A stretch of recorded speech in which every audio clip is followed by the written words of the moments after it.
Ladies and gentlemen, welcome, welcome, welcome. We welcome you from Tallinn, Estonia and Chesterfield Poker Club for the very first Chesterfield €250 buy-in mystery bounty event. This is day 2 and we have approximately 35 players remaining, battling out for the awesome trophy. A lot of money, as well as some huge mystery bounties. There is a €5,000 top prize for the mystery bounties, as the prize pool will be shared with you soon as well. So we have 43 players remaining out of 144 entrants. Blinds are 1,200, 2,500. What else? 30-minute levels, and we have a beautiful feature table for you. My name is Christian Laas. It's nice to be here with you, and we will play down until the winner today. Of course, you can see some regular faces here in Estonia. Ranno Sootla, World Series of Poker champion and the bracelet holder, is probably the most notable name at our feature table, but Meelis and Riita will start things off. Meelis will start with a fold and Riita will start with a raise and take it down. The average stack is about 100,000, 92,000 at the moment, so approximately 40 big blinds. And I am very excited. 20 players will make the money. We are streaming with a 30-minute delay as it is today. This is the first level where players are not able to re-enter anymore. So they started one level ago, and we are starting the freeze-out phase at the moment. Mystery bounty will apply once we are in the money. The bounties will range from €100 bar credit in the Chesterfield Poker Club all the way up to €5,000 right into their Chesterfield wallet. This This production is English only, so you are all welcome to join us in the chat at twitch.tv/Chesterfield Poker as Reigo, starting with about 60,000, finds pocket nines, and he will open things up to 2 big blinds or 5,000 in chips. Gets a bunch of folds, folded all the way to the big blind. Joel in big blind with queen 10, just 2,500 to call, 2,500 to call. He will make the call with 2 overcards, queen 10 off, 13.5 thousand in the middle, which amounts to 5.4 big blinds. Ace Jack 2's not the best flop for Reigo, but of course he can definitely represent the ace should he elect to do so. It goes check, check. Now, double gut shot for Joel. Can make a straight with a king or a 9, and whichever king or 9 would come would give him the nuts as well. But since it was checked back on the flop, Joel will start playing aggressively. Love his style. Bets 8,000 into the pot of 13.5. And now Reigo is in a tough spot, having checked back the flop with pocket 9s. Now he's left guessing what his opponent may have. If his opponent has the ace or a jack, he's basically drawing to 2 outs. So he will just fold. What we can see is the best hand, and we have already lost 2 players as well. 41 players remaining now, as we have lost 2 players from the outer tables. Still plenty of time till we make the money. We will have the official prize pool and payouts as soon as we get them. Should be in about 30 minutes or so, in about the level. As I already said, we are playing 30-minute levels here. I'm very excited for this Chesterfield 250. It was as I already said, yeah, 250 euro buy-in, 25,000 euro prize pool guaranteed, which was smashed by the players. We have a bounty pool of 14.4 thousand and a regular prize pool of over 15,000 euros. So more than 30,000 euros in the prize pool. Phil Gross now just calling here with his pocket aces, setting the trap, hoping that maybe somebody behind will 3-bet this pot. But as it is, he's keeping Ranno in, who opened this pot up with ace 2 spades. An ace would be an absolute disaster for Ranno, but instead we get a 4, 6, and a 7 all clubs. Phil, I mean, he has 99% to win the pot. Should this hand go to showdown, of course. Ranno starts us off with a check on a monotone board. Checks it over to Phil, who will start betting, bets 4,000 and no harm, no foul. And Ranno will just fold his ace high. Phil shows the aces as well. A little bit of advertisement here for Phil, showing that should he call pre-flop, he can have anything. He can have everything. Welcome everybody in the chat. Thank you, Bonizaba. Hello, Casino Patron. Hello, Real Paitu Pervatorian. And all you guys. Hopefully you are as excited as I am. I'm guessing most of the chat is probably playing a little bit of poker on the side themselves, as well as we welcome another player to our featured table. Let's take a notice of the stacks whenever we get a chance. So Reigo, 54,000, Ranno, 95,000 and Jack 10 off. Early position, a loose-ish raise it would be, but nevertheless he's gonna open it up. Makes it 6.5k with the Jack 10. Phil, 83.5, falls to King 9. Melis with a strong stack of 180,000. Let's go off the 10-9. Joel with 75.5. He's not gonna play. Rita, another big stack here with 173. She's gonna fold. James, very short with 5-4. He's gonna let it go and lives himself with just 13,000. Needs to make something happen really quick. I mean, 5 big blinds, yeah.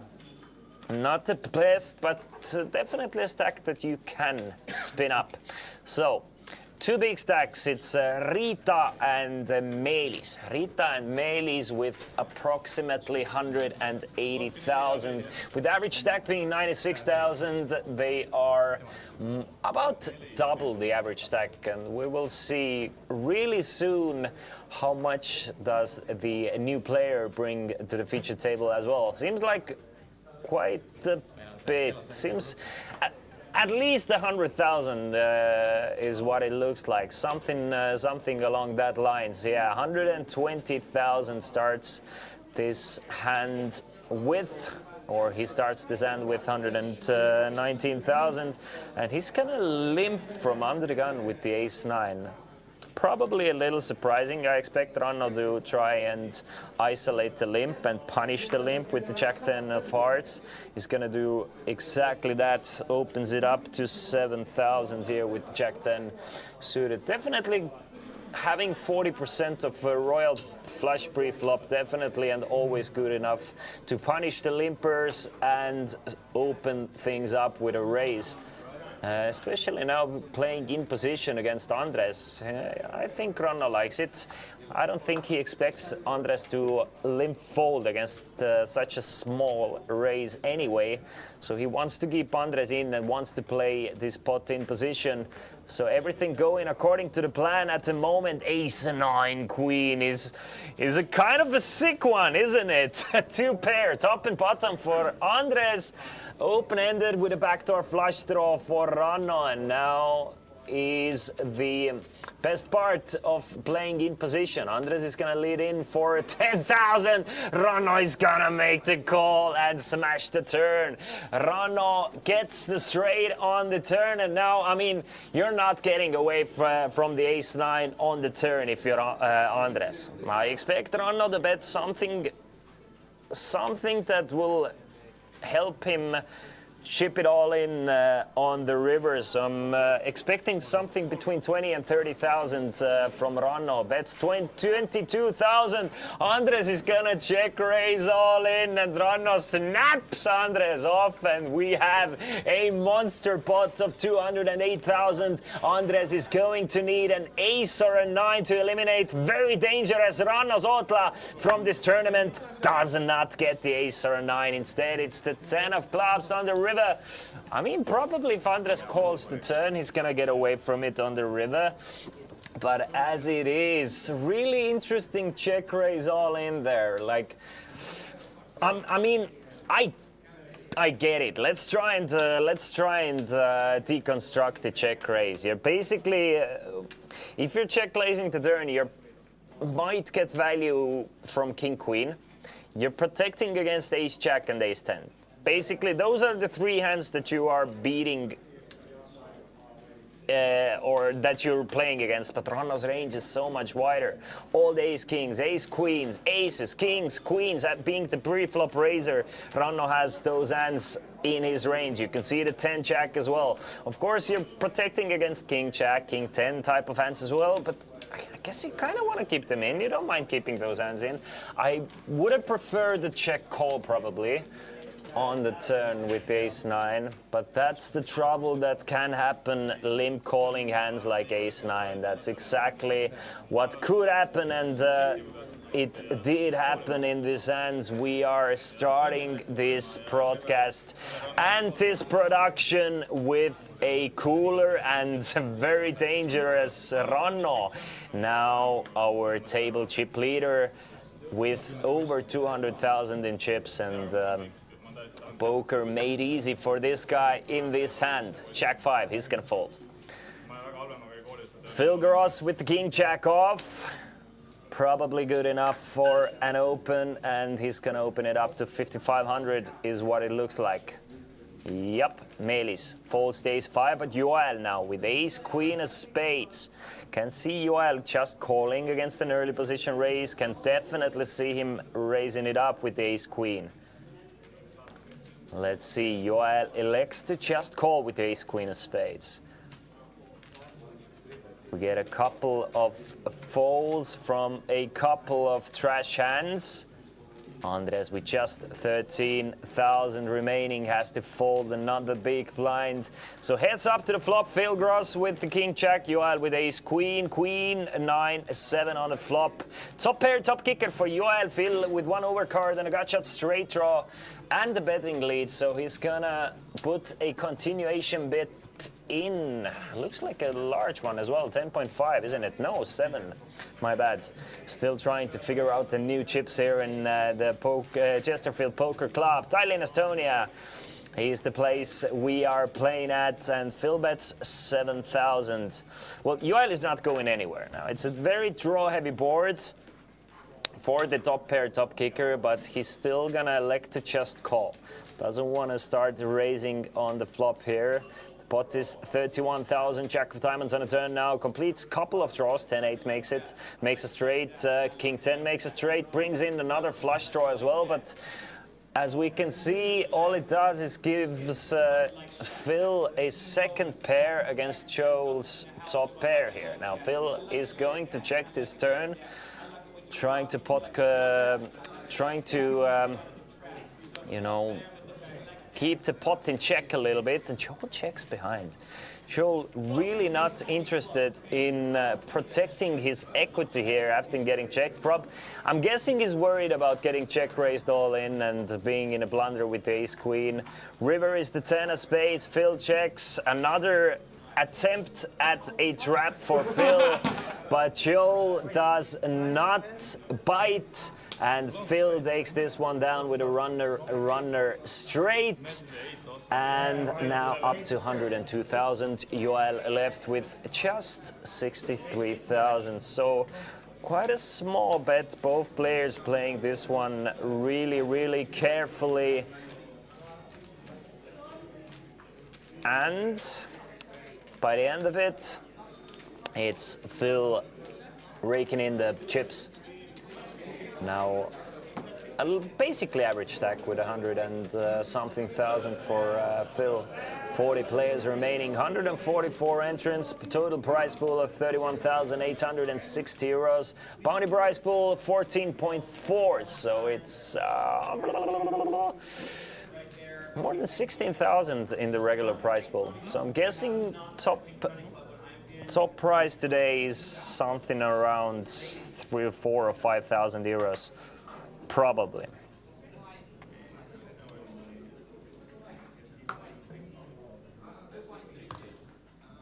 But that will get sorted out really soon, as this is the first level that we don't have the re-entry chance. So they are just trying to figure out the prize pools. Reigo going all in for 48,000. No calls, no harm, no foul. Really quite a large all in from the button, but you know, under 20 big blinds, having the ace can definitely. I mean, it's not the worst. Definitely not the worst idea to go all in there. But they weren't as big. They weren't as beautiful. Big Shiva's cock right here. Big Jesus cock right there. Jesus had the biggest. They said he was well hung. And nailed. I think I just nailed it. That's right. Thank you. Thank you. You nailed it too, sir. I'm wondering who's there in the rail making the players laugh. I really don't recognize the voice at the moment. But Meelis now. Can we see Meelis play his first hand and how he accumulated all these chips? It looks like so. Meelis is gonna open things up from under the gun with the suited ace-4. Makes it 5.5. 5.5 from Meelis. Andres from the button doesn't want to play the king-9. I mean, yeah, it's a tough one, King. Having just 12,000 behind,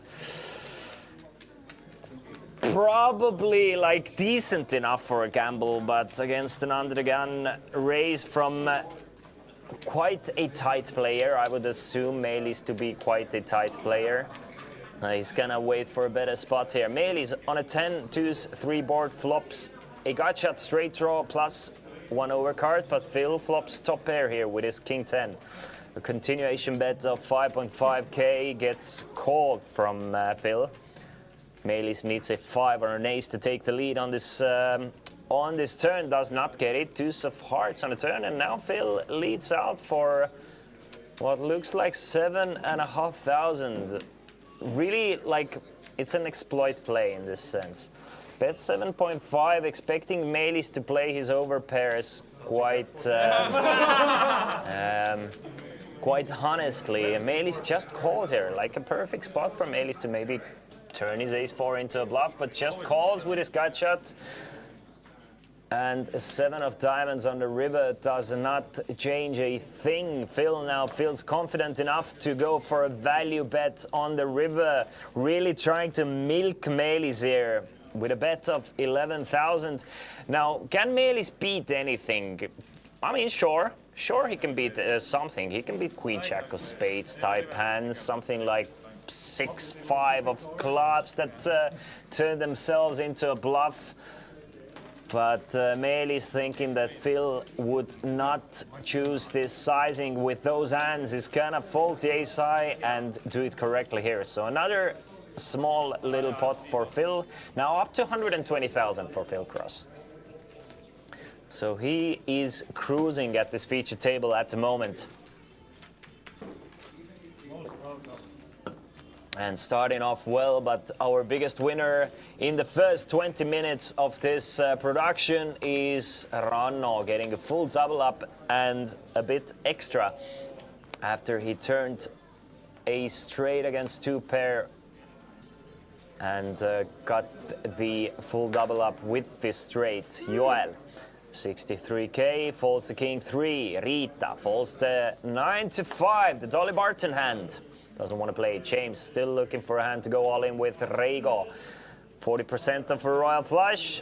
It's unopened, so always good enough for a raise. So Reigo raises it up to 5,000 chips. Folded to the big blind. Melis in the big blind now with Queen Deuce. Getting good pot odds, but Queen Deuce, I mean, of course it doesn't play super well, the Queen Deuce.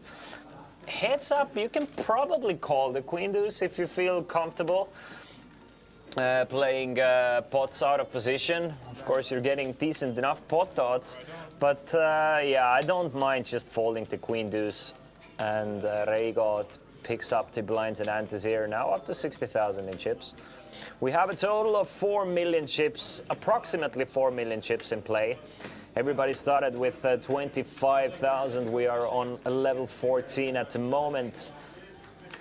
And of course, since the mystery bounties will start applying when the players will make the money, I expect like decent-ish or tight-ish play.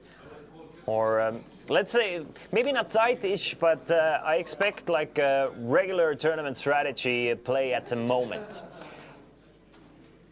But once the mystery bounty phase will begin, I'm very excited to see which fireworks will open up at the table.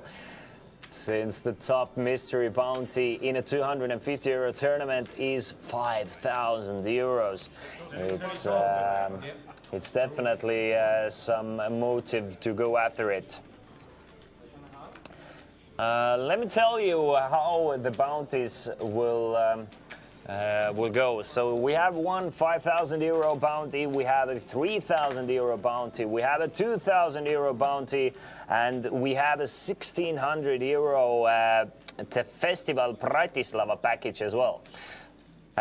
So those are the 4 main bounties players are going after. Since only 20 players will get the bounties, you have about 20% chance to get really jackpot bounty.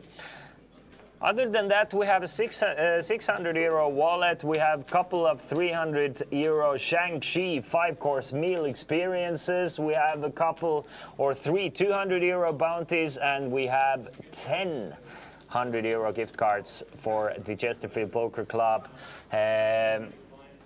bar.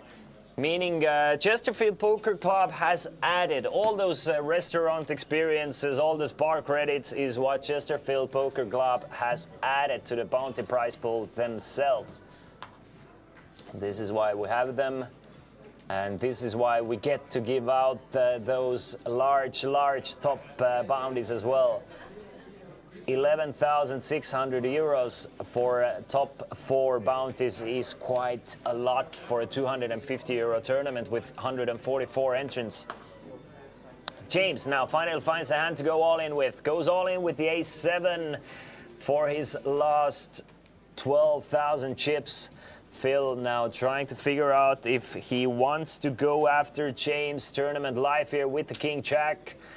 And he will make the call with the king-jack. Now Melis with ace-queen from the button. Will he go for another raise here with the ace-queen, trying to get rid of Phil? No, just carefully makes the call. All the aces folded now, so Melis cannot flop top pair. Neither can James. James is gonna need a 7 to stay alive in this tournament. Phil is gonna need a king or a jack to eliminate James and take down this pot. A wonderful flop for Melis. A couple of extra outs for James as well. James can now make a straight with a 6. Needs a 6 or a 7, that is not a club. Everybody checks the flop. King of hearts on a turn. Now Melis giving Phil a free card. Means that Phil will get that free card. Will hit that king and he will bet out on the turn. Bets for 7,500. Phil really likes those small sizings. Of course, Melis will make the call with the nut flush draw and a straight flush draw. 9 of hearts on the river means that James, unfortunately for him, is eliminated from this tournament. And since it goes check on the river, Phil will take down another pot here. Now up to 167,000. James will be eliminated in 39th place.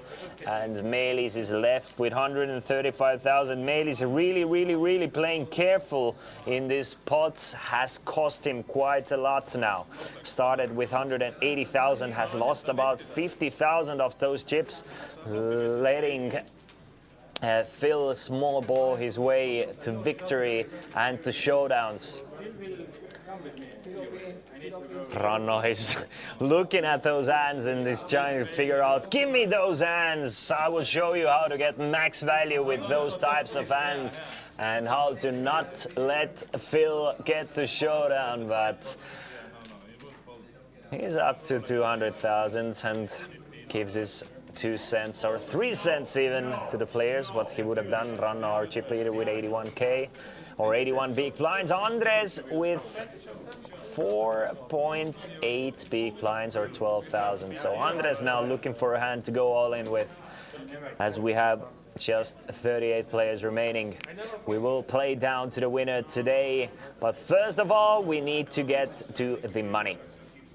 We are playing 30-minute levels. Phil is just running like a god at this featured table. Give this man another pair of aces, will you?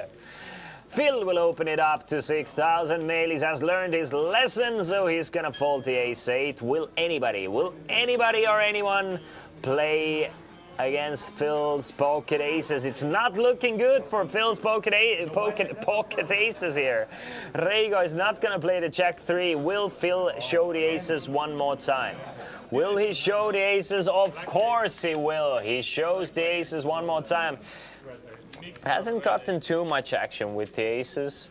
Just called Ranno's open the previous time and Ranno just check folded the flop. And now no action pre-flop for the man. Originally from Germany, I would think, but residing and playing in Estonia. I've had a pleasure of playing with him. He was quite recently. I think it was last month I played with the guy, or a couple months ago. Definitely a fun guy to have at your table, and no stranger to trash talking. I don't mind that. I don't mind a little bit of trash talking at the poker table. I think it makes it more fun, as long as it's lighthearted. And even if it's not lighthearted, I mean, I like to see players not or trying to keep their ego in check and either succeeding or being unsuccessful of it. Meanwhile, Andres gets a walk. Andres gets a walk from the big blind with his 13 big blind stacks. So nice little gift for the local man from Estonia. Definitely happy to get to walk with the Jack 4 of suit. But cannot blame his opponent to fold, in folding the Jack 6 suited. 2 minutes remaining of this level. Quite a flat structure here at Chesterfield 250. The sister tournament of Chesterfield 500. So this tournament will run bi-monthly. So every other month we will have 250 euro mystery bounty tournament, and then the 500 euro freeze out with 50,000 euros guaranteed. So we will alternate between those two tournaments for you guys and for your enjoyment.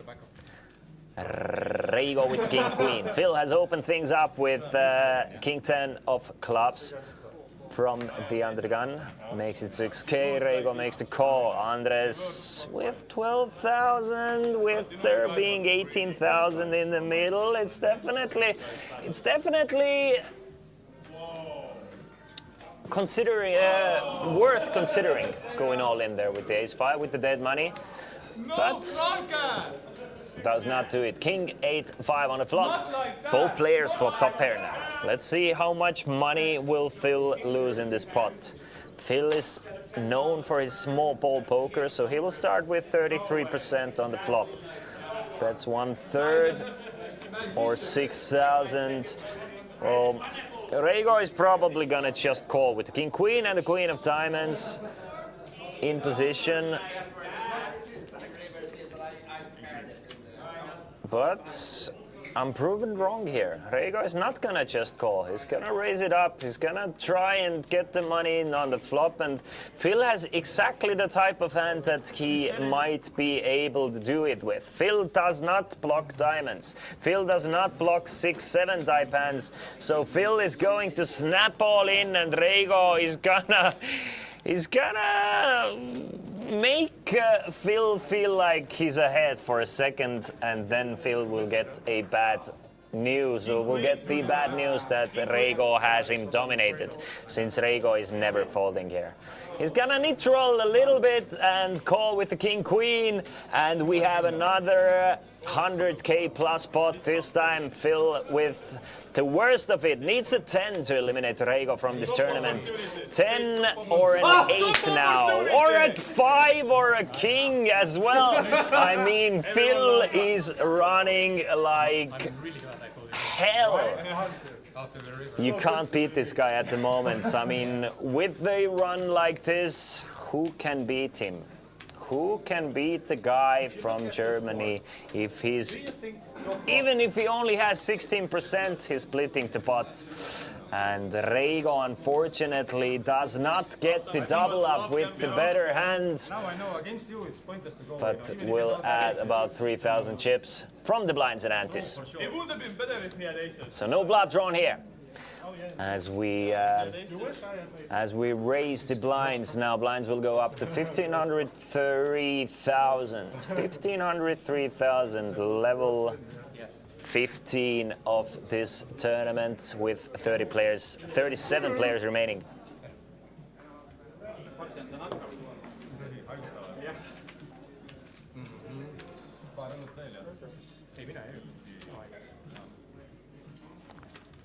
A little bit of dealer change here.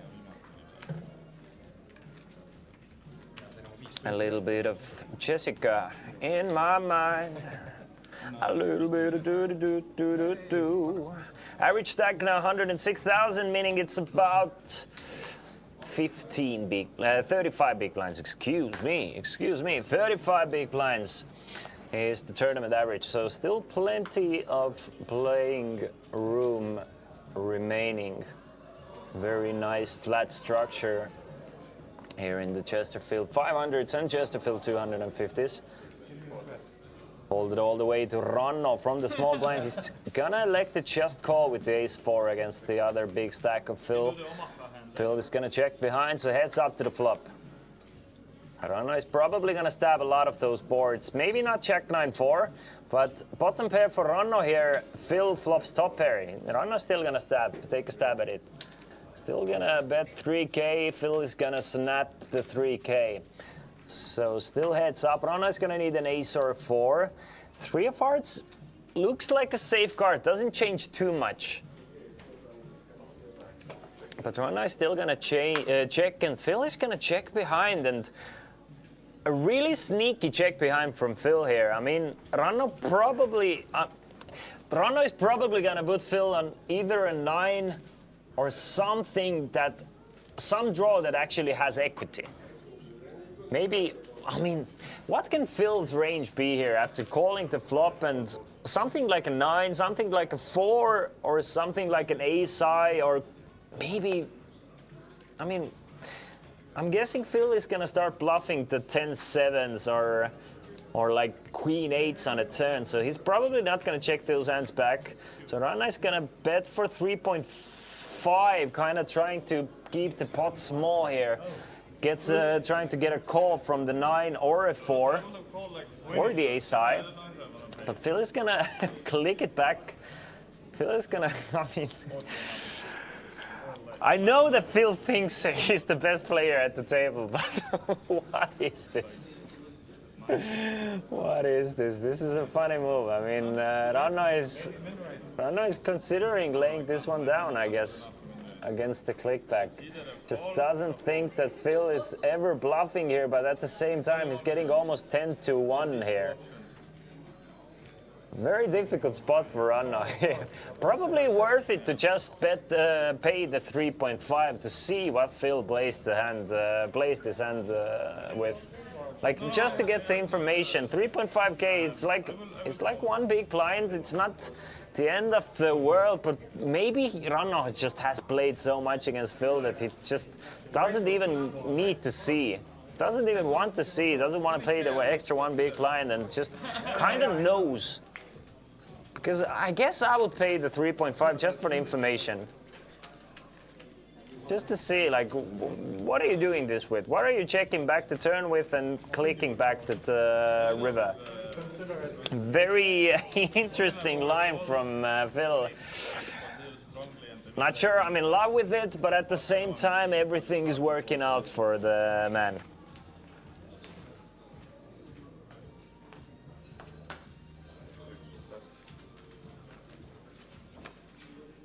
Rita, 10-9 of spades. Haven't seen Rita play too much as of yet, but there she goes. There she goes with the suited connector. Opens it up to 6,000. Andres now goes all in for his last 12,000 with the speed limit hand, 55. And Phil, the Terminator, has found another strong hand with the ace-queen. Now, interesting, will Phil try and re-pop this one to try and get rid of Rita here? Or will he call and keep Rita in the spot? Yeah, and Phil is gonna 4-bet. He's gonna 4-bet to 26.5. Rita is gonna fold to 10-9 of spades. So we have a classic race. Small pair against 2 overcards. Phil is gonna need the ace or a queen to eliminate Andres from this tournament. Andres can definitely, he can triple up in this spot. Should his 5 hold up. So flop is safe for Andres, but the ace of hearts on a turn. Was there ever any doubt? I don't think so. Phil is gonna get there once again. Andres, after running his 2 pair against Rana's straight and losing most of his stack in this spot, loses the rest of his remaining chips to Phil. And GG Andres, he's gonna go home with 37th place. 36 players remaining now. 36 players remaining, and 20 of those players will make the money. Mingesh is 265 euros, but first place will take home 4,200 euros plus the bounties. By the way, while players are on the break, this is when the bounties will be drawn as well. So once the bounty phase starts, and players will get their bounty chips. During the break, we will also broadcast the bounty draws for you as well, so you get to see which bounties are drawn by who. Still, 16 players until that time, though.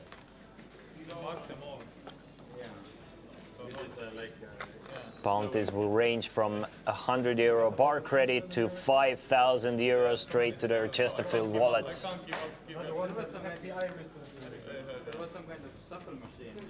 If you want to stay up to date with what's going on at Chesterfield Poker Club or Bombay Poker Club, you can download the Let's Poker app.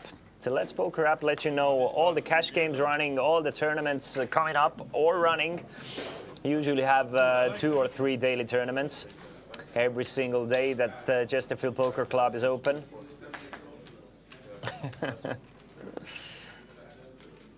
And Phil is gonna raise it up to 6,500 from the button. Joel now in an interesting spot with Jack 10 of hearts, but probably I assume he's gonna just ship it all in. I mean, he has 17 big blinds. Suited Jack 10 is good enough to go all in against an aggressive Phil opening from the button, and he's gonna do exactly that. He's gonna do exactly that. He's gonna go all in, and I don't see any way Phil is gonna call him. Even though we can see that Phil is ahead, still you're in a rough shape against your opponent's all-in range with the ace-2s, but at the same time, this is why you want to go all in with Jack 10 suited. You kind of want to get rid of hands. You can actually get rid of some of the hands that you dominate. Probably Phil is folding Queen Jack and King Jack off. Phil is folding hands like ace deuce to ace 9 that he's opening from the button, so you're gonna get rid of a bunch of better hands as well. Of course, once you get called, it's not that good. Look at this man, loving the US and A shirt from our new player, and he looks like a rowdy one. Yeah, coming in with the Britney Spears poker adaptation of the legendary Britney Spears song. Love it, Duncan. Duncan brings 211,000 to this featured table. Reigo finds the ace-king of spades. He finds it, and he's gonna put the ace-king of spades to use, making it 6,000. Ronno, you know, he knows to stay away from the ace-9 off, so he's gonna fold the ace-9 off. Maybe a little bit of surprise to see Phil fold 86 suited. But with the stacks being the way they are, I mean, I don't mind it. I don't mind it. Melis makes the call with King-Queen. Joel now with King-10 of diamonds. Oh no, Phil still calls the 8-6. That's yeah, that's what I figured. I thought that Phil is gonna play the suited capper. So Joel now 25.5 in the middle. You have 20 big blinds and you have 40% of a royal flush. I would not mind an all-in from Joel there, and Joel is going to go all in for his 60,000, but this time things will be different because Reigo is not folding the ace-king of spades, and Joel will find himself in dire straits. Rita frustrated a little bit that she has to fold to pocket fours, but does so. Reigo has already made the call, so Reigo, the player at risk at the moment, but Joel covers him by just 5,000. Phil is gonna get out of the way, Melis is gonna get out of the way, and we have a heads-up all-in pot. And a big one. 137,000 in the middle now. Very important pot for both of these guys. This is for Reigo's tournament life, but essentially for no shot. No shot Phil overcalls here.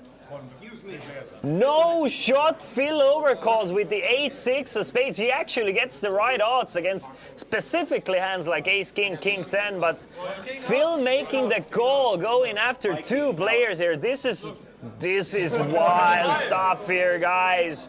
This is very, very wild stuff here. 193,000 in the middle, 64 big blinds, and it's no clubs anywhere. But now Phil with another straight draw needs 8, 6, or 5 to eliminate 2 players. Joel needs a 10 and Reigo needs anything else and gets it. Reigo gets a triple up all the way up to 183,000, and I was surprised that that it looked like Reigo Phil is gonna fold the 8-6 suited pre-flop, but he's gonna overcall the double all in with the 8-6 of spades, and I guess he just felt invincible, and he's gonna learn really quick that this time his luck ran out. At least for this hand. At least for this hand. A wild call and a wild triple up for Reigo. Just a gift for Reigo here. And he's one of the biggest stacks now with 183,000, and Joel. I like to move from Joel though. I really like to move with the king 10 of diamonds. I mean, he ran into it, but there's so much dead money in there. You're not gonna get called all that often. And if Phil is calling you with 8-6 of spades, you're ahead of that hand. But as it is, still has 10,000 remaining after winning the side pot against Phil. Meaning he just has 3.3 big blinds. Time to spin it up, I guess. Time to spin it up.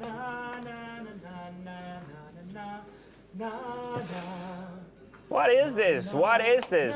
Is it a karaoke night here at the Chesterfield Poker Club, or is it a karaoke night any night for this guy?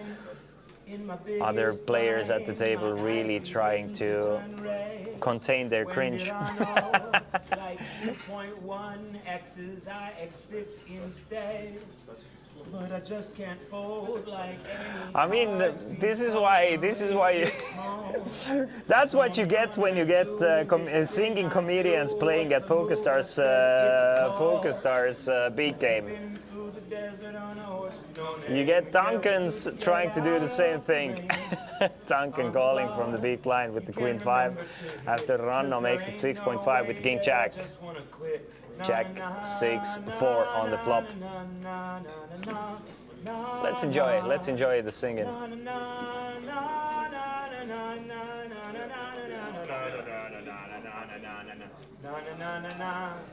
He's the one and only DUMC. Snoop Dogg, Snoop Dogg. Should have bet you all. I can't with this guy.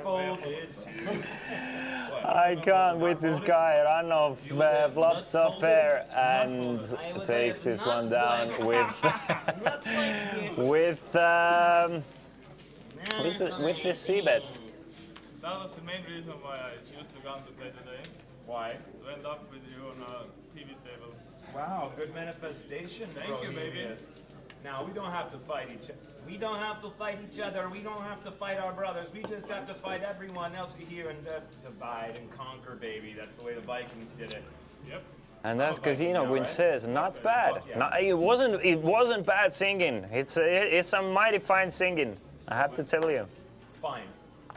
Now it remains to be seen if it's Got long hair too. He's cool. if it's some new lines every time, or if it's gonna be the same lines every time. If it's gonna be new lines throughout the night, then I'm all for it. Then I am definitely all for it, and I welcome the singing. I always welcome the I singing. can't waste time with pussy, baby. I got chips and fries. Rano coming in with another raise, this time with queen 10 off. Definitely the widest player at our featured table, or basically at any table. He's gonna go after those blinds and antes as much as he is able to do, and if the players at the table, or if the table will let him play loose, he will definitely do exactly that. Now up to 200,000. A couple of players with about 200,000 now. Duncan with about 200. Rano with 200, Reigo with a little bit less than 200.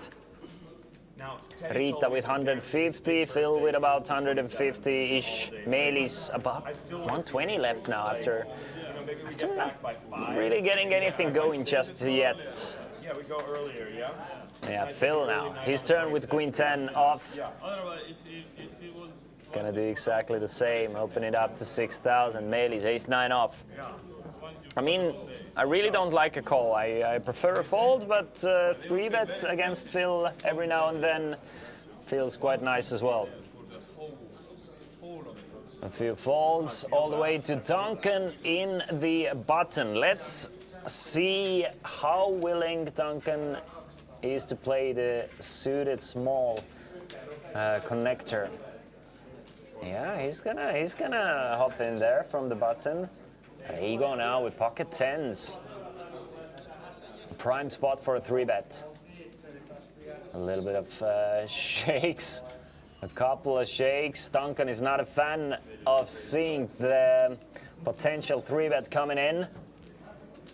Wanted to see the flop. Very small 3-bet from Reigo though. Just 18,000 against a raise and a call. I wouldn't have mind just calling the 3-bet from the button with 4-3 against a small 3-bet, going after trying to crack a high pair, but as it is, it's going to fold, and Reigo small 3-bet, really small 3-bet, works out just fine. 33 players remaining. 33 players remaining with average stack being 120,000, so 40 big blinds is the average stack at the moment. We could just hang out here for a long time. Hello streamers at home, you know me. Duncan Blake, here in beautiful Estonia. Rano, pocket 4s and having the biggest stack at the table. Good enough for a raise from Rano, from under the gun. Of course, I mean, from under the gun, you can definitely start folding hands like 2s, 3s, and 4s. I mean, it's not the worst idea to just fold those hands, but in a tournament setting, yeah, I definitely don't mind it. Look at that, Phil just calling with pocket kings though. Thomas now wakes up with a couple of snowmen. And this might be trouble for Thomas should he elect a 3-bet, but Thomas just gonna call from the big blind, so 3 pocket pairs going after one another here with 24,000 in the middle. No sets to be found. 10, 9, 3, safe one for Phil. Check from Thomas, check from Ranno. And Phil having set another trap with a high pocket pair. Bets 3,000 after a couple of checks. Those traps haven't been working out for Phil as of yet, but Thomas is gonna call with his 8s, having the backdoor straight draw and a backdoor flush draw, as well as the pair of 8s. So heads up to the turn. 5 of clubs on a turn. Another check from Thomas. I mean, should Phil bet 1 here? Of course, Phil can have hands like King Queen, Queen Jack, King Jack, spade draws, or just a few random bluffs as well, but I really don't like pocket 8s to call down here with, especially with the 8 of spades. I mean, you're blocking the spade draws, you're blocking the hands you want Phil to have, hands like 8-6, 8-7, suited, Jack 8, any spade combination containing an 8 of spades, so probably not the best hand to call down with, but Thomas does call the turn. Ace of clubs on the river. Now another check from Thomas, and Phil is gonna go for some, no, not gonna go for some value here. He's gonna check the kings back and show down the kings, which are good enough. I guess Phil was thinking about going for value against a hand like Queen 10, 10 Jack, 10-8 maybe, whatever hand that has a 10 that wasn't an ace 10, but just didn't think he's gonna get paid there all that often, and maybe he's gonna value own himself every now and then, so he's gonna check this one back. And off to the races again for Phil after gambling with 8-6. I mean, he had 32% with 8-6. I mean, 8-6 of spades pre-flop. So he got definitely got the right odds there in this specific scenario. And had he won this one, he would be up to almost like 350,000 at the moment. So can't blame the man for gambling. Joel finally now going all in for his last 10,000 with the A7. Will he get called though? Thomas will not make the call. Ranno, Queen 8. He's going to make the call with the Queen 8, yeah. Getting decent odds here, having to call just 7,000. He didn't even look at his cards, but he's happy to see that he has 2 live cards here. But it's looking good for Joel to double up. A7 now only player with a club draw as well, so really good flop for Joel. Can finish it up with the club or the ace on a turn, doesn't get it, but 6 of diamonds is safe on the river, meaning that Joel will double up to 24.5 thousand, about 8 big blinds. So, I mean, let's not count Joel out just yet. He might just be able to spin it up. Couple more of those double ups and he will be back in it. He has like 25% of tournament average at the moment, 20%. So, yeah, 2 double ups and he's definitely back in it. Even 1 double up and he has a playable stack. Not like that. Not like that. Damn, son. Not like that. Thank you. Because baby got that. Why do you only give you 1? That's some. No. Duncan, my man. Duncan bringing life to this featured table at least. Got to love it, but we are getting rid of Phil, it looks like. It looks like we are balancing the tables and we are getting rid of Phil. So definitely 1 dark horse left, or 1 dark horse less, making things exciting here at the featured table. But you are now, here you go. Another chance for putting all the chips in, and he's going to do exactly that. He's going to push it in for his 24.5k. And let's see, will anyone give him any action here? Fold it to Thomas, who will not make the call. Rano, maybe a chance for revenge. Doesn't go for it. Melis, Queen 7. Melis not gonna call with Queen 7. I would guess, and I would guess wrong. Melis makes the call with the Queen 7, and Joel is 80% favorite to double up. Back-to-back hands here, 53.5k in the middle. Melis needs a club or a 7 on either the turn or the river. There's the club, but still, Joel can retake the lead with the ace of clubs. Doesn't get the club on the river, and Melis turning a flush eliminates Joel from this tournament. Joel does not cash, unfortunately, finishing in 32nd place. 31 players remaining. 31 players remaining, and Melis gets things back on the right track. Now up to 150,000 in chips. Surprising, really surprising to see Melis call here. Melis is definitely a player on the tighter side, but decides to gamble here with the Queen 7. And if these players are calling with hands like this now, then you wait for the mystery bounty phase to begin. Then we are going to see even more gambling. Duncan, check 5, Jackson 5, ABC. You know what I need to do, but suited as well. He's gonna fold to check 5, as will Reigo. I mean, waiting for good hands has been working out for Reigo. Ranno, always active, always willing to put chips in there, but give Ranno pocket check. Oh, whoa, shoot! This is a cooler alert, ladies and gentlemen. Ranno from the button opens it up to 7,000 with jacks, but Melis finds kings from the small blind, and there's a 3-bet incoming, and this 3-bet is gonna spell disaster for Ranno. With these positions, button versus small blind, the Rangers are probably the loosest for loose 3-bets. Now, how will Ranno proceed? He's gonna proceed by just calling. Just calling, playing it safe against Melis. Melis is gonna hope for a small board. Ace King 3. That's good enough for Ranno.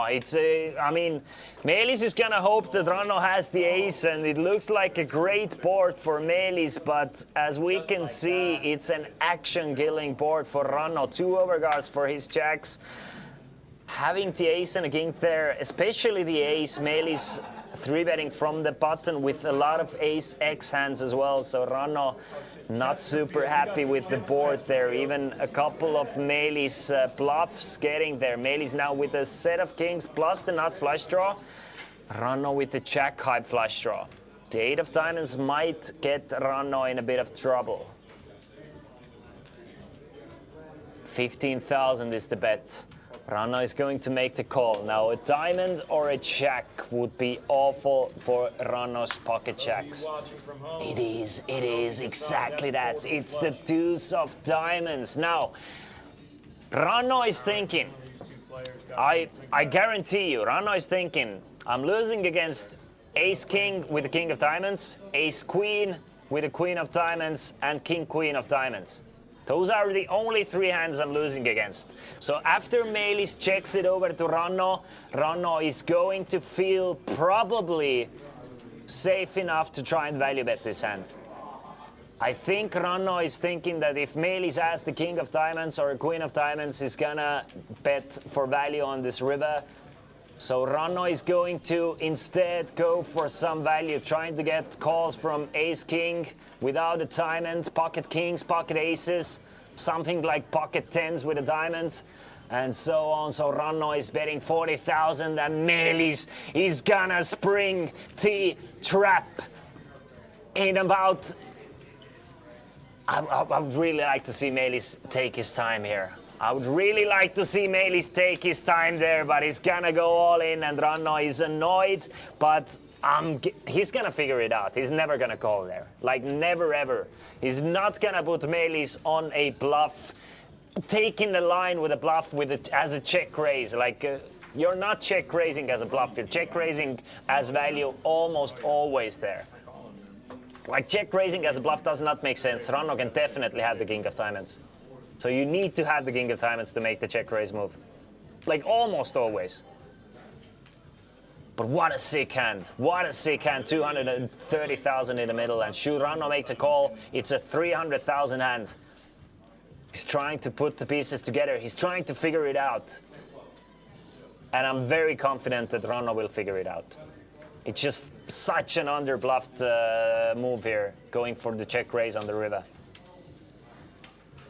But Ranno, like, it's easy for Ranno. Like, he knows that Melis either has the king of diamonds or he doesn't. Now he's trying to put the pieces together, like what king of diamonds type of hands Melis plays this way. Maybe king queen of diamonds, maybe. Pocket kings, makes a lot of sense. Ace king with a king of diamonds, sure. Like, there's a couple of those hands. But what an annoying spot for Ranno here. Trying to get a read from Melis. Asking, what do you want me to do here? Melis is looking very confident. You really bet king queen on the turn, like that was a pretty... Yeah, he's trying to figure it out now. He's thinking that would you play king queen this way at the moment? I guess you have the queen of diamonds. King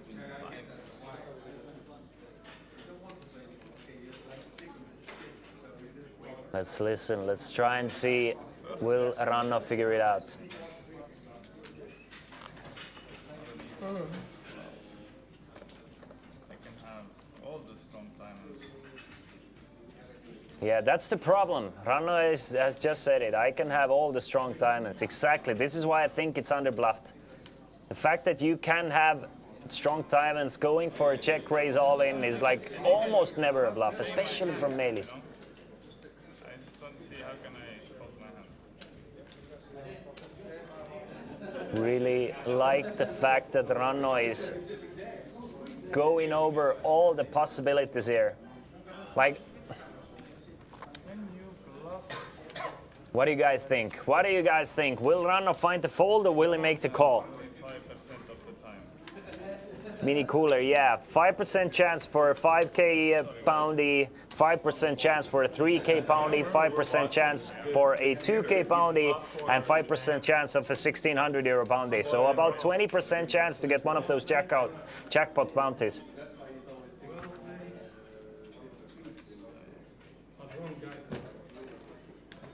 Ranno taking his sweet time here, does not want to make a mistake.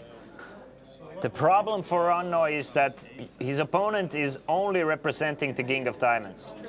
And there's basically only 3 hands that contain a King of Diamonds that play this way. Ace King with a King of Diamonds, King Queen of Diamonds, as well as the Pocket Kings with a King of Diamonds. And this is why I'm very confident that Ranno is going to figure it out. Especially the check raise on the river. Like, how often do you see this being bluffed? Not that often. Of course, it's still not easy to fold the third nuts.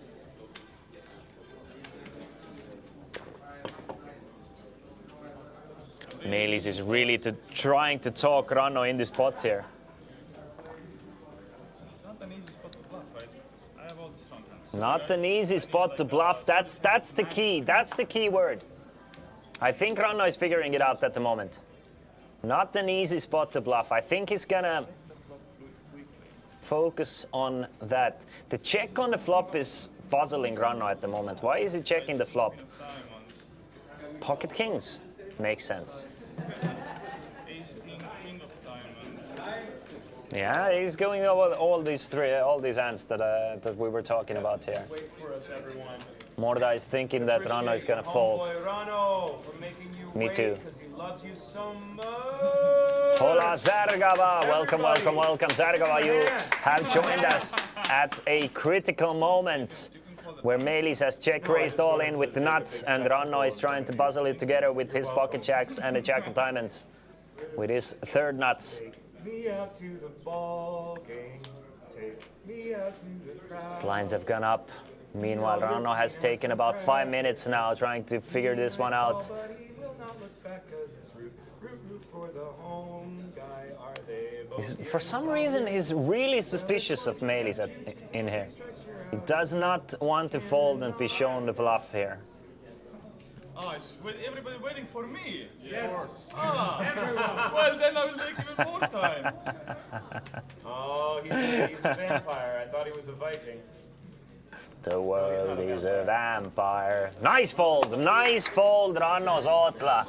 Nice fold with the jacks. I was confident that he's gonna figure it out, and by the end of it, he did figure it out, but nice pot for Melis as well. He's now up to 230,000, excuse me.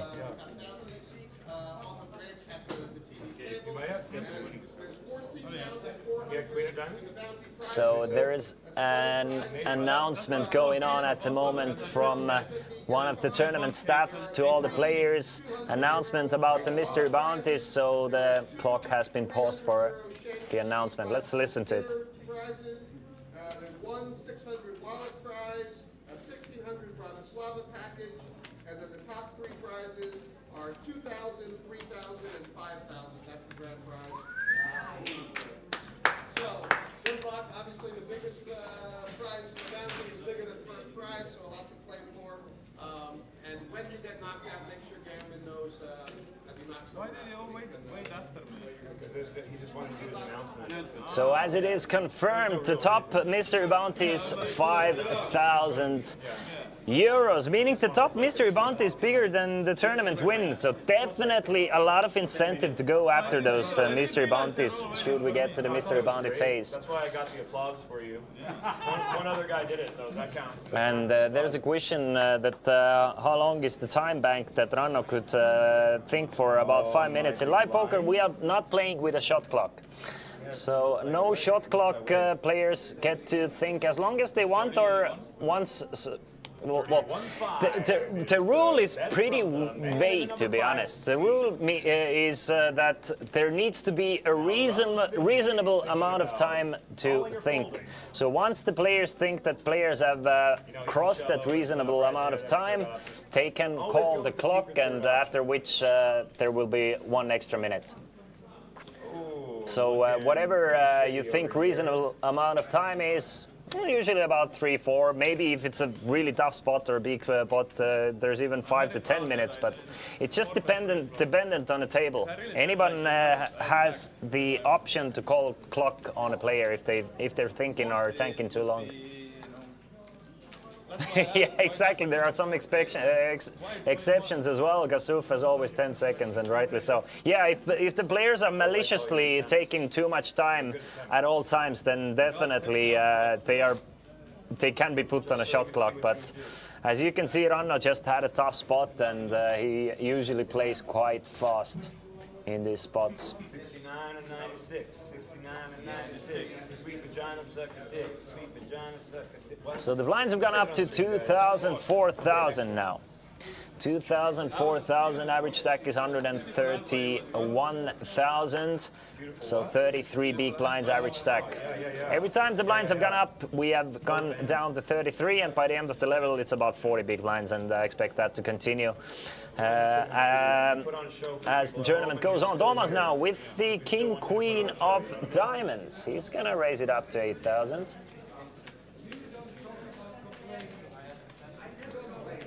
Makes it 8. Melis, 10-8 of clubs. He's gonna fold it. Folds to 10-8 of clubs. Oli raske sulle anda väga palju queen'iksi peale queen'ile. Ja nagu miks kui sul äs queen on ju ja queen'id, siis tihti pead floppi on ju. Yeah, Ranno is explaining his thought process here by the river that he's at like. Melis is just representing the King of Diamonds there, but it's very difficult to put Melis on too many King of Diamonds that check the flop. That was Ranno's problem. But by the end of it, he figured it out. Reigo now with King 3 flopping top pair against Thomas, King Queen. Also with a top pair and a straight draw. So a great flop for Thomas here, and a bit of a cooler for Reigo as well after defending the big blind with the King 3. Thomas bets 8. Reigo in a similar spot last time raised, but this time being a lot, well, not that much deeper effectively. He's gonna just call now. 9 of spades can spell trouble for Reigo. Now 10 of hearts lets him off the hook, giving Thomas a straight plus a possible flush draw also came in. I'm guessing Reigo is gonna just blocker bet the river something like 8 to 10k.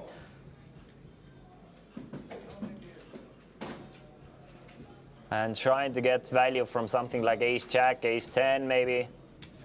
But 16,000, I wouldn't be surprised if Thomas just called there with the flush coming in as well. Yeah, Thomas is going to just call with his straight, and a nice hand for Thomas now, up to 103,000, almost doubling up in this hand.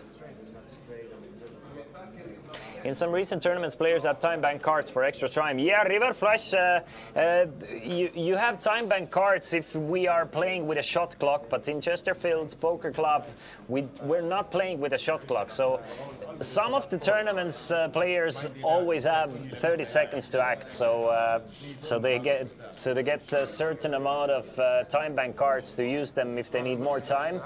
But this tournament is free for all in that sense, that no shot clock is needed. And as Casino Patron reminds you guys, I will also remind you that mystery bounties will be drawn always at the start of the break. So we will, once we get to the mystery phase, we will also broadcast the mystery bounty drawings for you guys as well. We might get there by the end of, by the start of first break though. We might get there, we might not. It's kind of a coin flip with 28 players remaining and 20 players making the money and the mystery bounty phase. This is day 2 of this tournament. I played all day yesterday. Duncan now, the loudest player of the table, and he's gonna raise it up with the ace queen for 10,000 from the button. Rego, queen 10 off. Not really impressed with Duncan. Falls for queen 10. What you gonna do? It's not hard. Rocking every time when I spit those bars. Walking every time when they shit these bars. She puts those chips in the form of a cock. At least Ranno is a fan. Just talk the talk, I walk the walk, I rock the taco, got the cock. I know that I can do it. Pop a lock and use the through it. Baby, I mean, baby, I am up in Thailand. Duncan is spitting. Baby, I'm up in Thailand. Baby, up in Thailand. I'm on ya. If you wanna do it, I got layers like lasagna. Ha, ha, ha, ha, ha. Ramen. I know, cause I go on man. Amun-Ra. Motherfucker, I can do it like an Egyptian. God damn. Fact or fiction. I could be your new addiction. You can tell me I mean, not bad, Duncan. but please use English. That's language. Not bad, Duncan. I'm sorry. No need to apologize, my man. If I think it was bad, awesome. If it was not entertaining for everybody, maybe. I like to do it. I like to have fun, you know what I mean? That's the most important. Sarkova says there should be more of that kind of guys in TV tables. Of course there should be more of those kinds of guys at the TV table, but there just ain't that many people like this. And then you think that people like this that play poker even less. There are not that many people who can spit bars like this, like especially if it's a freestyle. I mean, it's a pretty difficult skill to master. Mario has gone all in with his king jack of clubs for his last 33.5. Now Meili's with the same hand, but with hearts. Will he make the call though? Yeah, he's gonna make the call with his king jack, so assume we're gonna chop this one up, but you never know. Couple of clubs or a couple of hearts to make this one interesting on the flop. Let's do it. One club, one heart on the flop, and then let's pre-roll the turn. Instead, it's 2 diamonds and a spade. So chop it up, boys. Chop it up, boys. Now, I have a suggestion for a new rule. Let's say there's an all-in with king jack of hearts and king jack of clubs. We should not chop it up if nobody gets the flush. We should chop it up percentage-wise. So let's say one player gets 60% of the flush, so this player gets 60% of the pot. If one player gets 80% of the flush, this player gets 80% of the pot. Now that would be better. That would be more exciting.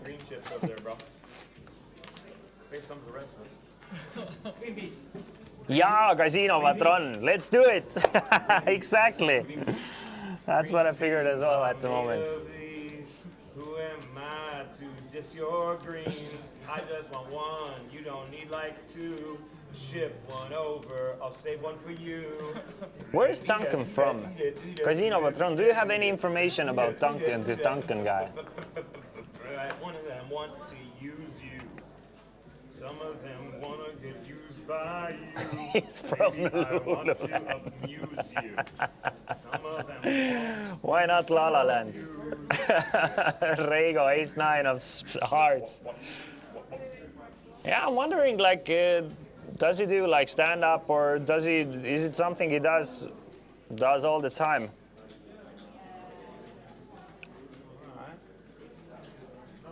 He definitely can freestyle.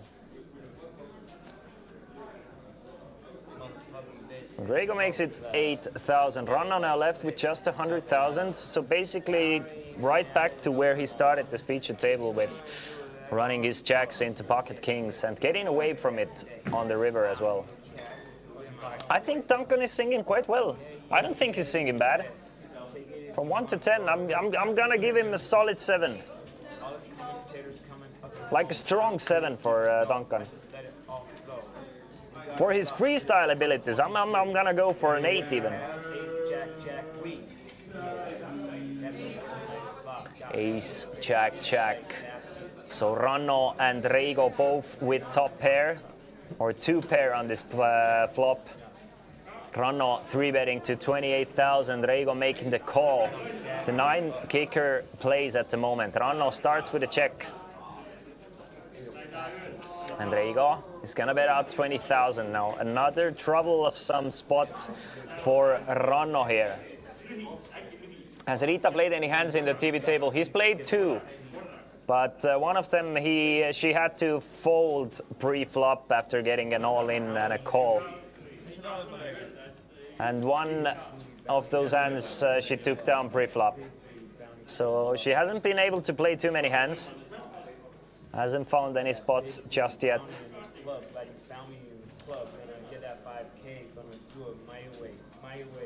No. Now probably when you're thinking, when you're in a tough spot, the singing can get quite annoying. Let's be honest. Like there is a time and a place for it where it's very entertaining. But when somebody's playing for their tournament life and you have one player yapping in your ear, then it is not the most fun time.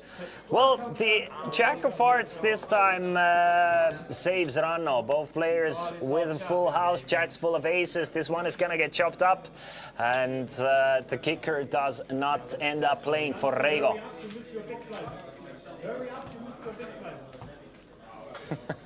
Punk Funk MCs is looking for a new Ewe freestyler. Mul oli tunne, et sul on, ma tõesti tahtlisin, nagu ma hakkasin mõtlema, et ma koolin ja siis ma vaatasin sind ja mul oli tunne, et sul on. Yeah, I do welcome the singing, I do welcome the rapping and stuff, but when somebody's in a tough spot, I guess you have to read the room a little bit. But you know, Estonians very reserved people. Nice, bro. They definitely Good fuck, bro. not gonna get too rowdy or too confrontational about it. Strong one is nice. Good salt and pepper. I agree that there is a fine line when to do the antics, but this guy's crossed it multiple times. They don't want to knock it. Yeah, but at the same time, we are putting up a show for you guys, and having these types of players is definitely good for the viewership, definitely good for the viewing experience. You have someone to root for, maybe someone to even like anti-root for, and it's always great. Rita, there you go. Zudis was waiting for Rita to start playing some hands, and Rita finds pocket jacks and opens it up with the jacks to 8,000. Now Melis, suited hand, definitely good enough for a call, I think. I don't know about that. Yeah, not for Melis. Does not want to call against Rita. Rita has been playing quite snug. I mean, it's been the tournament, or the coverage has been going for an hour and 15 minutes, and this is the third hand Rita has played, so he's gonna just stay away from trouble here. That's the way you Hello, play Lisu. Hello, and welcome.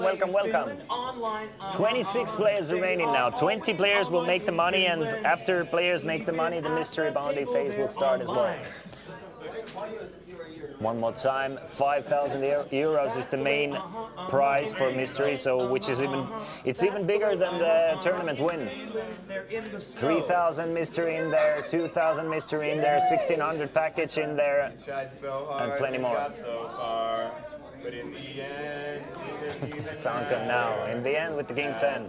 To lose it all. You need to enter with singing. In the end, it doesn't even matter. Here I am. I don't know why. Lolo, let's go! The players are starting to join in. The players are starting to join in the party here. Just choose the right song, and you cannot go wrong with Linkin Park.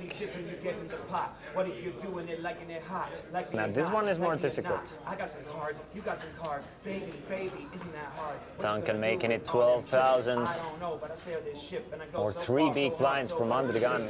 Quite a large raise.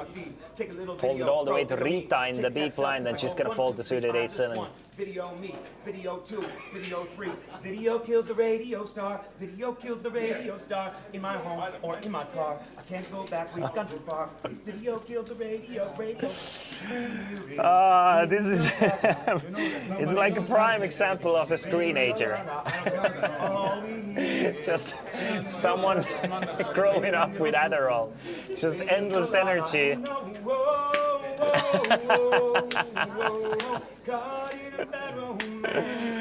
I love it. I'm wondering if there's gonna be like a crash at some point. Live the fantasy. Like, will Duncan maintain this type of energy until the end, or will he crash down or crash out at some time or some spot? We have another new player joining us as well at seat number 1.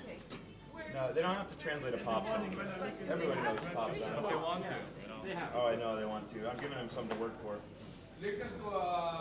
Somebody's earning their salary in the booth today. I don't know. Player joining us with the ace of spades, Hootie. I like it. Oh shit, that's a drip. A mystery bounty somewhere. That's the ace of spades jeans as well, and or sweatbands. That's the whole costume. This is like the most colorful TV table we've ever had here at Chesterfield Poker Club. Bring us more 250 euro mystery bounties if we get to have those colorful players joining us. We should have this every week. Why did you do that? Rita, look at that, playing the Jack 4. Playing the Jack 4, trying to put Duncan in his place and raising it up to 12,000. Duncan, though, has a small pocket pair from the big blind.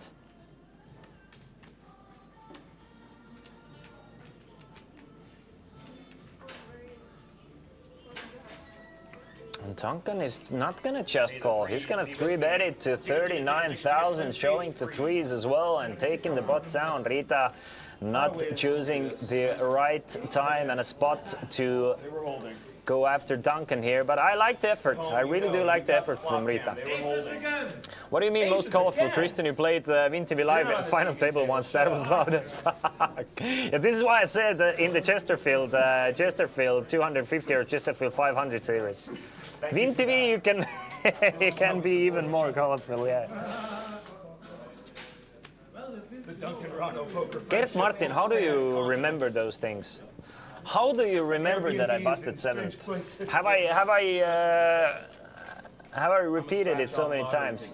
I mean, I don't really fuck in hotel. Maybe I saved you on hotel rooms. I don't think we sleep in the same bed, but maybe we're 2 queens. Yeah, bro, two queen beds. 2 queen beds, baby. You have a photologic memory for artards, I guess. I'm a queen bee, babe. I'm a queen bee. You know, you. If somebody does something really stupid, you will remember it. And you will remind it for them until the end of times. Melis now with 10-9 of diamonds. He's gonna remind us all how he got to 230,000 and raise it up to 8K. Federico with the queen jack. He's gonna fold. Rita's not gonna fold the king 10 though. She's gonna play from the button with the king 10. Now Duncan can sometimes 3-bet with the king 9, but it doesn't seem like a player to turn the king 9 into a bluff here pre-flop. Well, we'll see. Yeah, he's gonna fold the king 9. Reigo, ace 8, just 4,000 to call. And he's gonna make the call, putting in a punch of 500 chips. Oh, it's Halloween. So 3 ways to the flop. Take off. No, you already took off the mask, bro. It's your real face, Fred. Fuck yeah. Fred's ahead of the game, guys, okay? Jack 7-5. So only players with the queen jack You're very welcome. who would have connected with the board already folded. So Reigo still ahead with his ace 8. Melis with a gotcha straight draw. Rita with just king high. and a couple of backdoor draws. So everybody checks the flop, so 3 ways to the turn. 4 of hearts does not change anything. Just give me 5 at a 3, you get the 2. And Reigo now, after it gets checked through, That's the vibe that I leads out for 12,000 with his gut shot straight draw. Melis with his own gut shot straight draw. No, it's just, Thinking about it. I mean, And he's gonna let go of the 10-9. Rita, I would assume, is gonna fold as well. King Tony Club. So she does. I like those nails. They're really good. You're right-handed as well, yeah? That's smart. The left hand So well played by the ace-8. Very well played by the ace-8. This is the electric hand, this is the magnetic hand. It goes in a big old circle. I smell like shit. 26 still remaining. So the play should tighten up quite a bit at the moment, since we are getting closer to the money and the bubble, as well as the mystery bounty phase as well. Again, should you draw the 5k mystery bounty, you're automatically a massive winner in this game. Like, any mystery bounty is great, but you want to give yourself a chance. Ranno, ace queen off from the UTG1 position. He's going to open it up to 9k. Couple of folds to Melis. Melis thinking about it with queen 8, but I don't see him playing the queen 8, so he will fold it.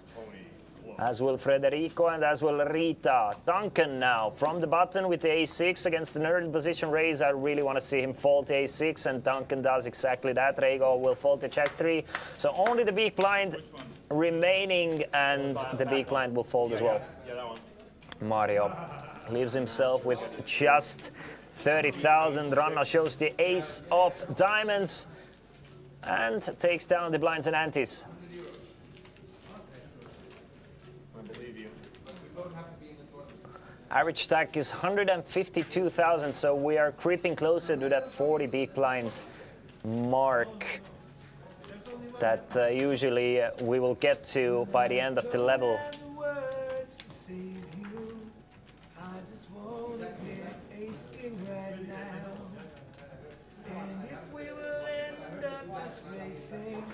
I will give your big fist a big pound.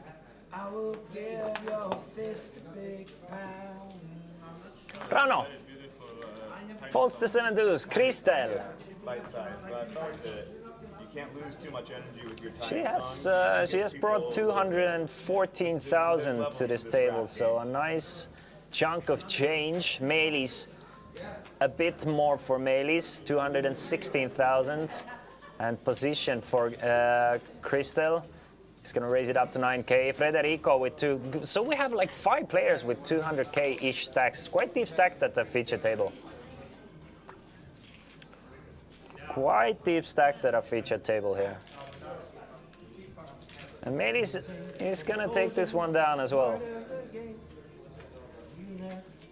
Raise and take it for Melis. Definitely good. Happy to see it with ace-10 off. Give me the bounty, this penny arcade. We could be here a while, motherfucker. I don't even really know, just a motherfucker. Oh, I'm a motherfucker too. 8-handed at 9-handed even at this feature table.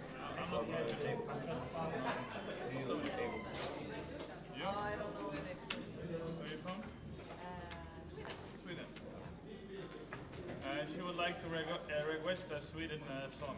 Yeah, A Swedish song. Kristel is requesting a Swedish song. I wonder if Duncan knows any Swedish songs. Probably, I mean, Appa goes for a Swedish song, doesn't it? I might have to wait. So he can go for some Dancing Queen. It's like, she's gonna reset it on the 8. There's 5, 7, 8. Give me a man after midnight. Ah, there you go. Somebody help me. There you go. there you have it. Not the dancing queen, but still. With a case as He got the upper going. and fuck you out of the day. What am I going to do? What am I going to say? Yeah, always What am I putting gonna his pull? own little Card's touch to away. this. Your card's what? My card's gone. You all in. End of the song. Good luck. Mario.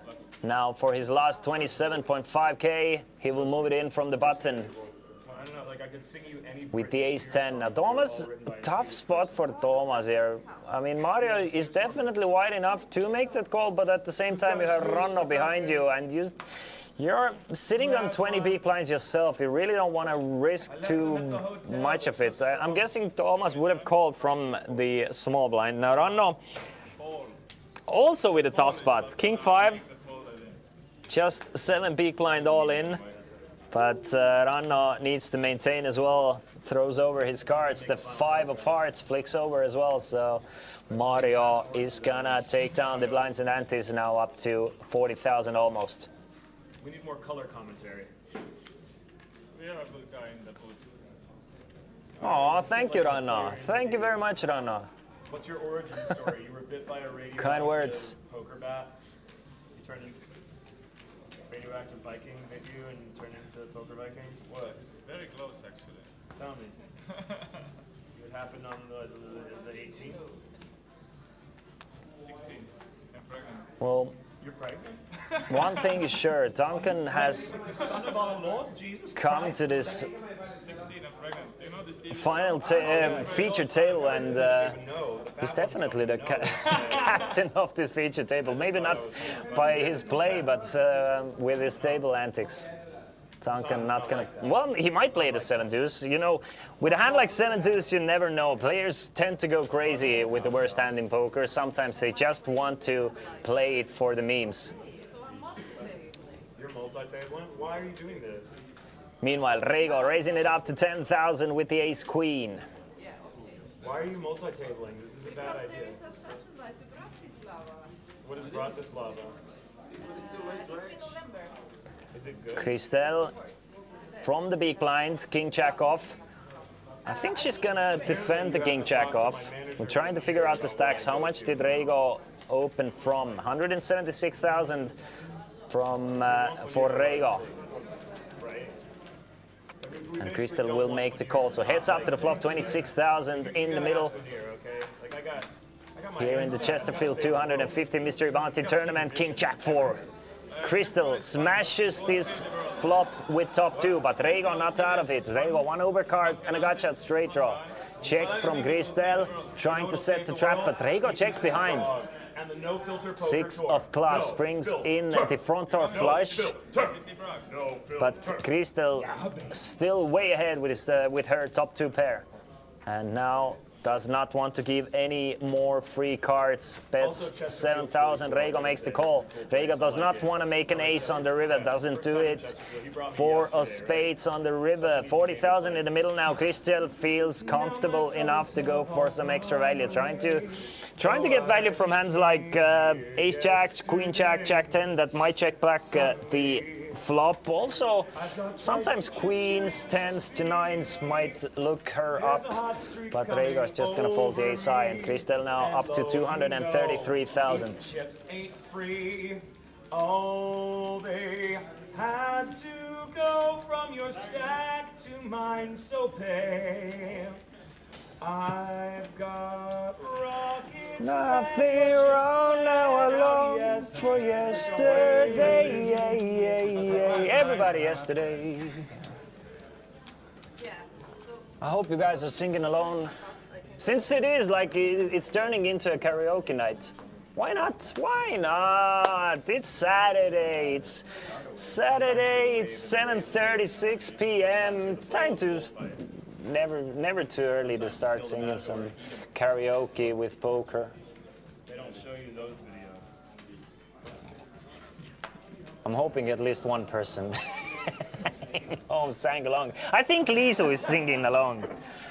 And if not, then there's a party going on somewhere near Eliso. Black box. Ranno raising it up to 9,000 with the king queen. Melis already had a chance to play the 10-5 suited from the big blind. Didn't want to play against Rita, but against Ranno, still folds the 10-5 suited. Keeps on finding the 10-5 suited and keeps on folding. Ranno shows the king-queen as well.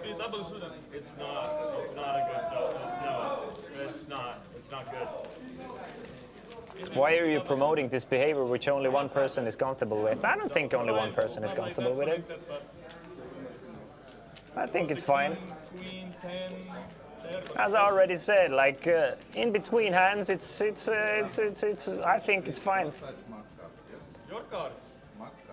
If there's like a large pot or a big pot going on, then it's a different situation. But I think it's fine, and like it's very difficult to make poker viewers happy, because if there's a super quiet table, everybody's playing like a robot, then there is a problem that we don't have any entertaining guys at the feature table ever, and poker is so boring. It's boring to watch these GTO nerds play. And once you get this like a colorful dude with a US shirt singing and having a good time, then there's another problem. He's not being rude to anybody, at least from what I've seen.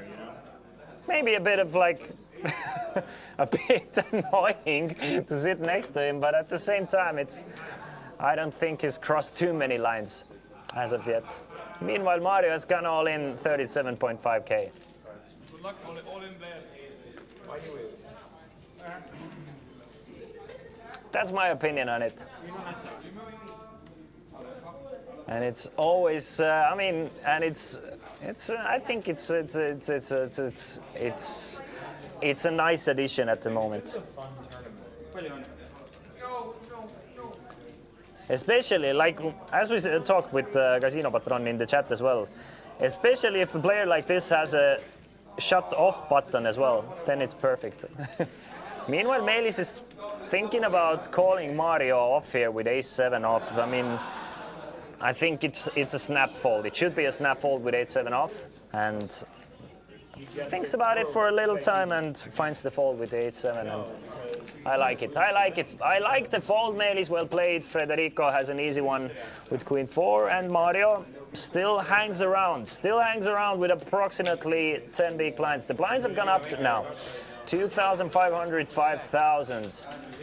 Average stack 158k, and we have lost another player from the outer table, meaning that we have 25 players remaining now. No like immediate short stacks at our feature table. Mario is still our shortest stack with 10 bigs. 20 players will make the money, and once we reach 20 players, the mystery bounty phase will start as well.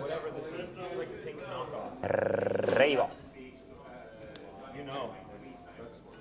Folds to king 6. I'm just starting my time. Mario doesn't want to go with the ace-9 this time. Unsuited variation. And now Thomas has a chance to pick up some blinds and antes possibly. How was it? Fun, right? Makes it 10k with the ace-jack off. What did you learn? He said jack off. You know, stay the same. I can't believe he said it.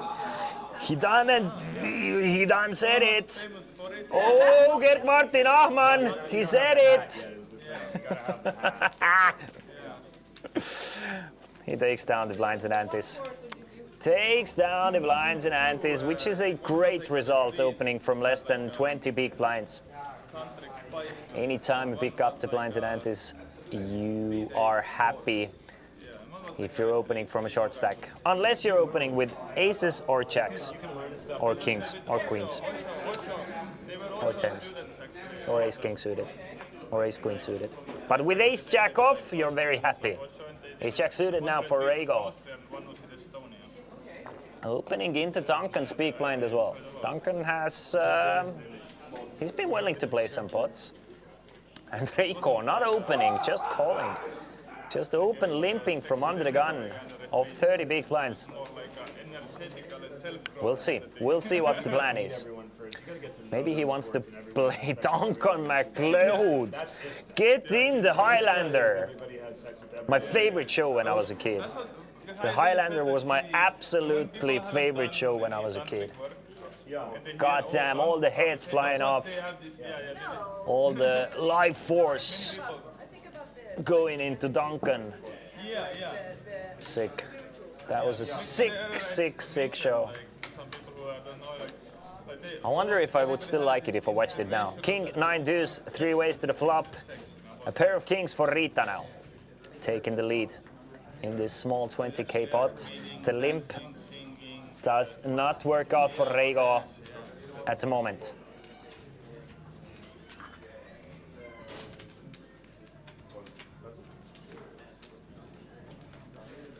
Gotta make him a little bit on the side. Rita leads for 8.5 and gets a couple of folds. You just lost chips. And, I mean, Rita is maintaining.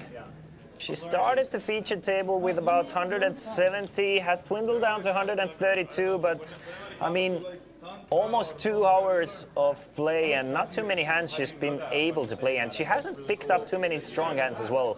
She's found jacks once, but didn't get any action with them, so she's maintaining.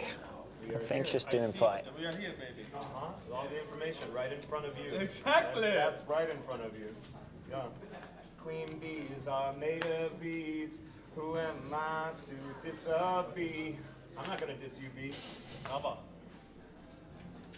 Never. Okay.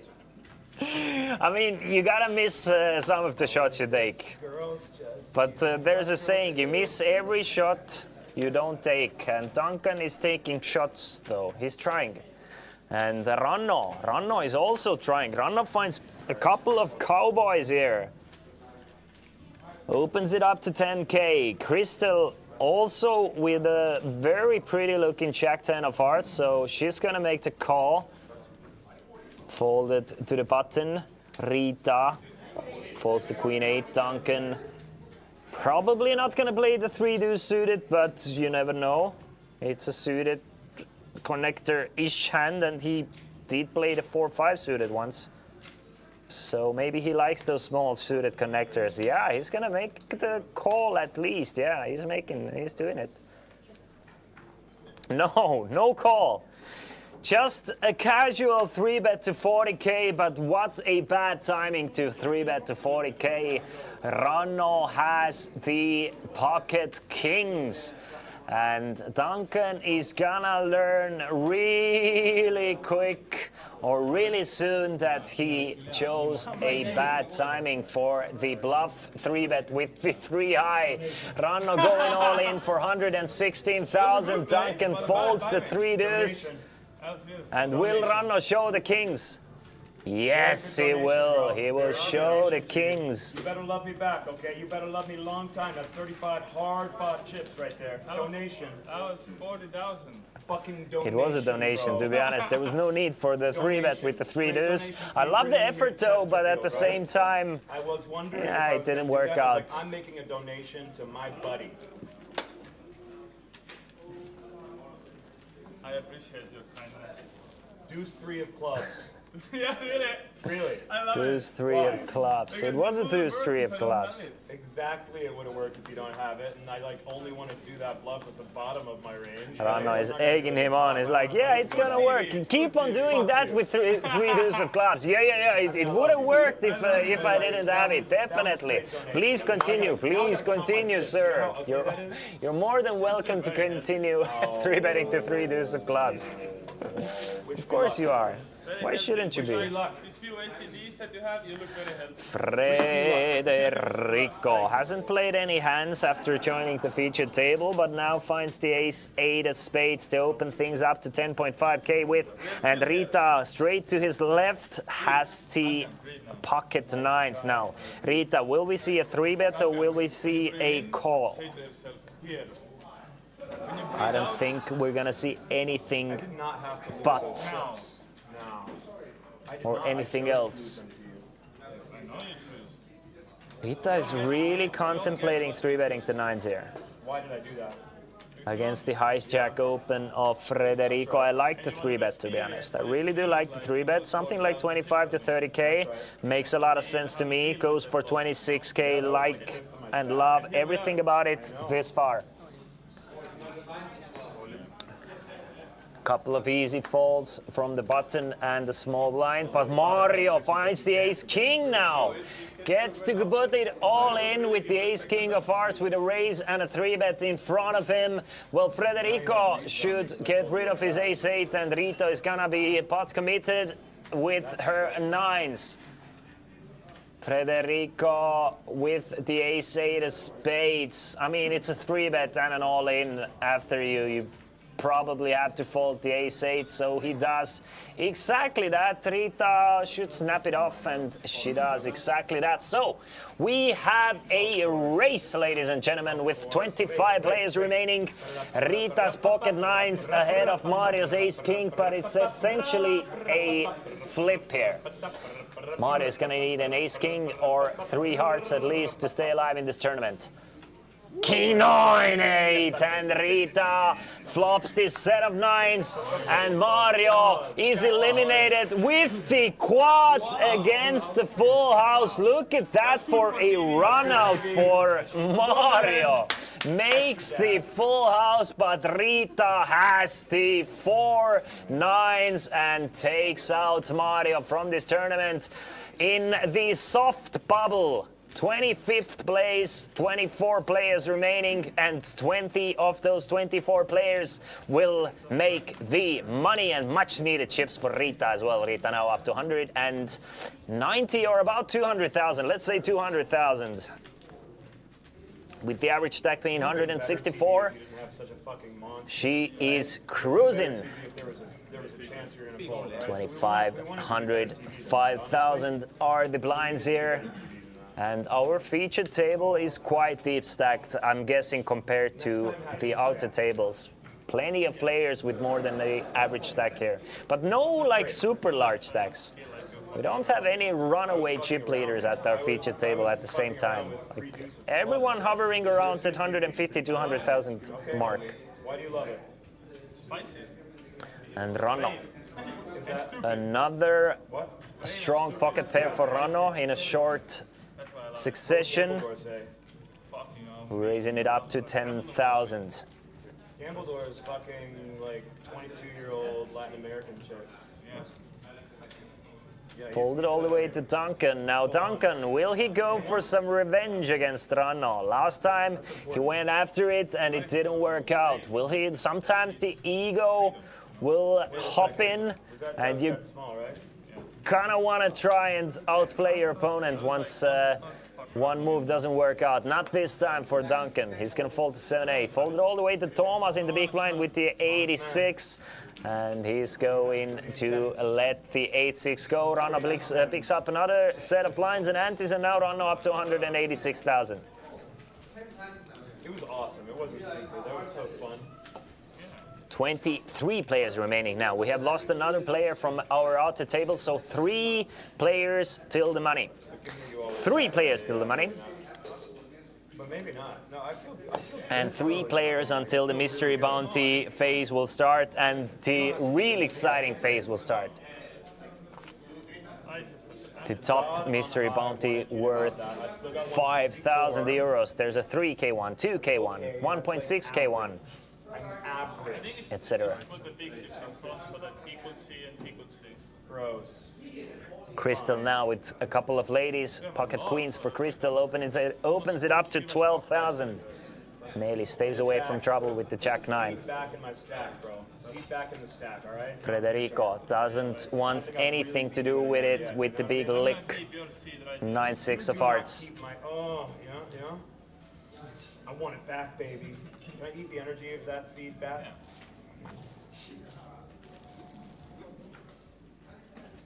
Duncan, 7-5 off, stays away, as will Rego, as will Thomas, and now just the big blind remaining. Big blind, Rano from the big blind. Probably one of the most likely players to defend the big blind, but not with the 6-2 soft.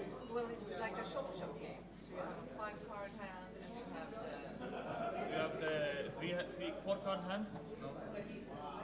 What? No? four card hand in Sweden as well. Ranno is taking his time for some reason. Just It's not. It's the Chinese. It's the other way. When it comes to roll down. yeah, everybody knew that he was gonna fold, but he wanted to finish his sentence before folding. But maybe a little like strategy there with us being near the money bubble as well. You know, it's never a bad idea to take a little bit of extra time with this stack that can be in trouble. Oh, there's a tournament here tomorrow in Sweden. I'm gonna play online on Sunday. But try it, you might like it. I'm gonna try it online. And nobody, I'm guessing nobody at this feature table objects to taking a little bit of extra time. Every hand nearing the bubble. Of course, we still need 3 more players to make the money, and I'm guessing like making the min cash is not the biggest deal at the Mystery Bounty tournament, because basically the min cash is your money back in the tournament, since half the money goes to the mystery pool and half the money goes to the prize pool. But you know, just making it, since you're already there, it's better than nothing, but also making it to the mystery bounty phase as well, having the chance for those huge mystery bounties. Crystal, now it's her turn to find the pocket nines. Blind versus blind. Ranno is raising it up with 5-3 of clubs, makes it 16.5, and Crystal definitely gonna continue. Now, how is she going to continue? Will she 3-bet blind versus blind, or will she just call and keep Ranno in and play this one in position? She's going to just call. King, Queen, 7.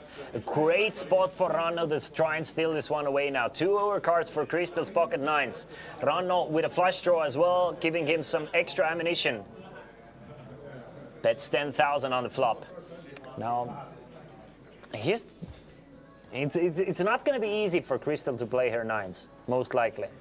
Even though she is in position, you probably shouldn't fold for a single bet here. You're still ahead of plenty of hands. You still can see what develops on the turn and so on. Will Ranno give up? But at the same time, if Ranno has the king or a queen, you're in bad shape. But Crystal has the 9 of clubs as well. Definitely with the 9 of clubs, I'm calling once here.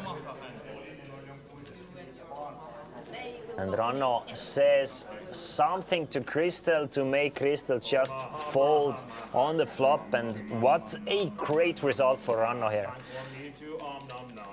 First, that Crystal did not 3-bet him pre-flop, and the flop came perfect enough to just steal this one away. I mean, Ranno is cruising now up to 200,000. Really, really feeling comfortable at this featured table. Feeling comfortable playing those hands post-flop, making all the right decisions. And his experience is showing. Definitely showing. Frederico, no stranger to final tables and deep runs himself. He's going to fold to Queen 3. As will Rita. Duncan, finally we get to see Duncan play with a strong hand. Duncan finds the ace queen. Duncan has been mixing it up with some trash hands, but now we get to see him actually play a strong one. Now Thomas might see Duncan the way he is as a wild card and overestimate his ace-10, but let's go off the ace-10. Nice fold from Thomas here.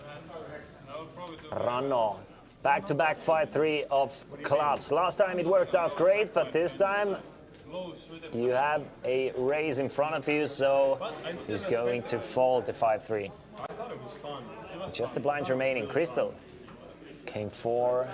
Yeah, not from the small blind. Meili's one of the tightest players from the big blind, but probably not tight enough to fold the jack-10. He's going to take a flop here. And let's play some street poker, ladies and gentlemen.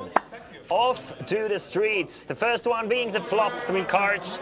Meili's with 2 live cards. Jack-10 against Duncan's ace-queen. Jack 7-4. Meili smashes it and flops top pair. Still gonna check it though. Or is he? Or is he? I keep on doing it. I keep on expecting things to happen and anything but happens. Meili's leads out for 12. Duncan is gonna call. in position. 8 of clubs now giving Melis a straight draw to go along with his top pair. 56.5k in the middle now. Will Melis continue betting or will he slow down for 1 street? I don't think it's a 3 street hand, but Melis still feels there's plenty of value to be had and bets just 15,000. Trying to keep Duncan in, and Duncan is gonna fold the ace queen. The 8 of clubs, not the best card. Now Melis, if he had something like 8-9, 8-10, 9-10, all of those hands caught up, and there's not enough hands that you're beating, and some of them you are drawing dead against, so he's gonna fold the ace queen. I think I like the way Duncan played this hand. I really do. I think he played it fine.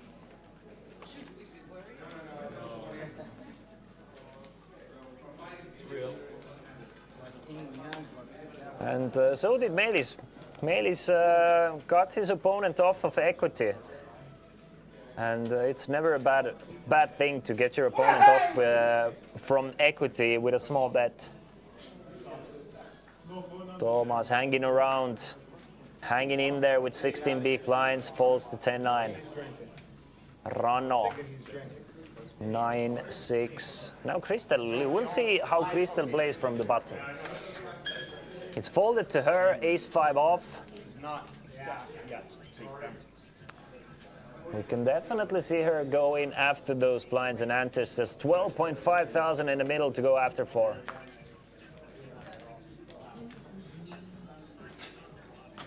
And she's gonna raise it up to 10,000. Melis. Melis definitely a player who likes those ace-X type of hands.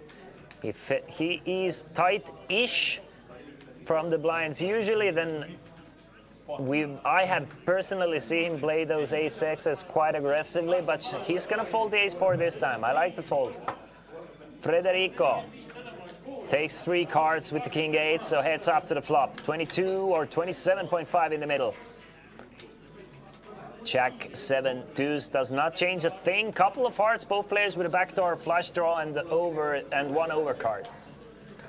So a similar spot for both players, but Federico with a weaker hand plus out of position. I assume this one is going to go for Crystal, but you never know, especially seeing the check on the flop. Federico might just smell some weakness and go after it on a turn. 6 of diamonds brings in a second flush draw as well, plus a couple of extra draws. So I'm guessing Federico thinks the Crystal is never gonna check back a pair on this board. So going after Crystal's ace-high type hands, and that's exactly what Crystal has, and that's exactly what's gonna work for Federico. Just keeping the pot small pre-flop, trying to navigate post-flop, and when your opponent shows weakness, going after the weakness. And Federico, those small pots matter. They add up really fast. So here are the chip stacks. Quite evenly stacked table. As I've said a couple of times, Melis, chip leader, 240,000. Federico, 200,000. Crystal, 199. Rano, 198. Rita, 195. Then we have Rego and Duncan with about 140, and Thomas, our shortest stack, with 83 big blinds, but still 16.5 big blinds, or 16.6 big blinds. Plenty of playroom in this tournament. 23 players remaining. We are waiting to get down to 20. Down and dirty. Duncan now with a couple of fish hooks. Pocket checks for the man from the States, raising it up to 13,000. Crystal, ace 10 off. Now this is a hand that gets a lot of amateur players in trouble. Hands like ace 10 off, especially when it's raised early, they don't play that well. So I would really like to see Crystal folding to ace 10. But it's exactly the type of hand that looks a lot better than it actually is, especially against an early position raise. She is in position though. I think it works even better as a 3-bet bluff than a call. Well, I don't think so, but I know so. Instead, Kristel does make the call with the ace-10. Folded all the way to Rita in the big blind. Now Rita being the last player to act. The ace-9. Just 8k extra to call. She might also join the body with the ace-9, and so she does. 3 ways to the flop. Couple of ace-x hands against a couple of checks. Duncan against a few ladies, and there you go. There's the ace on the flop. 2 players flopping the pair of aces, and an absolute disaster for Duncan here. Check from Rita. Duncan has quieted up quite a bit. Ran out of a little bit of energy, I guess. And checked all the way to Kristel, and she's gonna bet 15,000. Gets a quick call from Rita and a very nice fold from Duncan, realizing that one of those 2 players at least probably has the ace, and and these jacks are no good. There's another one. There's another one for you. Now Rita and Kristel both with 3-of-a-kind aces, and Kristel's 10 kicker is best. 76.5k in the middle. Kristel is feeling, I'm guessing, quite good with her ace-10. Rita cannot feel super comfortable with ace-9. If Kristel is continuing to bet, your ace-9 is basically a bluff catcher. Your kicker is not very often playing there against Kristel's call against an early position raise. Kristel has a lot of those ace-queen, ace-jack, ace-10 suited type of hands there. Kristel betting just 20,000. There's no way Rita is getting away from her ace-9 for just 20,000. No way. Maybe Rita is feeling even better now against the small bet. There's 2 flush draws out there. And really off chance straight draw as well. So maybe she feels like she needs to protect her ace-9. Maybe she's even going for some value against the small bet, and that's exactly what's going on. Rita is raising it up to 50,000 now. Kristel must be a little worried against a hand like ace-7, ace-4, but still. Why are you so angry? I mean, after you bet just 20,000 on a turn, you're still feeling good with the ace-10. But I don't think you should do anything but just call here. And this pot is ballooning real fast here, guys. There's already 147,000 in the middle. And that's before Kristel is gonna call for an extra 30,000.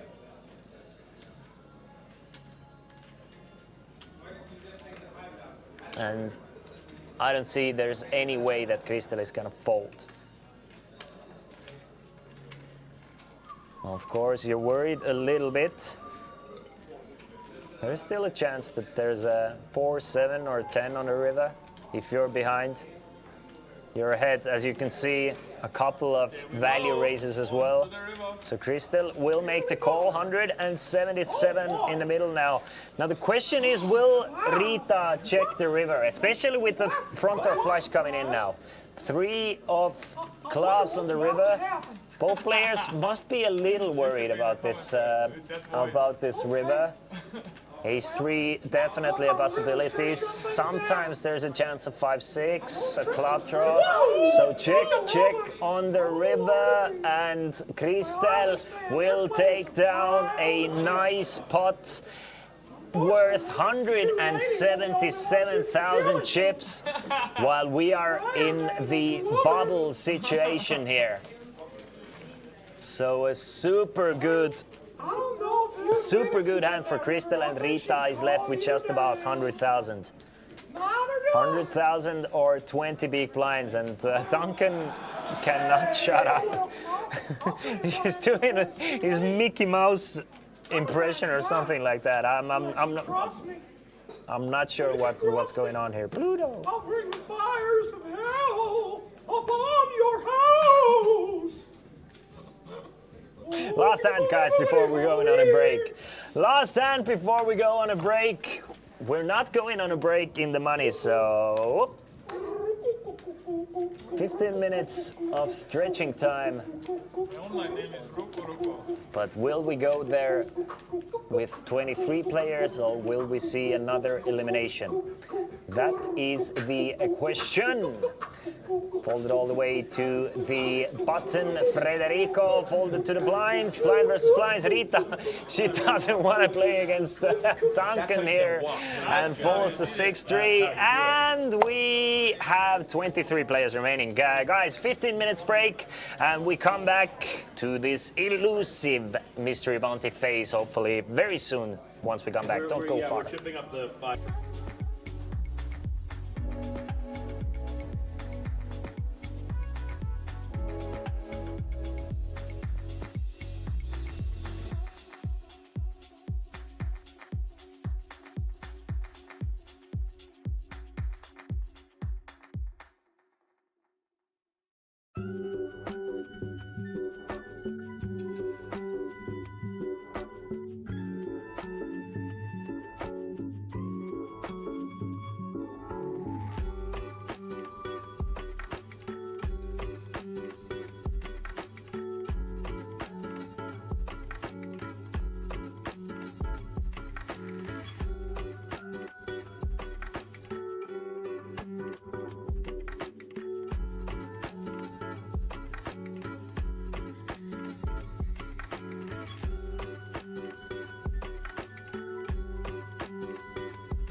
Ladies and gentlemen, welcome back to Chesterfield 250 Mystery Bounty Tournament. We are nearing the money.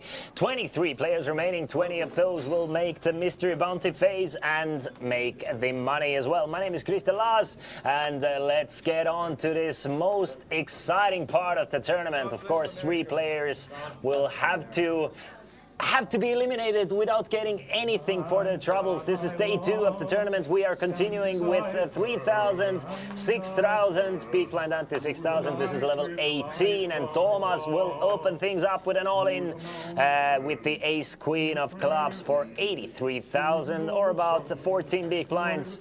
Nothing else he can do in this spot, so now all he has left to do is pray and wait. Of course, if we were in the Mystery Bounty phase already, this would get called even easier, but Duncan finding the pocket kings and going all in over the top of Thomas, and has Thomas in dire straits. Thomas is going to need an ace to stay alive in this tournament. 178,000 in the middle. Can Thomas get lucky, or will his run out here in 23rd place? A king or an ace? Now there's the king on a turn. Duncan gets this set, but Thomas makes this straight, and Thomas doubles up through Duncan all the way up to 178,000, and we are off and running, and the opera singing Duncan gets unlucky straight away. The first hand coming from the break, and now left with only 46,000 chips and looking poised to bubble this tournament. He needs to spin it up, but still, I mean, 46k, about 8 big blinds. About 8 big blinds, there's still plenty of time. Still plenty of time to make things happen. Couple of double ups, or maybe just, you know, hang in there until couple of players bust out from the outer tables. Well, remains to be seen. Always willing to serenade us, even after losing a huge one. A polarizing figure at the featured table, bringing a lot of color to this featured table as well. I totally stopped, but they're not thinking yet. So I'm calm, and I'm calm. Nothing really matters. I love the Estonians, just like, I'm not sure about that. I'm not sure about that. Federico with ace-4 of clubs opens it up to 12,000 or 2 big blinds. Duncan now, let's go with the ace-9. So he does, goes all in with the ace-9. Federico probably bot committed with the ace-4. I mean, once you already raise it up to 2 big blinds, you're gonna call off the 8. You're not in a, you can't be in too bad of a shape as well with the suited ace. So I expect Federico will call, and Duncan will be in a great spot to double up right after losing a huge one. 34,000 to call. There's already 73,000 in the middle. As we can see, he actually is getting correct pot odds as well, and I'm guessing you're getting correct pot odds against almost anything here, except for aces. So if I'm Federico, I'm always calling there with ace-4. Especially ace-4 suited.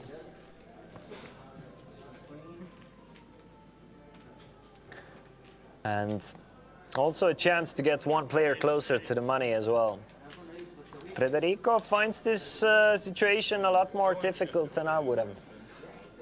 Thinking that maybe Duncan is not shipping all in on the button very wide. So assigning Duncan just the strongest range, Gamble, baby. but still, again, even against the strong range, I'm thinking you have the correct pot odds to call. So Federico does make the call, needs some clubs or a 4 to eliminate Duncan from this tournament, but Duncan is looking in a good shape again. But last time he was in a good shape, it didn't work out for Duncan. King 7-6 with a couple of clubs, 4 club on the river. Can he do it? No, he cannot. Federico will double up Duncan here for the joy of everyone sitting next to Duncan. He will double up. Now up to more than 100,000. Hands next time. In it to win it. Am I not merciful? Isn't this what you wanted? Me? An American Looking boy in Estonia. straight in the camera. Estonia. I finally made it. No way they can't back like that. The American boy really having a good time in Estonia. That's great to see. I mean, it's and the average stack is 171, and he's now more than 100,000. It's not too bad. It's definitely not too bad. It's about yeah, like 17 big blinds, plenty of play room here. For a little bit, but it will still keep your heart open. Yeah. That's what matters. Like, Crystal, one of the biggest stacks at the table with 297,000 after winning a big one with trips against trips, with ace-10 against ace-9 on an ace-ace XXX board. Folds her hand, Melis. Another big stack here with 230,000 and with a strong hand as well.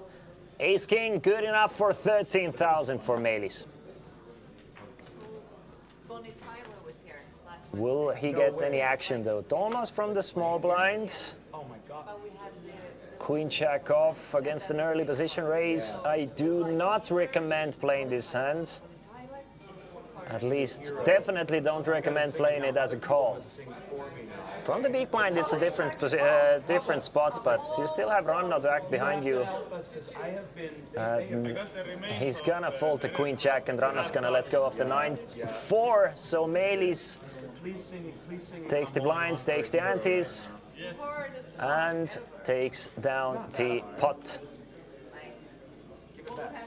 I give you guys so much energy, and others. I think she's afraid of the 2 hands penalty. Yeah, I'm 4 shots away from singing. Suddenly, Still 23 players. you gotta buy yourself here. I'm holding out for a hero in the morning light. He's gotta be strong, he's gotta be fresh from the fight. Yeah, that's right. I need a hero. That was cool with the I need a hero. on the flop, you know? Really made it Now he's okay. I'm stopping. I'm stopping. I'm stopping. Melis, pocket sixes. Yeah, no, they're good here, man. Jamie, it's been up. It's been Back-to-back down. raises from Melis here, up to 12,000. Ace Queen hand was wild. You went to Federico enjoying a nice meal and a beer. you knew I was Good man. Good man. knew the cards were there underneath. No one else saw 2 kings. No one else saw 2 kings. Folded to Thomas from the button. Let's go with his hand. I don't see Ranno playing King 10, but at the same time, Ranno might want to play against Melis post-flop. But still, Melis is opening from under the gun. Yeah, King 10 is just an awful hand to play against an under the gun open. So he's gonna fold it. We have lost 1 player from the outer tables though. So 22 players remaining, 20 players in the money. 2 more bust outs. Now is the time to do it. Now is the time to do it. Everybody here knows. Blinds 3,000, 6,000. Average stack 179, so 30 big blinds average. We're playing 30-minute levels as well. This is level 18 of this Chesterfield 250. 25k was the guaranteed prize pool. The overall prize pool came out to be 31,860 euros. 14.4 in the bounty prize pool and 17,000 plus in the regular prize pool. First place will take home 4,200 euros, but the biggest bounty is 5,000 euros. So I expect once the players make the money, I expect players to go after those bounties very aggressively. Reigo, Jack 10 of clubs. Of course, we are in the bubble situation, but Jack 10 of clubs still good enough for a race for Reigo. This is the spot where sometimes players will start folding hands like this to just stay away from trouble, but not Reigo.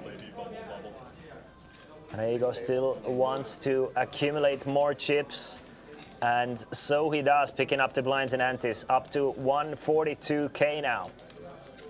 And the clock has been paused, meaning that we have lost another player from the outer tables.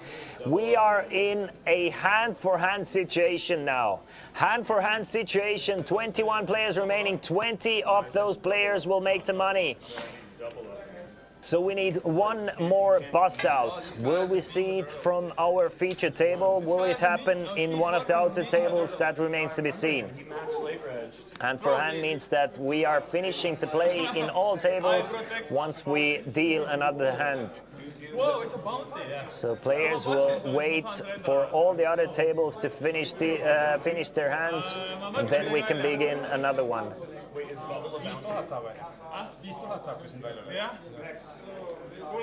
And there's a 5k bounty, 3k bounty, 2k bounty, 1.6k bounty, and a bunch of smaller bounties as well. Bounties ranging from 100 euro tickets to 5k cash. Chesterfield has added quite a bit of extra incentive in the bounties as well. Some restaurant tickets, bar credits, and so on.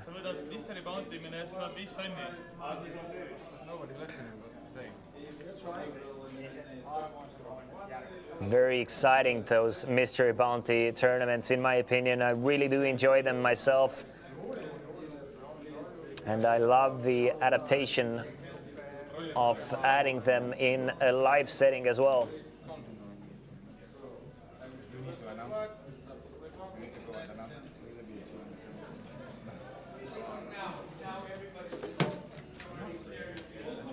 So I guess we are ready to go on with another hand now. The dealer is shuffling the cards, so I'm guessing everybody at the outer tables have finished their hand. So first hand in the bubble coming up now. Will it burst quickly, or will we stay in the bubble situation for a long time? Every hand, since the clock is paused, we are losing 2 minutes from the tournament clock every time we play a hand.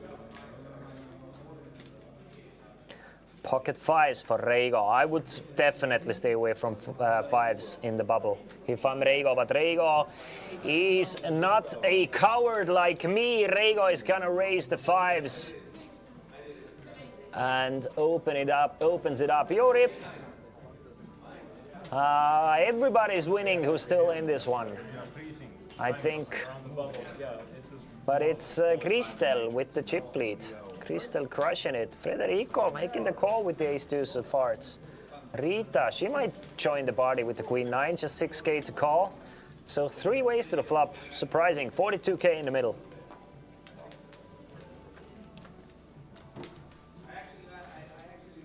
Queen 7-3, looking good for Rita, flopping top pair and the only player with a club as well. Federico checks it over to Rita. Rita checks it over to Reigo. Reigo, will he take a stab at it? Will he try and steal this one away? Yes, he will. But a small bet, looks like 12,000. Yep, makes it 12k. That should be enough to get rid of Federico, but Rita, she's not going anywhere. Rita, she will make the call. With her top pair, 66,000 in the middle, 80k behind for Rita. Jack of clubs giving Rita a queen high flush draw now to go along with his top pair. Reigo, it's getting from bad to worse for his fives, but at the same time the Jack of clubs might be a good enough card to bluff Rita off her top pair. I don't see it happening, though. I think it's gonna go check, check, and probably check, check on the river, but we'll see. Remains to be seen what Reigo elects to do. Reigo continues betting. Bets 22,000 on a turn now, just really putting pressure on Rita, but Rita having the queen of clubs, I don't see her folding. But at the same time, it is the bubble, you know, anything is possible. Reigo trying to look as confident as he can and gets Rita to fold to 97% hand on a turn. And I mean, fair do, Reigo. Well played, just really pressuring his opponent and getting her to fold the best hand, and not just the best hand. You can see it was 97%, ladies and gentlemen. And that's the power of aggressive poker in a tournament setting, and especially in a bubble setting. Rita now the shortest stack remaining. 13 big blinds, plenty of playing room though. Leppisaho, welcome. Hello. Leppisaho, not the happiest of seeing Rita folding the top pair there. But I mean, I guess I really don't blame her too much in a bubble setting. But once you get there, I guess you don't want to face the all-in there on the river. I'm guessing that's her problem. Ranno now, raising it up to 12,000 with the pocket jacks. But Duncan finds the nines, and we might be bursting the bubble here. Should Duncan elect to go all in against Ranno? Ranno is never folding to jacks. There you have it. Choo-choo, the all-in train is coming. Duncan has put it all in for 101,000. Ranno snaps it off with his jacks, and Ranno is 77% favored to eliminate Duncan in 21st place and to send the boy from America packing from this tournament without anything to show for it except for a TV table experience and showing 211,000 in the pot. Will Duncan find the miracle 9, or will Ranno get everyone else to the money and off to the mystery bounty races? Looks like I'll probably be out on the bubble to you. Looks like I'll probably be out on the bubble to you. It's looking so, but still 23% for Duncan. The father, and you can take him in this chips right now. Oh, that's a good picture. Duncan and Ranno have been battling whole day today, and Ranno has been getting the best of Duncan, and it's looking like the final nail in the coffin of Duncan's tournament run, but still can catch a 6 or a 9 on the river. It's a close but no cigar for Duncan. 5 of diamonds on the river, and ladies and gentlemen, we have all made the money, and of course it is Ranno's Otla who bursts the bubble. GG Duncan for an incredible showing. I mean, definitely a colorful guy. These guys share a hug, and now it is the time for the mystery bounty phase to begin. Everybody has guaranteed themselves 265 euros for min cashing this tournament, but now every elimination gets a player a mystery bounty opportunity with a top bounty worth 5,000 euros. So knockouts are even more important now. Expect to see players really go after those all-in stacks here. Top mystery bounty being worth 5k, meaning 20 buy-ins. Really a lot of incentive there. Plus there's a 3k and a 2k and a 1.6k mystery bounty there as well. Invited you to steal that. We're gonna clip that. We're gonna clip that. That's literally recorded on TV. Yeah. This is amazing. It's on YouTube. Right on the bubble. Exactly what I wanted. Yeah. Exactly. All right. All right. The table has gotten, or will get, a lot more quieter. No more, I expect no more singing to happen at our featured table. So let's see if the action will pick up as well. Ranno opens it up with the ace-7. Like I don't think Ranno is usually opening with ace-7, but now since it's a mystery bounty time, he's gonna widen his opening range and really try and go after those mysteries, potentially calling very many short stacks. So making it 12,000. Reigo will defend with his ace-3 of diamonds. So king, queen, 10 on the flop. Both players with ace-high and a gotcha straight draw. Check from Reigo. Who wants to sing? Please don't. Who wants to sing now? And an instant please no. Ranno c-bets the flop and takes down another bot, and Ranno has gotten the wheels going now. Everything is going the right way for him, up to more than 300,000 after winning this spot. The average stack is 207,000, and we have already lost one bounty.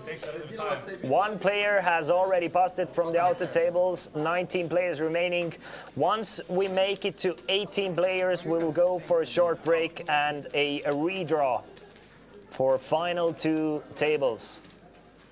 Yo, Mikko!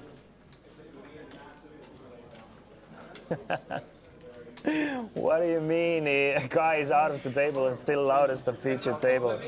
I wonder if he'll make a comeback, if he's gonna hang out lurking and maybe make like a re-entry to the featured table.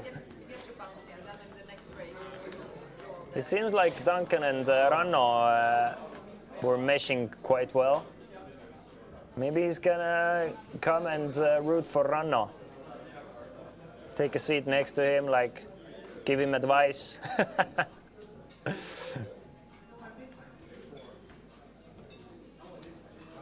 Couple of trash hands go into the muck, and that will mean Thomas will get a walk. So nothing too interesting happening in this hand, as we have 19 players remaining. Once we make the final table, I will go over the final table monies as well, but what is most important at the moment is everybody has guaranteed themselves 265. Not that important. More importantly, everybody now has a chance of catching some mystery bounties. Rita, our shortest stack on the featured table. So should Rita go all in? Of course, Rita is also the tightest player, but still, should Rita go all in, I expect it to get called quite loosely or light. Not the turtle. Who took the turtle? Crystal folds the 7-6. Magician.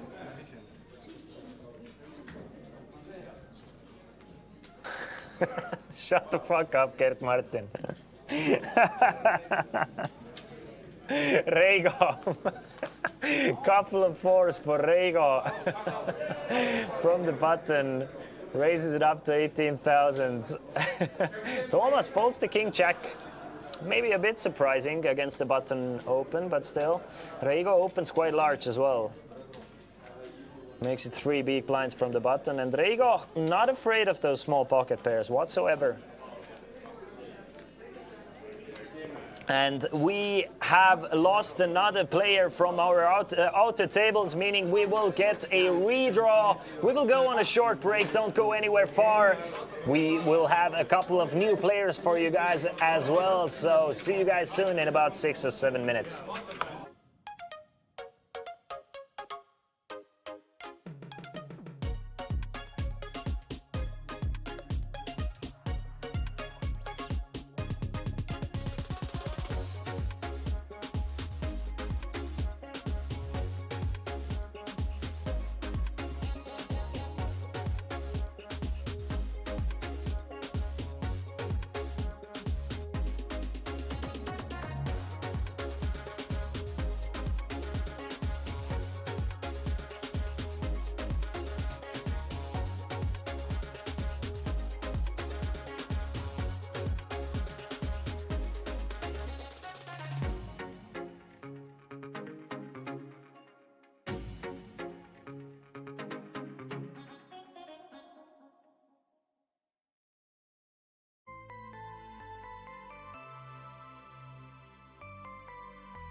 Ladies and gentlemen, welcome back to Chesterfield 250, final 18 players. 144 players started, 18 players remain. Everybody has guaranteed themselves money and a chance for some mystery bounties. This is a mystery bounty tournament with the top mystery bounty being worth 5,000 euros. We have a 3K1, 2K1 and a 1.6K mystery bounty, as well as a bunch of smaller mystery bounties as well. The tournament winner will get home the trophy as well as 4,200 euros guaranteed as well. Our tournament chip leader René has joined us at the featured table. Final two tables remaining.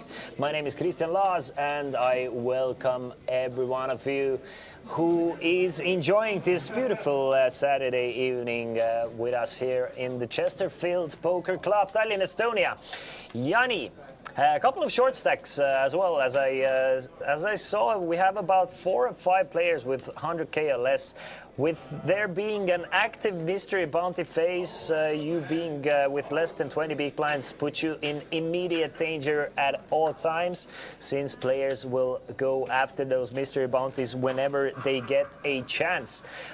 Tony, from the button, after it's folded to him, opens it up to 12,000.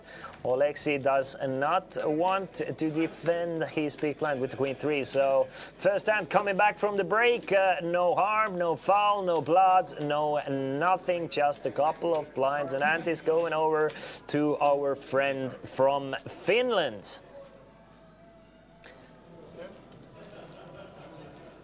So 265, right? 265 guaranteed. No, 340 euros guaranteed for everybody now. But the money jumps are quite small. It's all about the mystery bounties, and we will broadcast the mystery bounty draws for you guys as well during the break. All the mystery bounties will be drawn in 1 hour and 40 minutes. So there's still 1 hour and 40 minutes until the next planned break, and we probably will play until then without any other interruptions. But at the same time, should we lose 9 more players in that next 1 hour 40 minutes, which is unlikely but possible, then we will go to the final table before even go into the break. We'll see. Remains to be seen. I'm guessing we're gonna. Yeah, we're not going to lose 9 players in an hour and 30, since the structure is flat. It's 3-6, 4-8, 5-10, 6-12. It's a very, very flat structure. But of course, there is this added incentive of possibly drawing 5k from the mystery bounty. Yes, the bounty pools are going to be on stream, and during the regular breaks, we will stream and broadcast the bounty pools. So you get to see exactly who gets what. Federico folds J7. René, he is our chip leader in the whole tournament with 392. Folds the 25. Jani with ace-deuce of hearts. Doesn't even want to go after it. Yeah, that's one thing. Since the players are gonna call you quite lightly, you want to stay away from going all in with hands like ace-4 suited, ace-5 suited. Of course, you're gonna get calls from king-7, but like the regular hands that you're gonna generate folds against a lot of the flips, the ace-7 offsuits and so on, these will end up calling you. So you kind of want to go all in for value as a short stack, more than a bluff, since the probability of getting called is so much higher. You really want to play your strong hands very strongly as well. Enea makes the call against Tony's raise with his king-6 and takes the lead on a flop, but it's a sick one. It's a gut-shot straight draw plus a flush draw for Tony. And Enea actually mathematically behind against Tony on his pair of kings. Check from Enea, a bet of 13,000 from Tony, and Enea is gonna raise it up straight away. Looks like 38.5, if I would have to guess. 29,000 instead, never mind, never mind.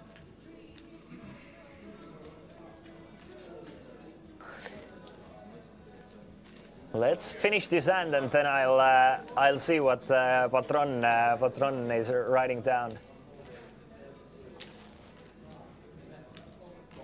Tony makes the call, just makes the call, doesn't want to ship it all in Enea's face. I wouldn't mind an all-in from Tony. You really want 2 cards against... you really want 2 cards anyway with Queen 9 of spades, but at the same time there's a slight chance Enea might even fold after you go all in.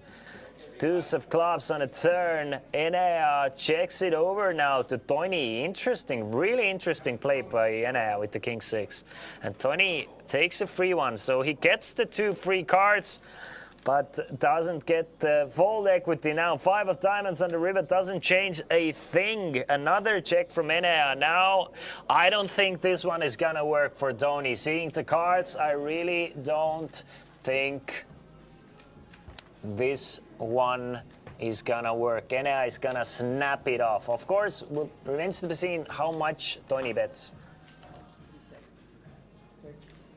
37,000 snap call. It's gonna be a snap call. 3, 2, 1. Just a matter of picking the chips. It's gonna get called. It's all over, baby. You call, it's gonna be all over, baby. Enea never folding. All the straight draws missed, all the flush draws missed, everything missed. You played your king very weird way, and Enea gets a decent 165 pot from Tony here. Now up to 214,000. But we have a question from a viewer called Casino Patron. You math and rune nerd. Would you take guaranteed 3rd place money or guaranteed 3 envelopes with 20 envelopes remaining? It's an easy answer to that, actually. 14,000 in the bounty pool. 20 players divided by 20 players. So let's say the average bounty is worth 720 euros. Times that by 3, you get 2,160 euros worth of equity. Now, guaranteed 3rd place. How much is guaranteed 3rd place in this tournament? How much does 3rd place pay? 3rd place pays like 1,900 euros, right? Something like that. So I would take guaranteed 3 envelopes with 20 remaining. Easy, easy, easy. I would still take the envelopes if it was like slightly smaller than guaranteed 3rd place finishing money. But if the envelopes are higher, I'm definitely taking the envelopes. So that's my logic behind it. 3rd is 1665, so definitely the envelopes. I might even take guaranteed two envelopes. If guaranteed 2 envelopes is like 1,400 euro or 1,450 euro equity, but a chance of 5,000 euros, I think I would gamble with the envelopes.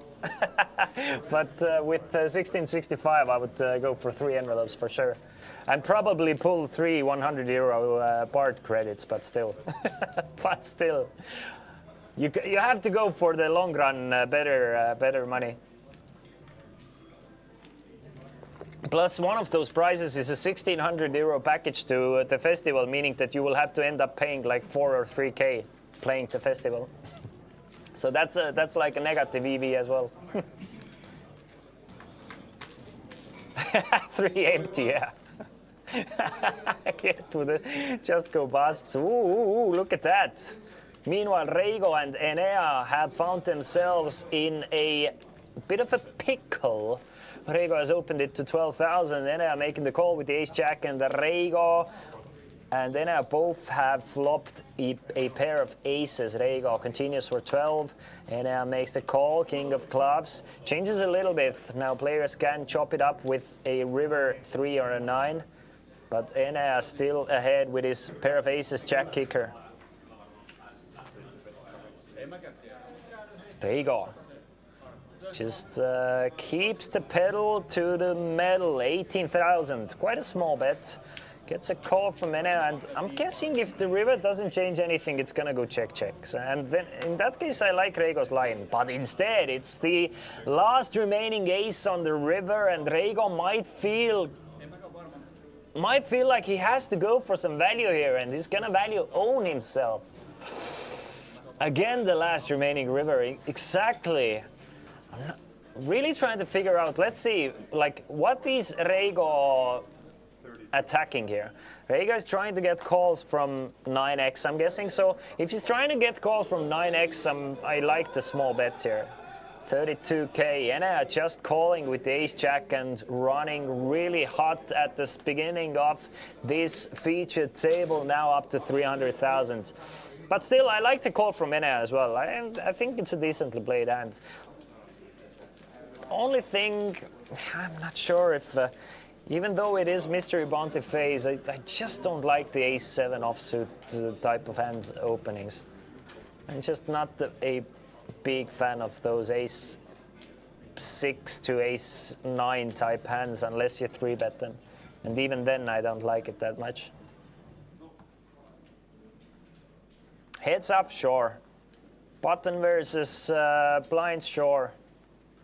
Other than that, just fold the trash hands. Easy. But maybe I'm a nit. Maybe I'm just getting old. And I'm turning into Mike Madison. Probably. Most definitely.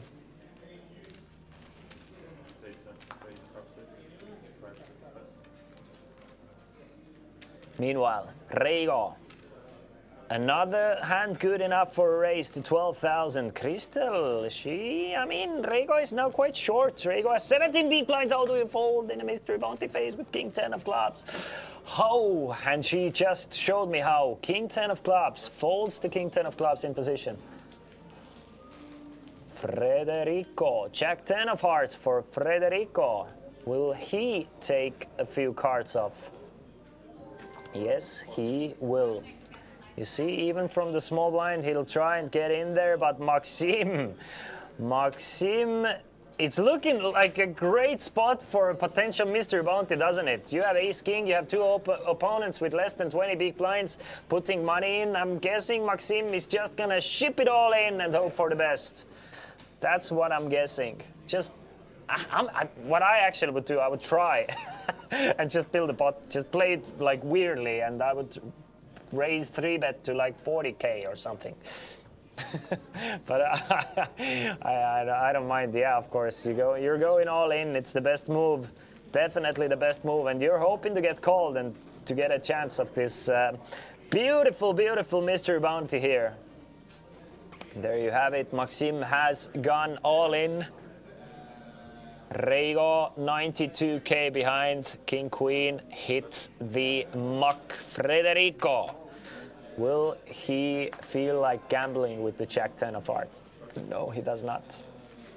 He does not, and no gambles to be had. Maxim, a beautiful spot to find the ace-king. Unfortunately for him, doesn't get any action, but still picks up the dead money in the middle. So about 30k goes over to Maxim. Blinds have gone up as well, 4,000, 8,000, big blind ante, 8,000, and surprisingly, we haven't lost any players yet. Of course, the average stack is not that small. The average stack needs to... Since the structure is flat, the average stack is like almost 30 big blinds still, even with the Mystery Bounty phase going on, so plenty of playing room. Meanwhile, what is Ilari Sahamies doing? Just a random question. When was the last time Ilari Sahamies visited Estonia to play our tournaments? Maybe Chesterfield should call Ilari. Come kiss at our featured table. New music video for Ilari. Is it really? Is it really?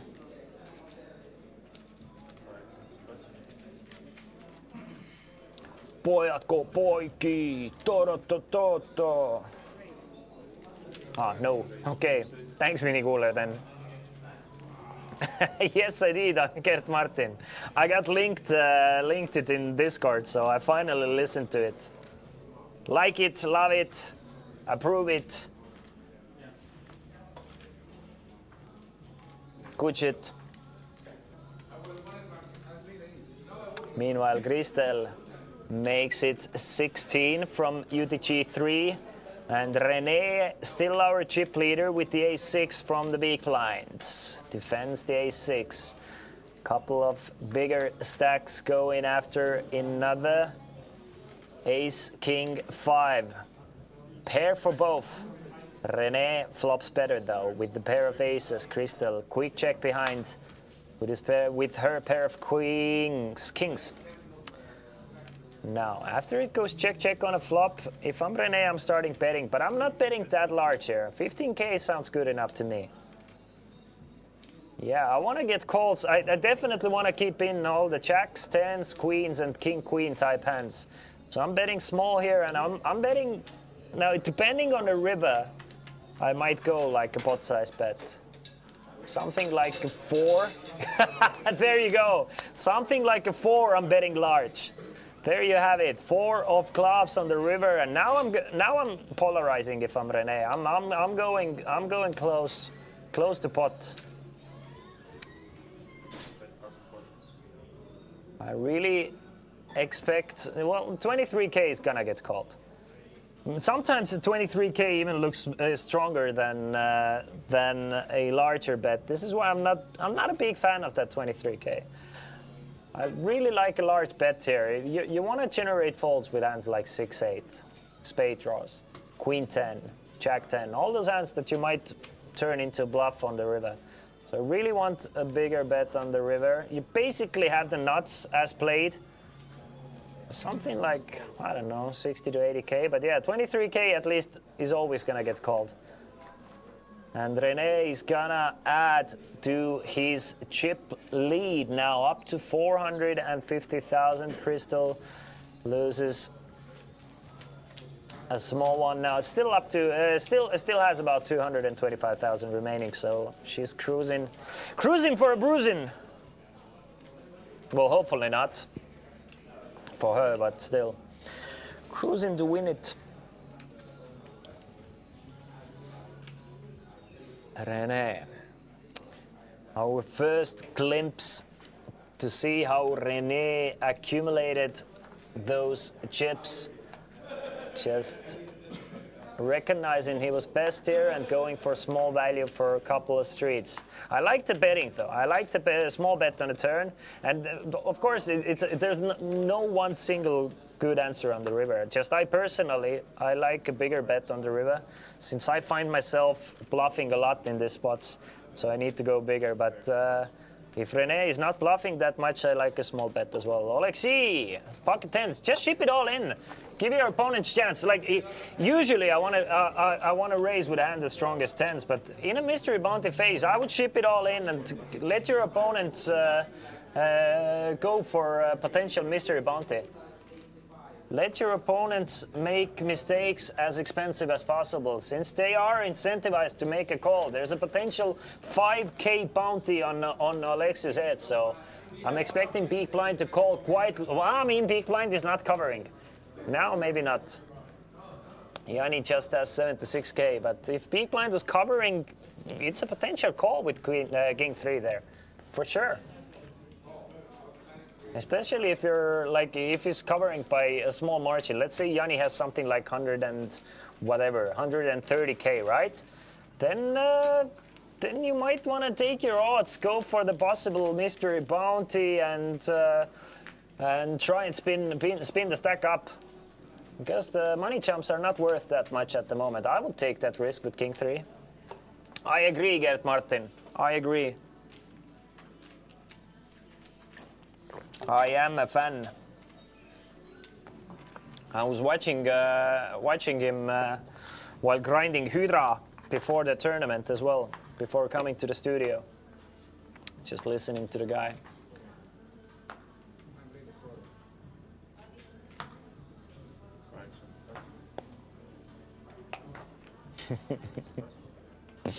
The clip about fan art. Really funny. God damn, Maitland. Maxim, Queen 6 of hearts. Something with having hearts makes the hand more sexier for me. For some reason, I want to open the queen six of hearts. If it was clubs, I would snap fold it, but queen six of hearts, it just feels stronger to me, doesn't it? And it seems like it feels stronger for Maxim as well, but still ends up folding. René. Not gonna play aggressively from the button. Yanni, can he find anything to go all in with? 5 deuce doesn't look like it. And especially during the mystery bounty phase, sometimes you might be able to go all in any two from blind versus blind against a tighter opponent, but with the mystery bounties, you can't. You just cannot.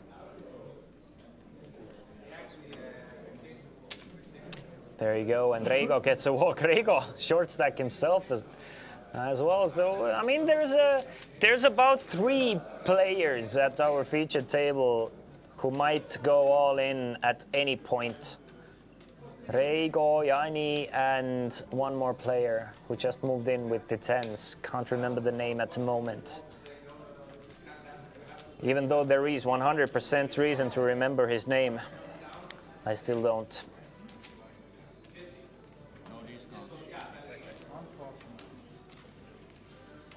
Mr. Casino Patron, are you still here and are you grinding anything on the side as well? Let me know. Are you grinding poker or hardly grinding? Anything or anyone? Yeah, Oleksi. Oleksi was the other player. Frederico also on 100k, so 4 players with 15 big blinds or less.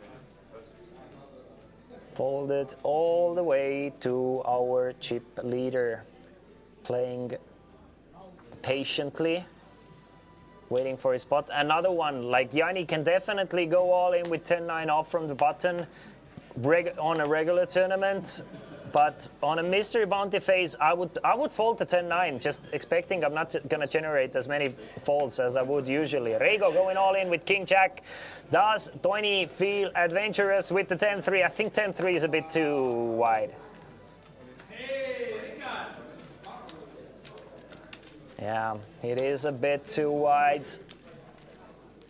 Tony agrees with me and is looking for a better spot. So there's the first possible chance for a mystery bounty relinquished from Tony.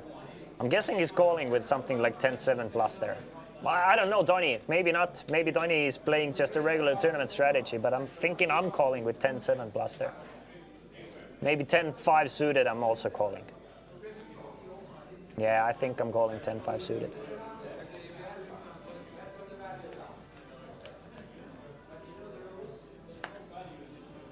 It is what it is.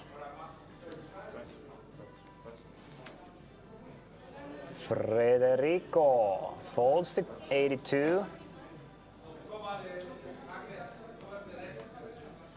So does Maxim. René has been patient with his chip lead. Hasn't picked up too many strong hands either, so he's gonna fold.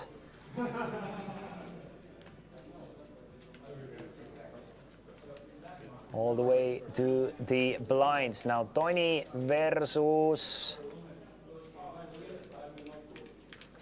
who? Versus Chris.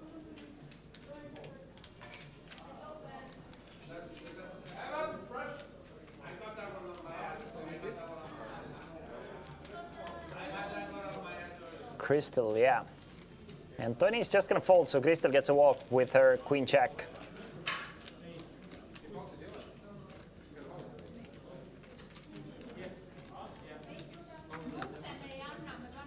So surprisingly quiet at the beginning. At the beginning of the mystery bounty phase. I'm a bit surprised. We have lost another player from our outer table still, so 17 players remaining. Again, we will broadcast the pulling of the mystery bounties during the break, which will be in 1 hour and 17 minutes. But players are playing quite carefully at the moment. Quite carefully. Maxim, will he make some noise with the ace-5? Doesn't look like a player to make too much noise, so he's gonna fold the ace-5.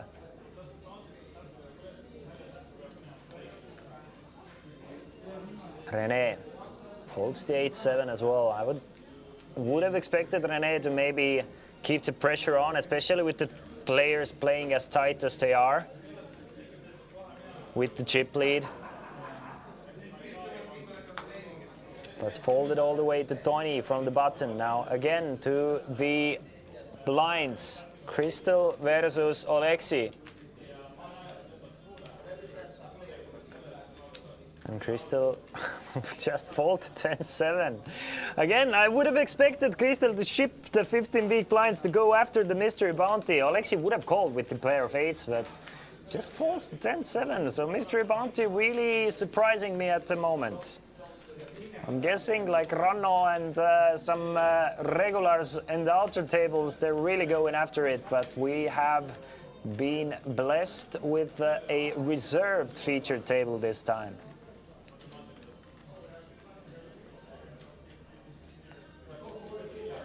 Interesting, interesting, interesting.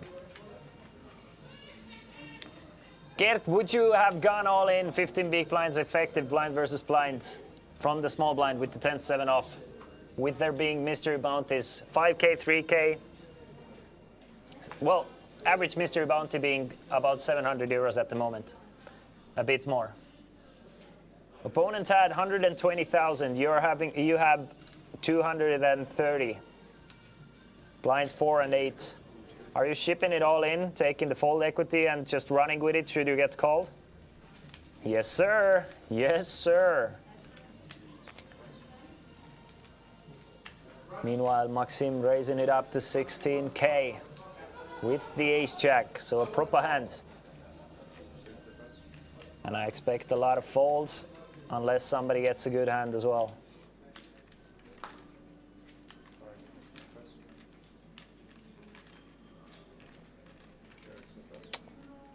Probably would have limped 10-7, so you... Yeah, okay, that's interesting.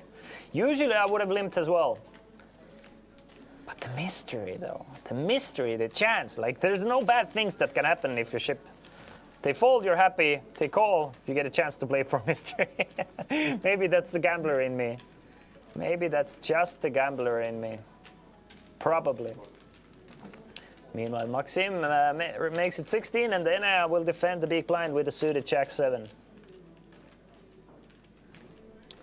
2s, 4 and 5, so no pairs to be seen anywhere. And just 2 overcards, not even a single diamond out there. And Maxim would take this one down with a c-bet, should he elect to do so with his 2 overcards. And a gut shot straight draw plus a backdoor flush draw. Yeah, makes a lot of sense to defend against hands like whatever has equity, like Queen 10 and so on.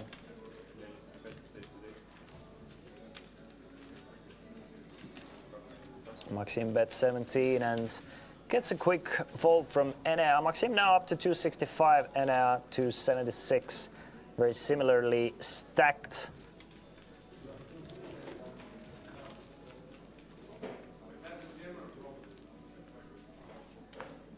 13 minutes remaining of this 4,000, 8,000 level, 30-minute levels. Here we are playing down to the winner today, which should be at about 3 a.m. I would guess so. But you know, you never know.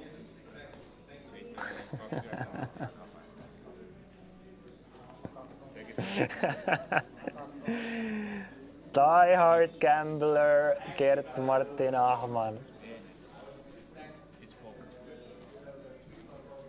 I believe it. I believe it. Maxim folds the ace-9.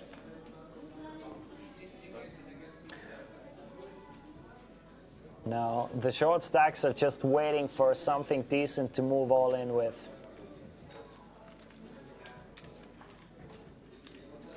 And they are not finding anything. And our big stacks are just very reserved as well. So it's a bit of a snooze fest at the moment. But, you know, maybe it's the quiet before the storm.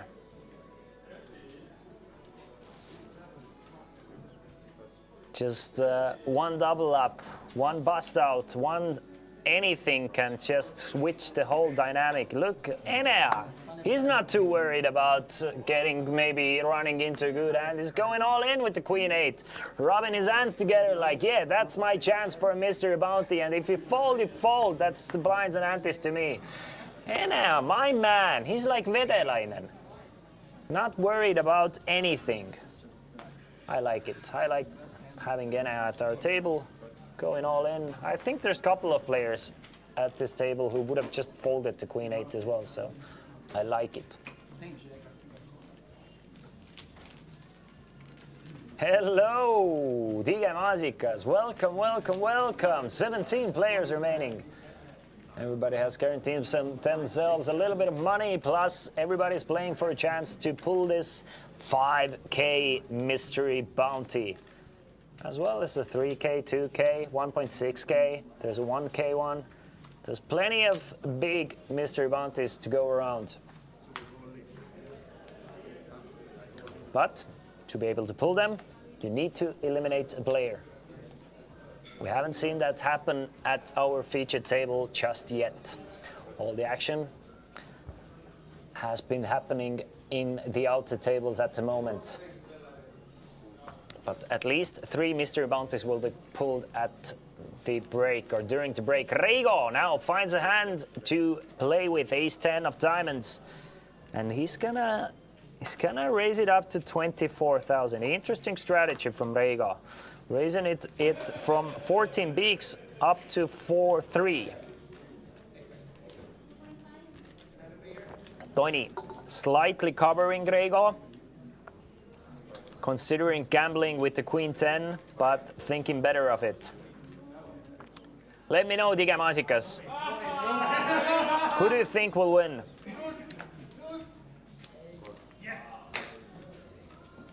Maxim. Waking up with the ace-king one more time from the big blind. He has done it once already and finds another ace-king, and now a perfect spot to just ship it all in against the short stack one more time.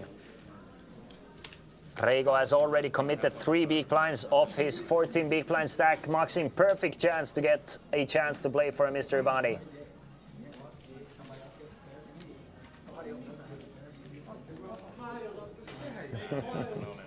There you go, Maxim going all in. Will Reigo call him off? Did Reigo raise to fold? No, he did not. So Reigo makes the call with the ace-10. Maxim all in and ahead with his ace-king. 80% favorite to get a chance to win a possible 5,000 euro mystery bounty. Reigo needs a 10 or some diamonds to stay alive in this tournament. 236,000 in the middle. The flop is safe enough for Maxim. Jack deuce deuce. Now another jack would chop it up. 5 of hearts gives Maxim a flush draw. A 10 of hearts would not do it. Needs a jack, 5 or a 10. Cannot get it, and Reigo is eliminated from this tournament. In 17th place, Maxim gets his stack up to 381,000 plus a mystery bounty pull worth a potential 5,000 euros. Beautiful spot for Maxim. Now just 16 players remaining. We are getting ever closer to the final table. You can see the chip stacks in front of you. René is still our chip leader. Maxim now in 2nd place. Enea, Kristel, Toini, Oleksi, Federico, and Jani. 2 players with around 10 big blinds, 4 players with 20 big blinds or less. Average stack in this tournament is 246,000. Blinds are 4,000, 8,000. Going up to 5 and 10 in 8 minutes.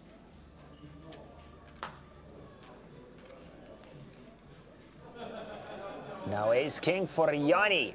His turn to find the ace-king. Will he just ship it in? Yes, he will. I would assume so. 9 big blinds with the ace-king. Perfect spot to go all in with.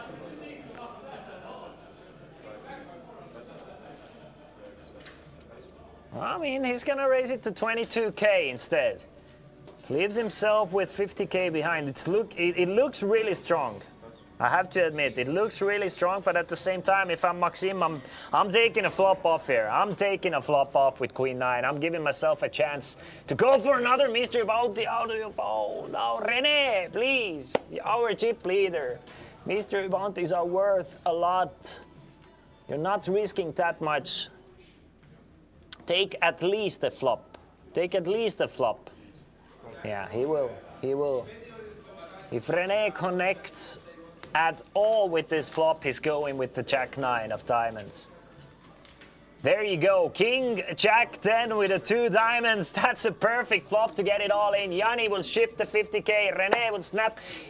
Yeah, René will slap. I was just wondering if René might have maybe wanted to jam himself from the flop, but I think he wants Yanni to put the chips in.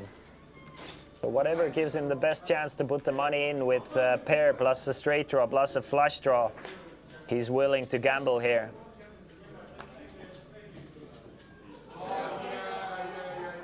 Yeah, there you go. Yanni has put it all in. René has called. Yanni is a 59% favorite with his ace-king, since a queen would give both players a straight, but Yanni's ace-high straight would be best.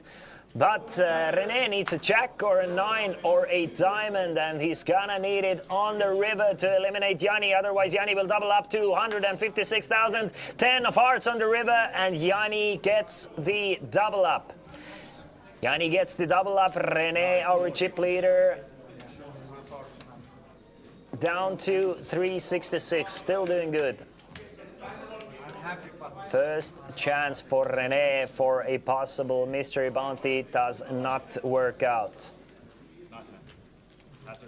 Maxim looking at the flop with a super nitty fold with Queen 9 spades.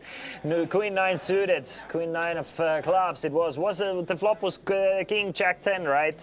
So Maxim would have flopped the absolute straight. Yeah.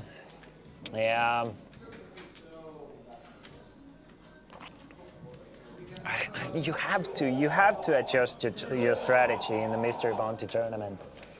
You just have to do it. You have to be willing to take the risks with the mystery bounties out there. Otherwise, you're just giving away too much equity.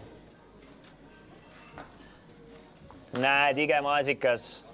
I'm on Noko today. Just an energy drink. Sugar-free energy drink is the drink for me at the moment.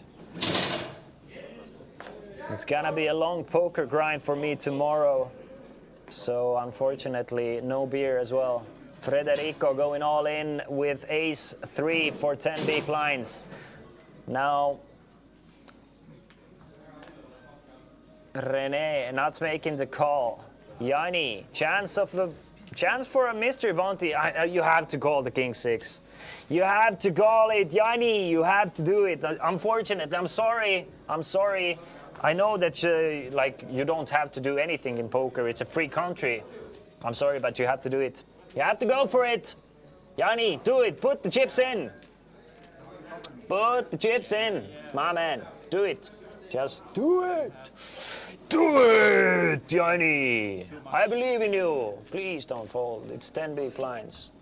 We need a stack to go after those blinds and antes. The money jumps are like nothing. They're worth nothing at the moment. But mystery bounty is worth potential 5k.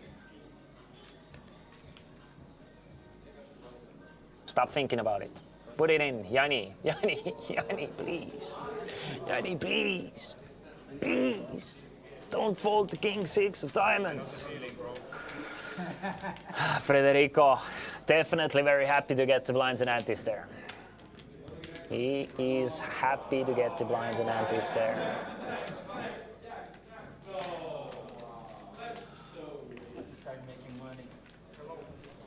Of course, mystery bounty format is a new format in live tournament settings, and I'm guessing most of these guys are live players and they're not super familiar with mystery bounty strategies, so I cannot blame them. I mean, it's a 250 euro tournament. It's a friendly buy-in for all the casual players as well as pro players, and I'm guessing most of the players just played as a regular tournament. just as they would, just not adjusting whatsoever. And in a regular tournament, king 6 of diamonds is probably a fold against the button shove. So that's what I expect is going on. Meanwhile, Enea has something that is called a BDE. And Enea, with his BDE, he's gonna raise it up to 16K. Really enjoy having him or getting to see him a lot in the feature table throughout the last year. Always making things more interesting and being one of those players to who's willing to mix things up. Meanwhile, Jani with queen 9 of diamonds now folds the queen 9 of diamonds.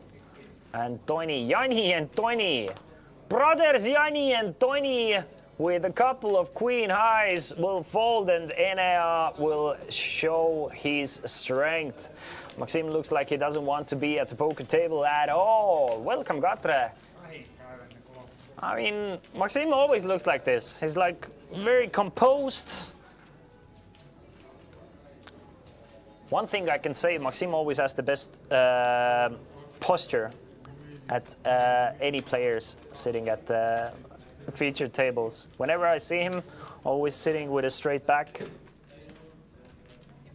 Just very calculated, robot-like. Which his playstyle is similar as well. Though I've seen Maxim blow up a couple of times. Like he has his moments, and this is why I'm guessing his composure is this good, because I'm guessing he's prone to blow up every now and then. So.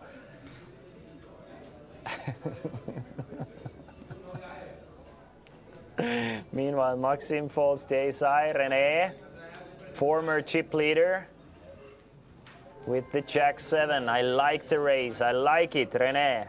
Go after it. The table is playing so nitty. Go after those blinds and antes. There's a raise to 16.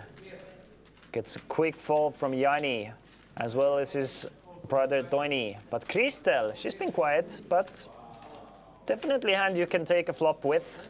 King 8. Rita is in another table. Unless she's the only one who's been busted, then she's playing at the other table. We had a redraw, Zuderzen. Does not even defend with King 8. Does not even defend with King 8. Meanwhile, the blinds have gone up to 5,000, 10,000. 16 players still remaining. We have lost another player from our outer table. No, yeah, I think so. And there are no money jumps to be had until we have 12 players remaining. So even more of a reason to go after those possible mystery bounties and play a lot more loose, a lot more aggressive. Hello, Miskit, Biskit. Miskit, did you end up cashing this tournament, or did you bust out before? I saw that you were in the tournament, at least at the beginning of the day. Maxim is getting a lot of those raggy aces, those ace-6s, ace-9s, ace-7s, and he's had enough of folding those hands, so now he's gonna raise it up with the ace-7 up to 25,000, 2.5 big blinds. Makes quick work of René, but Jani with the ace-jack, 13.5 big blinds. I would run it. I would definitely run the ace-jack, try and run the stack, go after the 50K in the middle.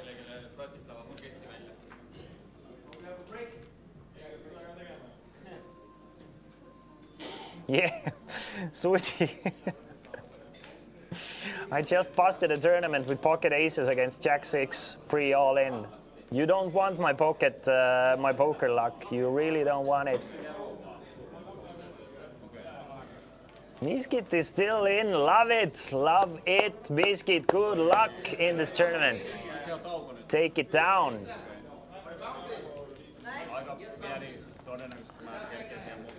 I will keep all my luck for tomorrow. Tomorrow I will luck everything. I beast everything tomorrow.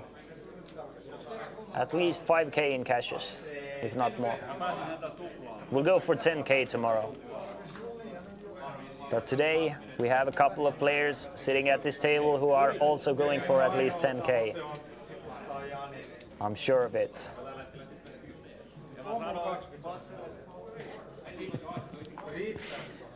Piet Beats.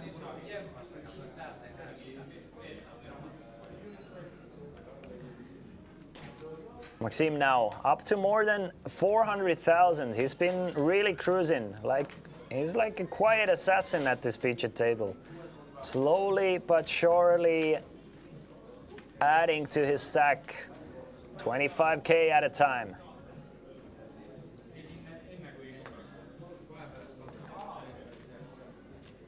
Jani Toni fold.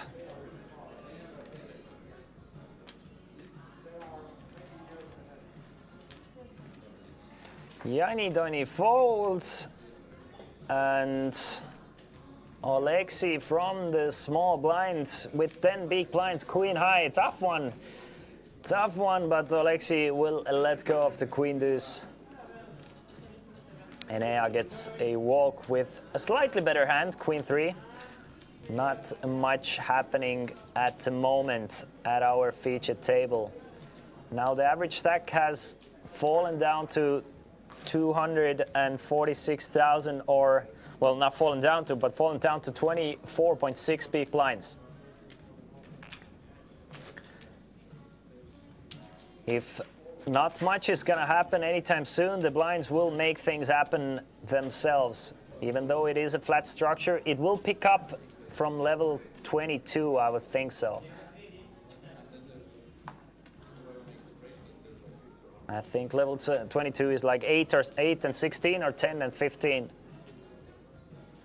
And then we will have this bonanza happening, I'm sure of it. But that's still 2 levels away. Jani, pretty looking 10-9 suited, but with 13 big blinds, it's an iffy spot. Really, really iffy spot.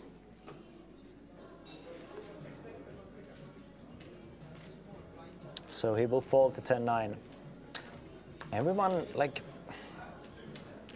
nobody wants to force anything, it looks like. And it's really interesting to put yourself in this situation and trying to figure out what would you do if you're under average stack, there's no money jumps going on at the moment, basically no ICM at all. Of course, there's always ICM nearing the final table, but it seems like a perfect spot to try and spin it up.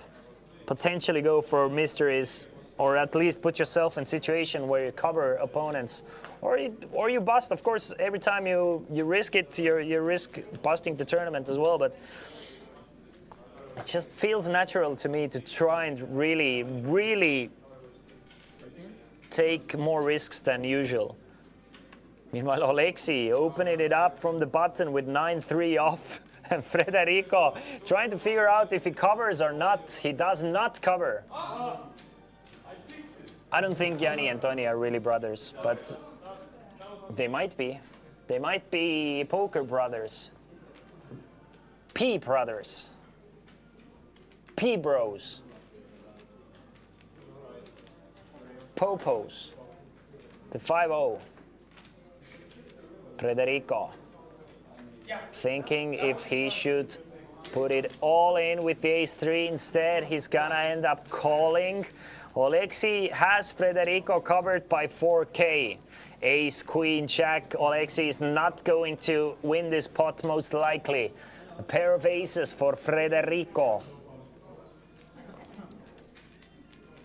Alexi will at least try. I'm guessing a bet of 18k coming up. I would go for 18,000 on this board. Alexi goes very similar, goes 20,000. Federico just calls with his ace-3. So A bit of a cat and mouse being played between those two players. Queen of diamonds on a turn. Federico now has the check mark. He will win this pot should it go to check. Should it go to showdown. 105,000 in the middle, and Federico thinks now is a good time to put the rest of it in. And Oleksiy cannot and will not make the call with 9 high, leaving himself with just 53,000 behind. So really just 5 big lines for Oleksiy. We're gonna see him go all in sooner rather than later. I'm sure of it. We have lost another player from an outer table, so at least the outer table he's playing active. There are still bust outs happening in the outer table. We are still looking for another one from our featured table. Of course, Maxim did eliminate 1 player and now has taken the chip lead on this featured table with 400,000 plus.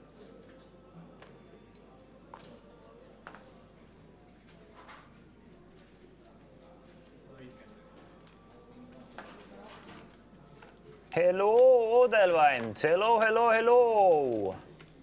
Tony. A7 under the gun blast 2. 12 big blinds. Wants nothing to do with it. Neither does Kristel. Oleksiy tried once with 9-3. Now I don't think the Doyle hand will be good enough for Oleksiy, so he'll fold to 10 deuce. Now Federico, blind versus blind, ace 5.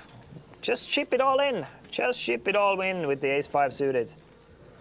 Instead, Federico just calls. Just calls and gives Maxim the option to check behind or go all in himself. I wonder if Maxim is going all in if Federico is snapping it off with ace 5. I wonder if he's... I don't think he's trapping with the ace 5. So Maxim, I mean... Again, he's gonna take 3 cards. 30k in the middle, heads up. Suited 10-5 against suited ace 5. Couple of 3s and a 9 on a flop with 1 heart, no clubs. Federico still feeling good with his ace high, especially after it's checked behind on a flop. Should it get checked behind on turn? Checked behind pre-flop, and should it get checked behind on a flop as well? Federico must feel like his ace high is best, but Maxim, after Federico has shown 0 strength, wow. Wow! Just limps the ace high and check folds against the min bet on a paired board on the flop. That is taking it cautiously, to say the least. Wants nothing to do with playing out of position against Maxim. Maxim has inserted a lot of fear into his opponent, it seems like.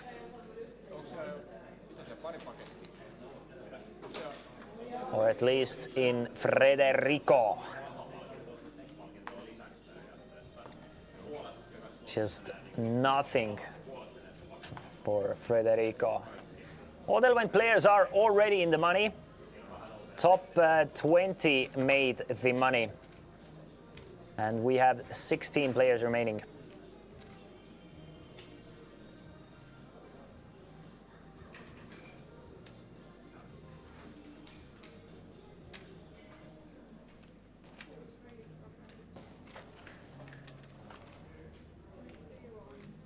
Meanwhile, Yanni finds the pocket aces, and Kristel, what a bad time to find pocket kings for Kristel. Kristel, the ultimate cooler, has Yanni covered though. So her tournament life will not be in danger, but it looks like a dream spot for Kristel to get all the money in with the kings. 3 bets very small, just a small little click back for Kristel, up to 40k, and this is just a disastrous situation for Kristel here. Yanni will end up pushing it all in, and we can see that René has one of those kings as well, so even worse for Kristel and even better for Yanni. It's just a matter of time till Crystal gets the bad news. Yanni will try and sell a weekend as much as he can, but we can see it's completely unnecessary. Yanni can sometimes just call and Crystal can get away from it on an ace-high board. But I think this is gonna go all in pre-flop and Crystal will soon get the bad news that her kings ran into Yanni's aces. Still has a chance. There's still one king remaining though. Just the inevitable is going to happen. Luckily for Crystal, she does have Yanni covered by about 70,000.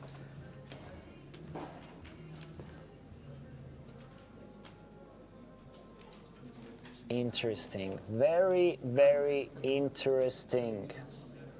Yanni really trying to sell that it is a tough spot for Yanni.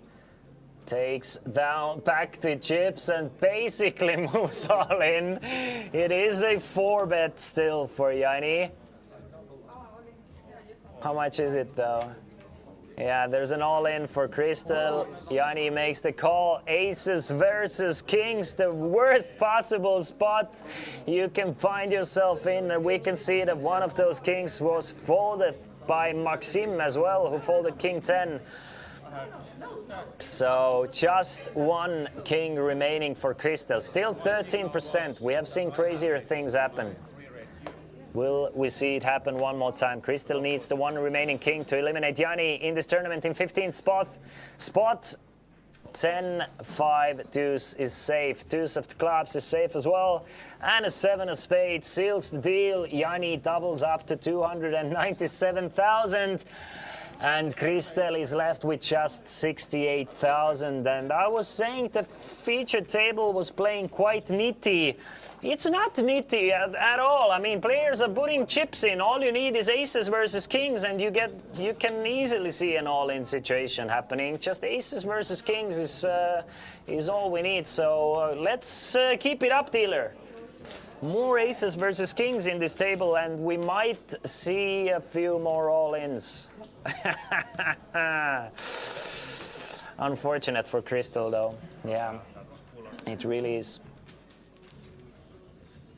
Nothing she can do there. And a perfect spot. Now 2 players with a very small stack. Crystal with 6.8k, 6.8 big blinds. Oleksiy with 5.3 big blinds. So we might see those players getting called. 15 players remaining. Final 9 make it to the final table as well. So 6 more bust outs needed.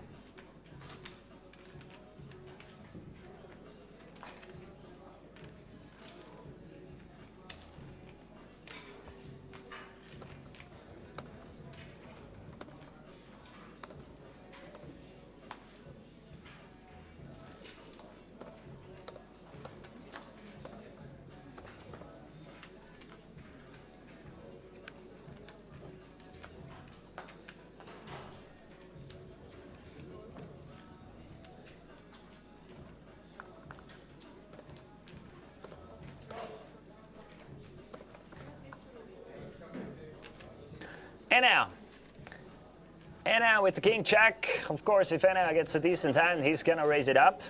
And he will raise it up to 22,000 with his king jack Federico. Will fold to ace 9. Maxim, queen jack. I mean, you could see Maxim playing the queen jack against Enää's decently late position raise from the high jack. But remains to be seen how Maxim proceeds this hand. Has the chip lead as well, so he can put a lot of pressure on Enää's stack here. No pressure to be seen. René, another one. Started in the money phase with the chip lead. Has lost about 100,000 from the peak that he was at. He was at about 450,000 and now has a strong hand, ace jack suited. And looks like he will just make the call from the small blind. Yanni King 4 of hearts. Suited king is definitely good enough for defend, but not for Yanni waiting for aces. So heads up to the flop. René way ahead with his ace-jack. 6, 8, 9, couple of spades. Nobody really in love with this flop here. René can definitely steal this one away since René doesn't have that many hands that connect with this board calling from the small blind. So he can go after those ace-jacks type of hands, king, queens, king, jacks. And he will do exactly that. René realizing that 6, 8, 9 probably not going to connect with small blind calling range that often. So gets the best hand to fold.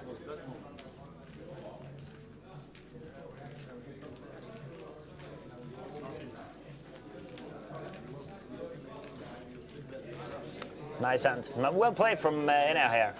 Still 15 players remaining, meaning that 5 players will get to draw for those mystery bounties during the break at the moment.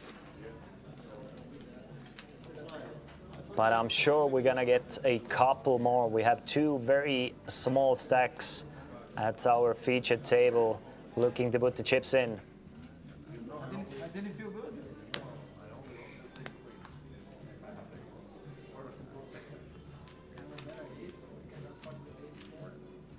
I didn't feel good. Christel, one of those short stacks. Next hand, she's gonna have to put 20,000 of those 68,000 in the middle blind, but she's not gonna play the 8-2 off. Oleksiy, another one of those short stacks, still waiting for a better spot. Enea, he's gonna raise it up for sure with the ace-queen of spades. Very strong hand. Tough for him to get any action though, with this table or the table dynamic being the way it is. I think everybody is looking to wake up with premiums here. Yanni does not get the premium, folds the 10-5. And now just Tony remaining. Tony has a hand that he might defend with, but I mean, we haven't seen Tony play that many hands, so we'll see. Queen 10 and 99,000 in his stack.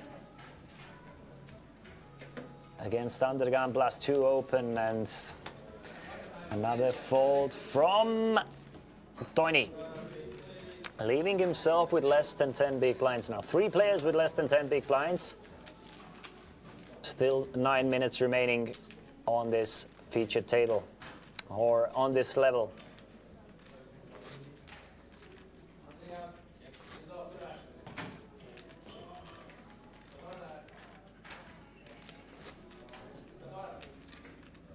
"39 minutes until the mystery bounty pulling." We will broadcast the mystery bounty pulling as well, so you get to see who gets what.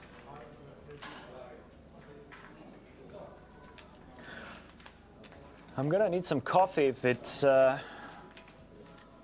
gonna be like this. Oleksiy, let's go! 5 big blinds, ace-jack, definitely gonna ship it in.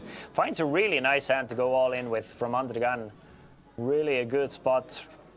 Enea considering it with 9-5. I like the fact I think Enea is the only player at this featured table realizing the value of bounties here, especially against a small stack. So Enea is gonna put the chips in. Will he try and isolate or will he just call? He's gonna, it looks like just call to 53,000. Federico, he's gonna reship it himself, and Oleksiy is in a perfect spot with ace-jack. Enea with the 9-5, Federico with ace-9, blocking Enea's free cards as well. Everybody's blocking each other out, and Oleksiy is looking to be in a great shape to more than triple up in the spot. I don't think Enea is folding against Federico as well. Possible 2 mystery bounties, and Enea being very bounty aware here. Just gonna take the gamble and hope to hit a 5 or clubs here.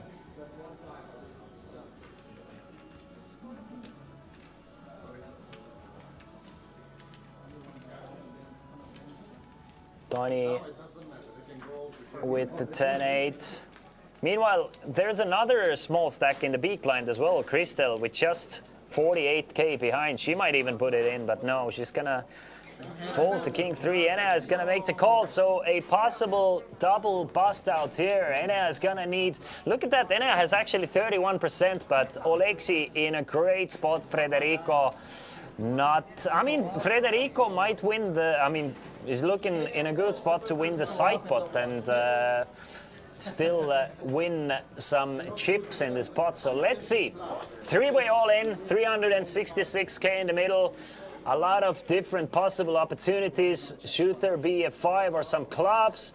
It's not looking good for anyone else. Enea still needs a 5. There you have it, a possible double bust outs. And no, he doesn't get it. 10 of clubs on the river. Counterfeits Enea's 2 pair, and Federico is the player to eliminate Oleksi and double up through Enea as well. And when the dust has settled, it's Oleksi busted out in 15th place.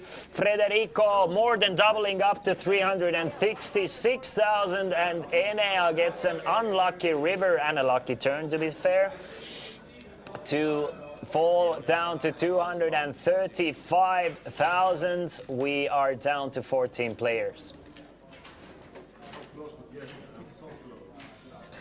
Yeah, I agree with you, Gert Martin, as well, that he's been playing so nitty and all of a sudden, but it works out just wonderfully for Federico, and player with the smallest equity pre-flop ends up scooping it all.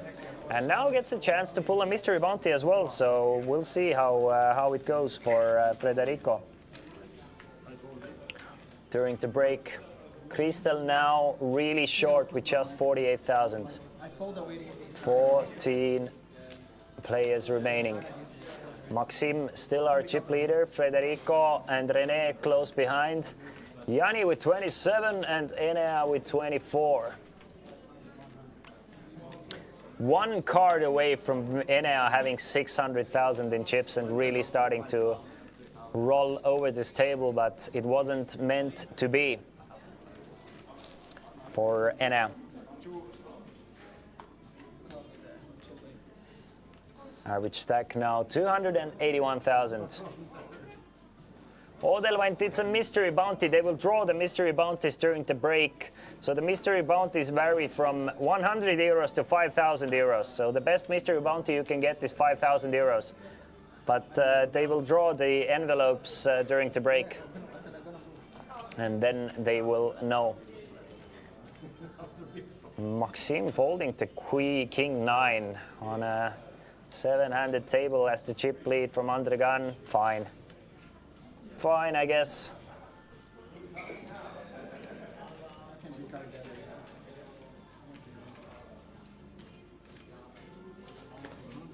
Tony, one of the shortest stacks will fold.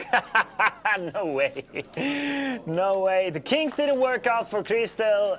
Probably the aces will. She did wait for the aces, and I will snap it, of course. It's just 4 big blinds or 5 big blinds for a chance of a mystery bounty. Of course, he doesn't know he ran into aces here, but he will get the bad news really soon, and he will probably double up Crystal. But last time the player with 16% equity ended up scooping it, so Enea still with a chance. Let's see if Enea gets any help from the flop here. There it is. That's a 10 high board. Now Enea needs a 10 or a 9 to eliminate Crystal in this tournament and doesn't get it, so a double up for Crystal. Crystal now with 106,000, and really not running well in these situations, now down to 177,000. There's always a sweat, isn't there? But this time the chips fall in Crystal's favor. It would have been a pretty sick bust out for Crystal, to be honest, running kings into aces and then losing with aces as well. It didn't seem fair. Luckily, her aces hold up now. Give me 1 second, I'll be right back.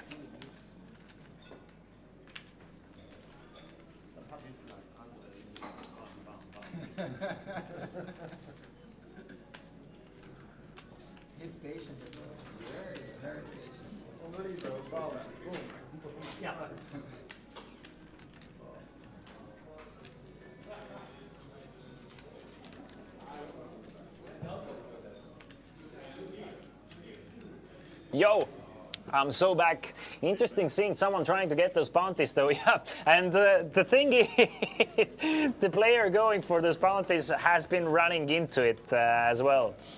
Like, I've been criticizing the players not going after those bounties whatsoever, and what we see on the screen is like almost confirmation to not go for these bounties. Oh, it hasn't been worked out. Why do I have to double up against aces? It's not going to be aces every time, and you're not going to lose with the worst hand every time. And there's so much extra incentive, but statistics is something that is almost impossible to explain to about, I would say, 90% of population. So people will never get it. People always want to put the chips in when they are ahead, not realizing sometimes putting the chips in when you are behind is the correct move.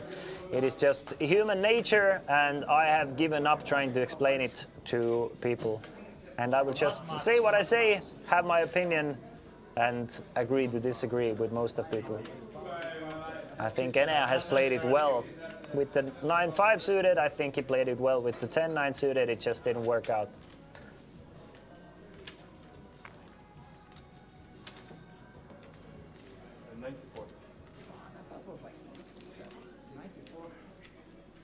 Meanwhile, Tony has gone all in with the ace-7 of spades. I like the move. Federico, now this is the spot where you have to really think about it with 4-5. Is it worth it to go for a mystery bounty, calling all in with 5 high? Federico doesn't call it. Tony has been super tight as well. So we move on. Final hand of this level. No Tuulik in the fridge, Odelvant. No Tuulik in the fridge. I take whatever the fridge offers me. And the fridge offered me a Coca-Cola this time. I'm on the mercy or with the mercy of the fridge. When do you think the tournament will be finished? From what I've seen from this featured table, I think 8 a.m. But I expect it to be over by 3. Because at one point there will be Rannos, there will be Phil Grosses, there will be Eneas who will start pushing the action. But if it was this featured, let's say this was the final table, then I would say, yeah, 8 a.m. Whenever everybody is forced all in by the blinds. Meanwhile, Crystal going all in with ace-4. I like it. René has to call it with Jack-10. He has to call it. But meanwhile, never mind. Federico finds the ladies. Finds the ladies, and he's gonna reship it. And now René can get away from the Jack-10. Of course, he always has the option to gamble, but after Crystal, quite the tight player, has gone all in, and Federico has reshipped it after him like really quickly, I think it's too much of a gamble with Jack-10. So I like the fold from René. Crystal has 28% to double up to 253,000, but Federico, more importantly, has 72% to eliminate Crystal in this tournament in 14th place. Can Crystal get lucky this time? Queen a3, all but settles it. Like 5 of diamonds on a turn. Give her a sweat. That's no sweat. That's a full house for Federico. Switch the cards. Put a king of diamonds on a turn for some sweat for Crystal. Well, it is what it is. Federico now has the second mystery bounty pull for himself. And there you go. That's even... yeah. That's even third mystery bounty pull for Federico, since I guess he took one before the featured table run as well. 13 players remaining. 4 players until the FT. Be more patient. It's coming. So Federico running well now, up to almost 500,000. He was one of the shortest stacks just a couple of hands ago. He tripled up, then he took one player out, and then he took another player out. And that's how fast things can change in No Limit Hold'em. I'm ready. Nuori Depo, exactly the opposite. I don't think I've been that negative. I've made a couple of jokes about tight play, but I think I've been quite positive. Maybe, I don't know. But that's exactly the opposite what I expect players to make. I expect players to make plus EV moves, and this being sort of like trying to educate as well. I'm trying to let players know if it's a plus EV move or not. Cheap EV is not everything. I mean, especially in a mystery bounty tournament, there is a lot more things to consider. Bounties are worth, at the moment, 700 euros each. So it's you always have to like add this to your chip EV, as well as getting a chance with a larger stack to play for another bounties that also adds to your EV. There's a lot of things that go into calculating decent odds in tournament poker. There's ICM in bounty tournaments. There's also the bounty equity and so on. So this is why Nuori Depo, it's not as simple as you think.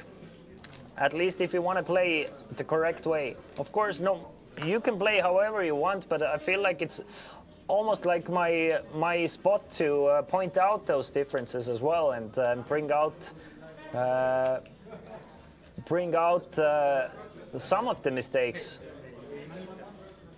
Meanwhile, 10 of spades changes a lot here. Gives René an open-ended straight draw against Enea's bottom pair, and gives René a chance to maybe take this one away from Enea with a bluff. But Enea is not a believer. Realizes there's plenty of flush draws, plenty of straight draws that he's still ahead of. But now the queen of diamonds, that's of course it gives René top pair, and Enea must really hate this card. A lot of the hands that René was bluffing with, that Enea was ahead of on the turn, he's now behind of and checks this one back, and René takes down a pot worth 124,000, and Enea is now left with less than 10 big blinds. It was going all Enea's way just 15 minutes ago, but now he's one of the short stacks with 13 players remaining.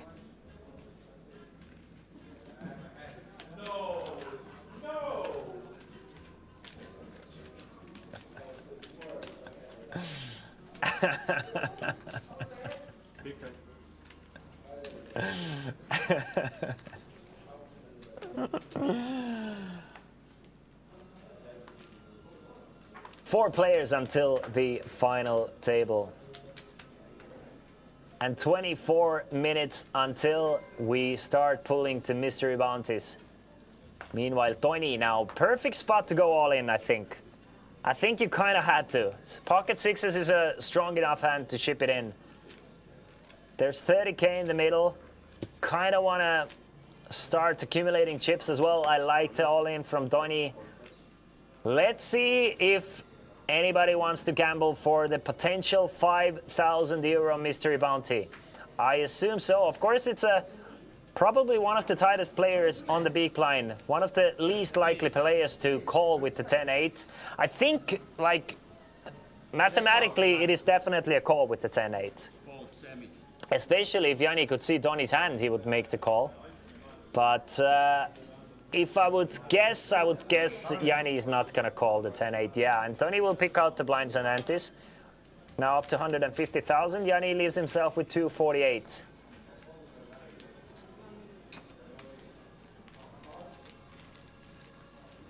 Oh, are we really? When is the time zone change or the clock switching today? Is it at midnight, Rosa Bloindo? I never know with these things. I hope my electronics will do it for me. But are we moving it back or front, or what is going on with with the time? It's 4 a.m. right? A.m. right? So at 4 a.m. it's gonna switch to 3 a.m. right? That's good. That's good. That's 1 extra hour. I'm happy with that. I'm really happy with that.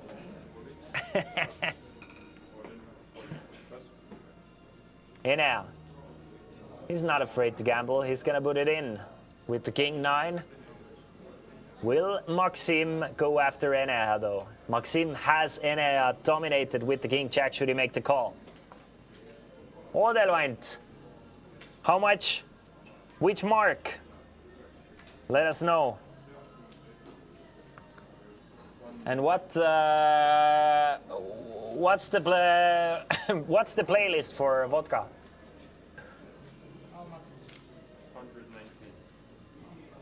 119. 13 players remaining. 119. Yeah, it's I really do understand. I'm sure Maxim is calling from the blinds, but from the cutoff, having a couple more players stacked behind him, one of them big stack, might be a bit worrisome for Maxim. He's gonna end up folding, I think.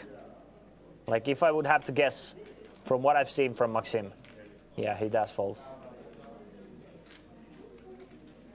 René.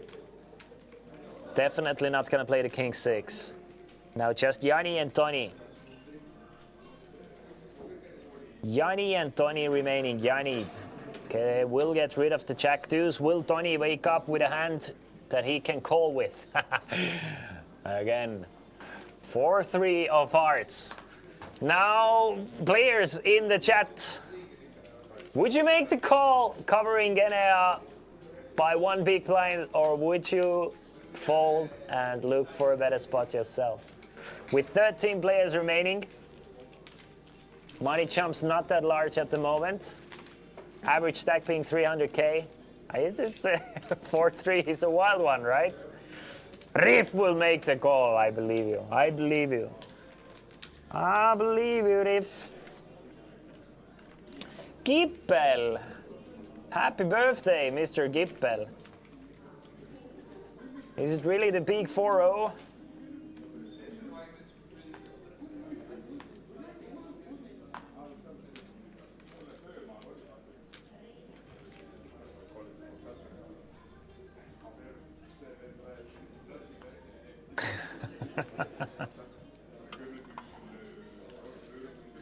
Nyt on 40, olet 40.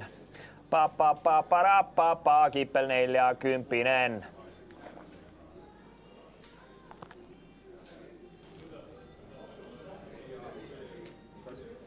Odelvant, palju kukub? Odelvant, you're a young man, aren't you? You're like 25. I think you're gonna turn 27. Ah, yeah, well, 27. 27 instead of 26. Still officially young in Estonian standards. Isn't it until 27, right? And Riff asking the right questions there. Riff, let's go anyway. Let's go anyway. YOLO. One of us is probably, I think both of us are gonna get beaten up by Odelvant's friends, but still, it's gonna be worth it.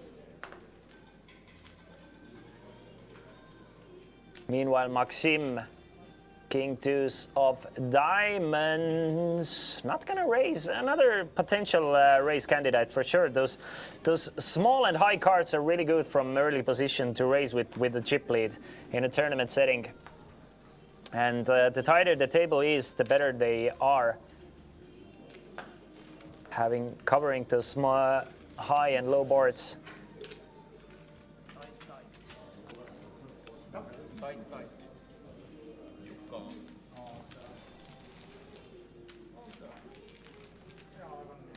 Bloindo is younger than me. Really? Bloindo! Baby!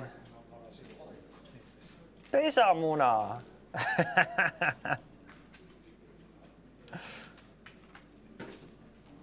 Totally, Gert. All right, I'm getting excited. 17 minutes until the first 7 mystery bounties will be drawn. Just 17 minutes.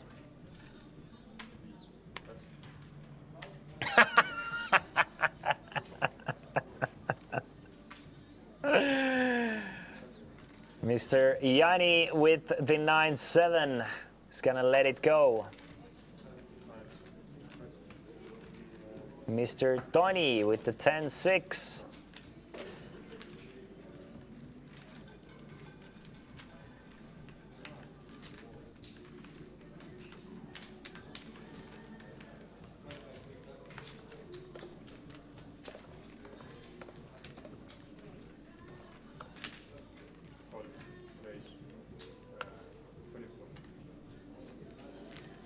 Meanwhile, Federico with the 8-7 and a newly found big stack. He's gonna open things up with a raise to 24,000.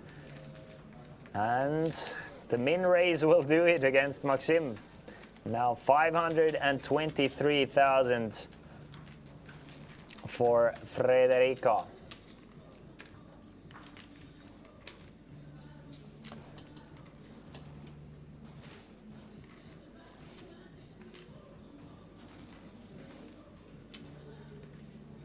So let's go over the bounties that players can win. There's a 5,000 euro bounty, there's a 3,000 euro bounty, there's a 2,000 euro bounty, and a 1,600 euro bounty. Rest of them will range from 100 to 600 euros.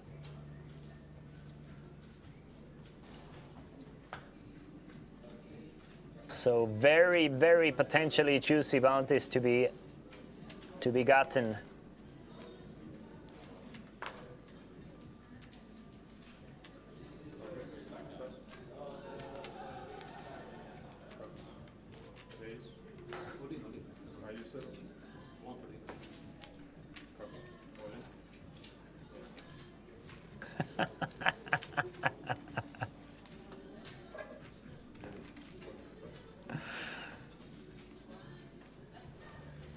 All right, Enea has gone all in with pocket deuces now.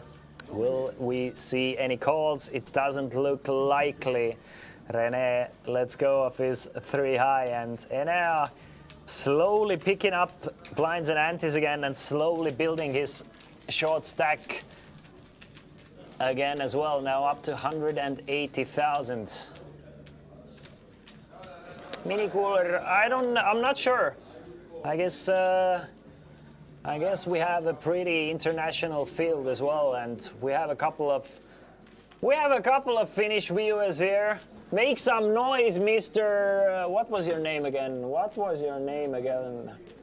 Mr. Nuori Deppo. Mr. Nuori Deppo is a big fan of the English commentary. I'm 100% sure. He's loving every second of it. Meanwhile, Tony finds a hand to go all in with. But will he do it? 10 big blinds with the ace-jack off. Tony gathers the chips and puts them all in the middle. That's an all-in. Oh. That is an all-in, but Federico has something to say about it. He did string bet, to be honest. He did put in 1 chip and then put the rest of them in, so... You can't be serious, really. I really agree with Tony here. Federico trying to enforce the string bet rules here with Maxim is just dumb. That's like... It's against the spirit. You know exactly what Tony wanted to do, and... forcing him to call there with ace-jack is I'm not a big fan, and they will force Tony to call because one of his chips fell in before the other, and Federico will end up calling behind. Pretty bad taste here. I'm team Tony here. I think it's. I don't think it's a pretty sight. Everybody knew that Tony wanted to go all in there. Accidentally puts in 1 chip before, meaning that Tony has to call. If you put in 1 chip, it counts as a call every time. René finds pocket tens though.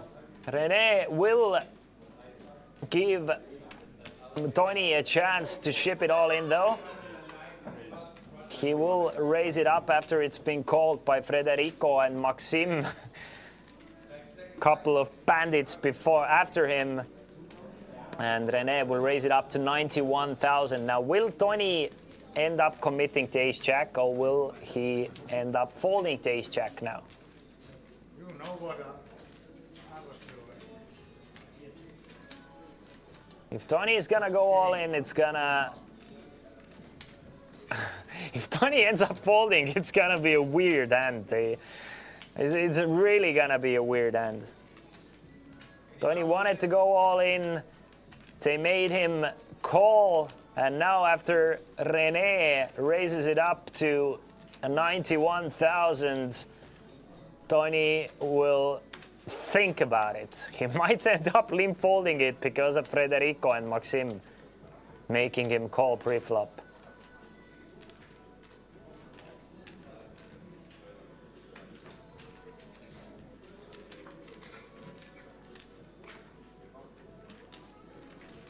Odelvaint, I'll come back to it. I just read it. Very, very sick, and Tony will end up folding to ace-jack. What a weird hand. What an absolutely weird hand. We're gonna see on the stream. And Federico folds to queen 10, as will Maxim, the ace-6, and it's a bizarre situation. It's really a bizarre situation that ends up maybe costing. It either ends up costing Tony or René here. Very stupid. It happened the same with this. I'm not a fan of this situation. I'm gonna note the hand though. It's definitely a wild one. That happened to me. They say it's a call. It's definitely a wild one. 13 players remaining. Yksi merkki tippuu niinku Hän valitti, pohjalta mä en sanonut mitään, se ei oo ollut. ja se oli string bettinä. Ihan sama, mut säästi varmaan rahaa.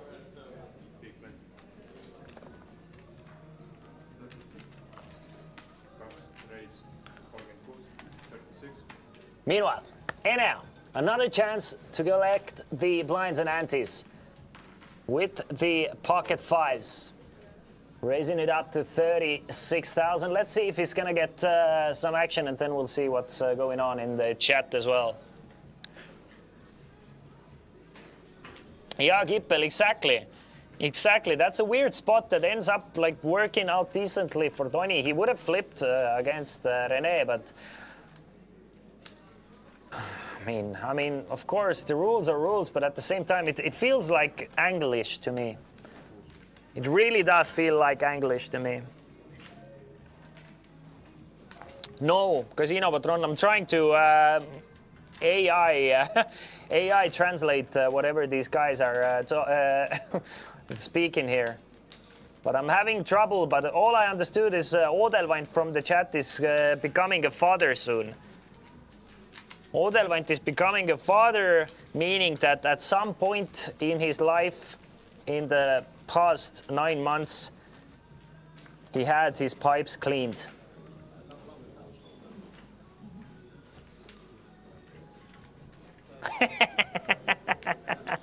Get Martin.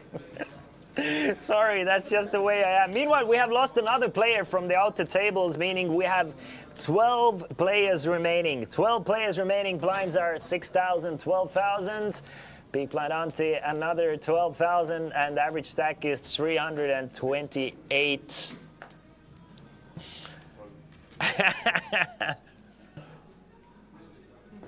And we are getting close to the bounty pulls as well. Will we pull a 5K bounty, or will the players still have that to play for? That remains to be seen. Do we know who's playing at the other table? The Let's Poker app will give you that information. I don't have it at the moment.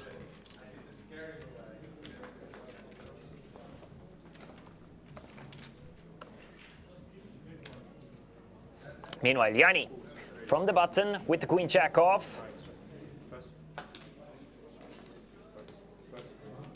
with the queen jack off is going to open things up and steal another 30k from the middle. GG, well played. I like the open from Yanni, who has been looking for good spots. And yeah, I'm still trying to figure out the weird spot with the ace jack and tens there.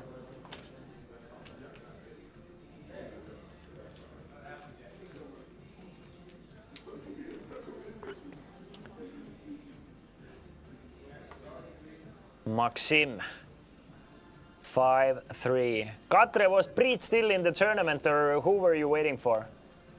Katre, going to sleep on a Saturday night at 22-28. How much has changed in your life, young woman? Since when is Katre going to sleep at 10:30 on a Saturday evening? I'm guessing she was waiting for Priit. Yeah. You can speak that or tell that to your cat. That's a bluff I will snap call. Meanwhile, Enea makes the call with Jack 8. Federico checks behind with Queen 10. And checked around on a 7-7-3 deuce board. Enea will start betting now on a turn.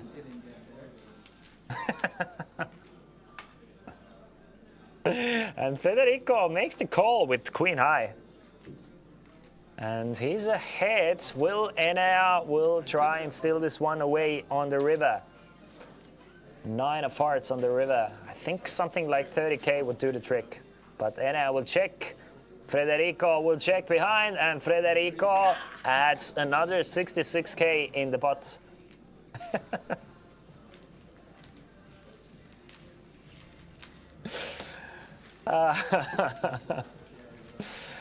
Still 12 players remaining. 5 minutes remaining as well until we go on another break. 8 bounties to be opened at the moment, unless we get another one in the next couple of hands.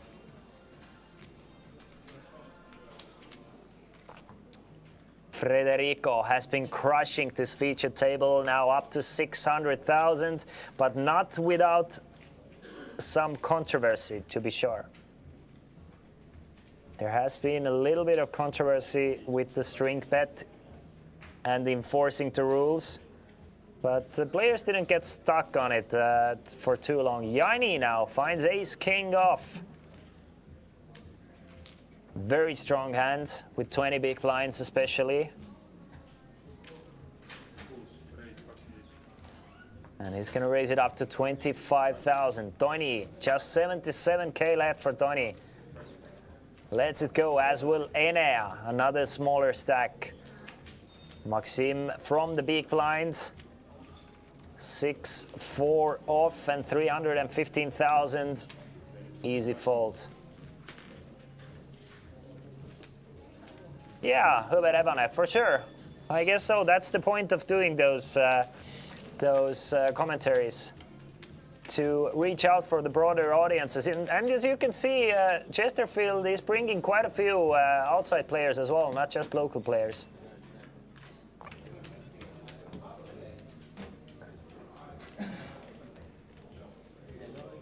From this featured table, we have 1 Estonian-speaking player against 5 non-Estonian speaking players. 1.5, Casino Patron says. So, as you can see, most of the players, at least at this featured table, are not native Estonian speakers.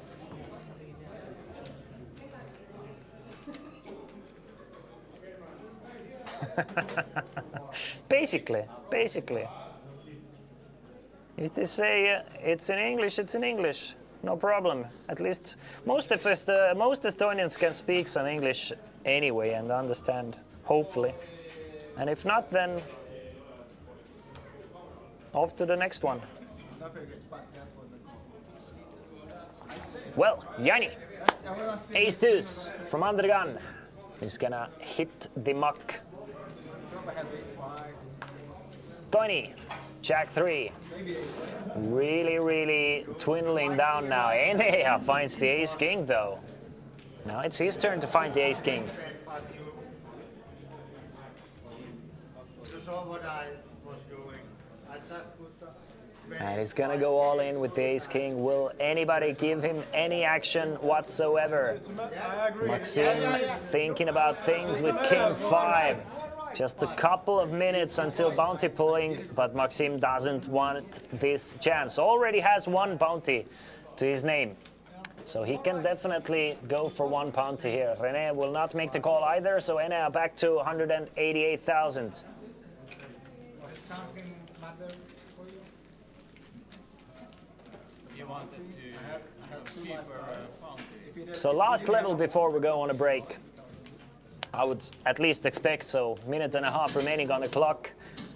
I think we get to play just one more hand. Wouldn't call all in, but then it's all winner for them, not calling. And they have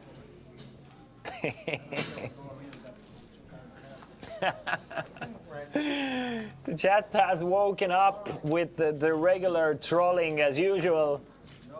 And then these guys are surprised why Chesterfield doesn't want to invest money in those guys. They are not potential clients, they're just here to troll. I didn't like it. You put your money to the people that might bring it back to you. And your effort. That's usually how business is done. I might be here. Meanwhile, Federico, king 10 of diamonds, tries to make things interesting by raising it up to 25,000. At least something. Will he get any action? René might give him action. He's definitely gonna give him action. Which kind of action? Pocket nines for René against a late position raise from the chip leader. I like the just call here. In this specific situation, you being the second largest stack and the chip leader opening into you with the king 10 of diamonds, I like the call with pocket nines, even from out of position. Let's take a flop here. Tell me. All right. And René agrees with me. 74,000 in the middle on this final hand, and look at that for a flop. A double gut shot for Federico with a backdoor flush draw, plus one overcard, and a middle set for René. It is potential action city, and right as I say potential action, it's gonna go check on the flop now. A straight on a turn for Federico with a flush redraw as well. René still with middle set here. Federico does take the lead and bets just 20,000. René, he's not going anywhere with his middle set. He's going to make the call. 114,000 in the middle. Now a 7 or an 8 or a 9 or a jack is something René wants. Instead, it's the ace of hearts on the river. Brings in the front or flush draw, but I mean, Federico has to go for some value here. Has to go for, I'm guessing Federico should target something like jack 9. So what do you bet if you're targeting something like 2 pair? Whatever it is, like 7, 8, 8, 9, jack 9. I think you want to bet something not that high. You want to bet maybe 40k. He's going a bit larger. Looks like 56,000, gets a snap call from René, and Federico adds to his chip lead, and now he's up to 657,000. Ladies and gentlemen, we are gonna go on a break, but don't go anywhere because we will show you the bounty pools. I will personally go take a breather, but we will show you who gets and what bounties, and once I come back, I will go over the bounties as well.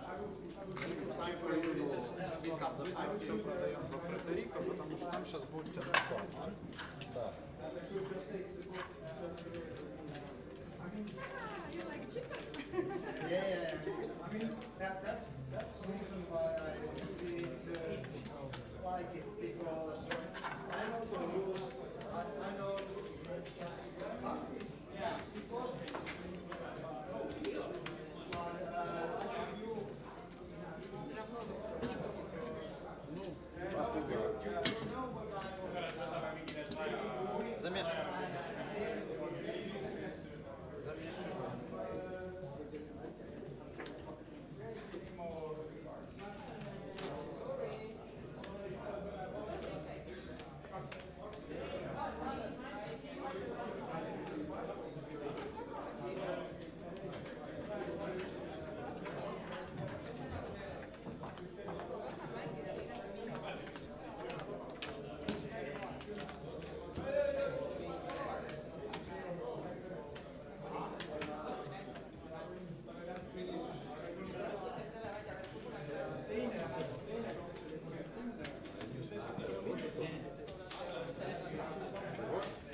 tihti jätab meeste ka, see võib olla täita.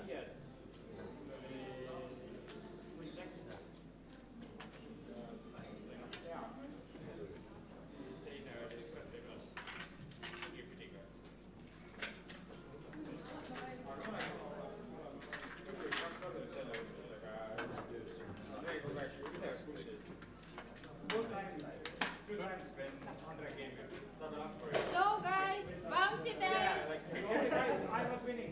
Maxim, you хотите вы первый?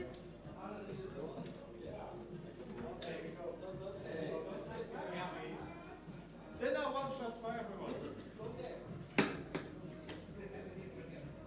Выбирайте.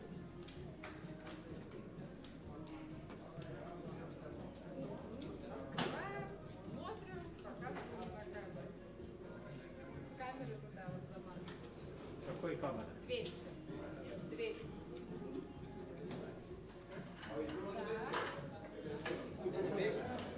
Andre! Andre on suitsuruumis, ma arvan. Andre on suitsuruumis. Andre is the ectocenter. Jah.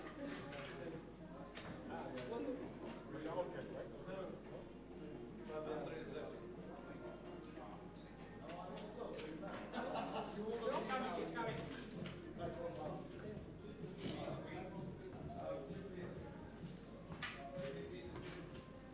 Very sorry, man, but that was a goal. I mean, it's how we respect it. For me, it doesn't matter. Because it's when you have it already. Ace jack. Yeah, ace. Andre, ootame sinu järgi. Ootame sinu järgi. I guess I got pretty much the same. So Tema oma pakub. Jookseb. Ei hetkel ühe. Samas järgi. Kaamera on vastu tagasi. short start.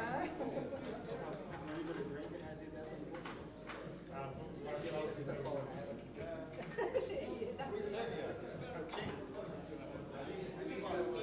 Which one is hot? Which one is hot?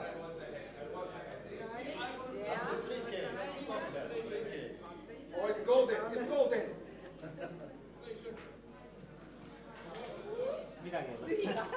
Empty.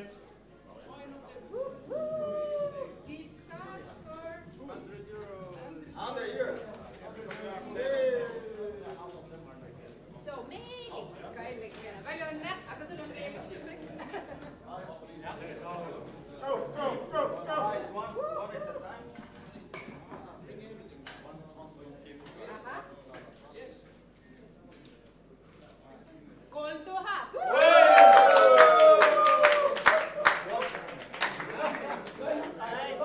Maksim, tubli ka.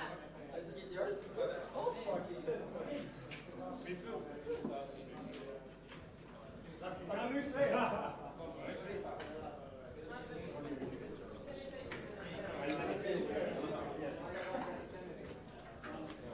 This one should be golden. Gift card. 1000. Yeah.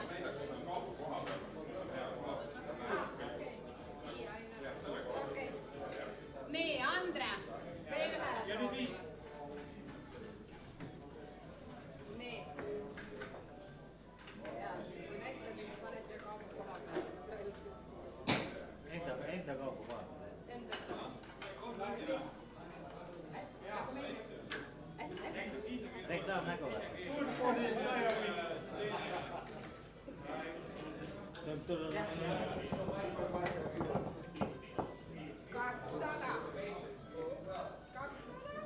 200. Frederico tähendab.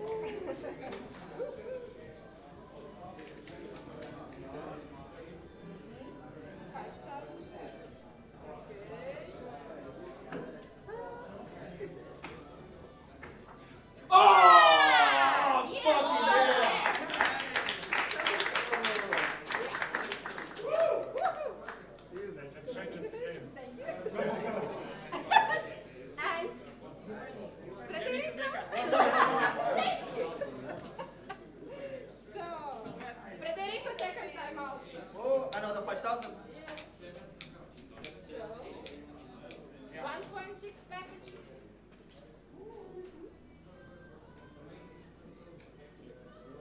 guys. Sorry. Gonna be a big one again. Gift 100. card. Yay. Happy Get birthday. it. Thank you. Bailey. Hey, yeah. Bailey.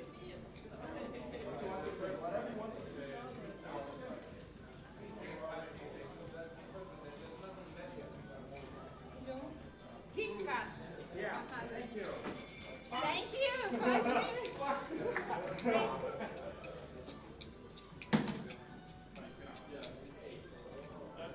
Anti-climax is the whole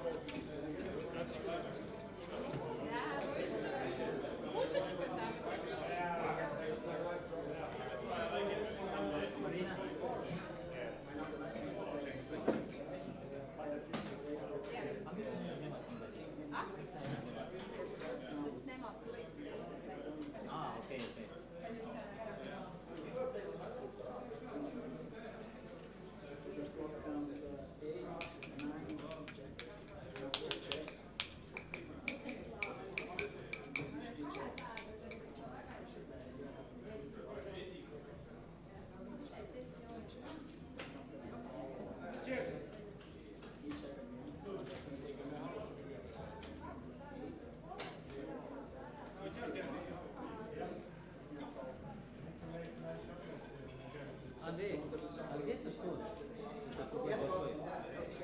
Huh? Because if it check raise, Да. Я думаю, это здесь.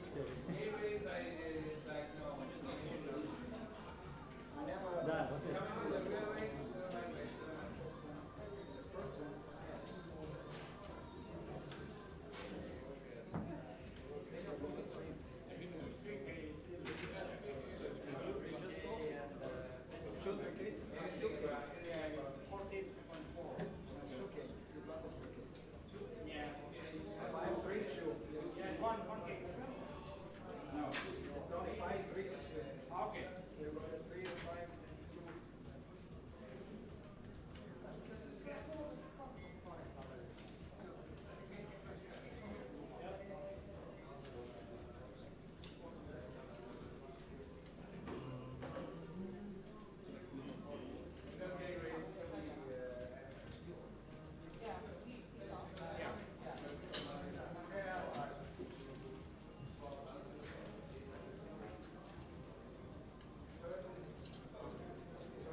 Itu bin banget. Itu bin banget. Ya.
Forgot to wash it. But there was no. Everything great.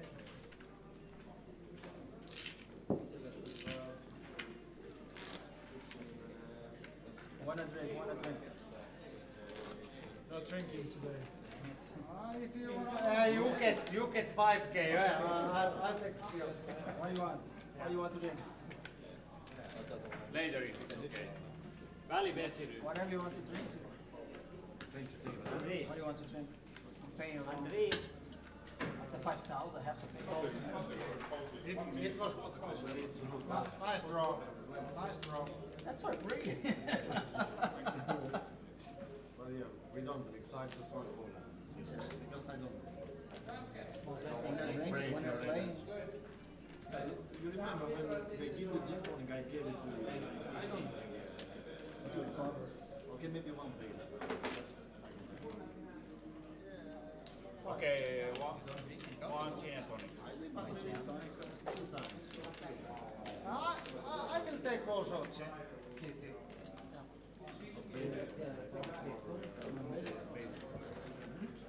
It's the lowest. Because Lowest, but it's sweet. Sweden. You want the ladies? He wants gin and tonic both, right? Yeah. So 2 gin and tonic. Sorry. So what one? I'm paying. You're not drinking, right? Not cola, not. Just a tonic? No water.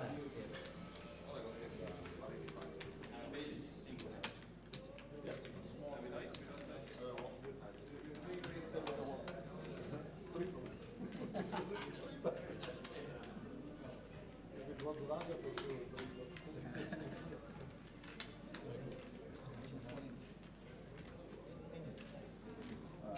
Your chips open for count.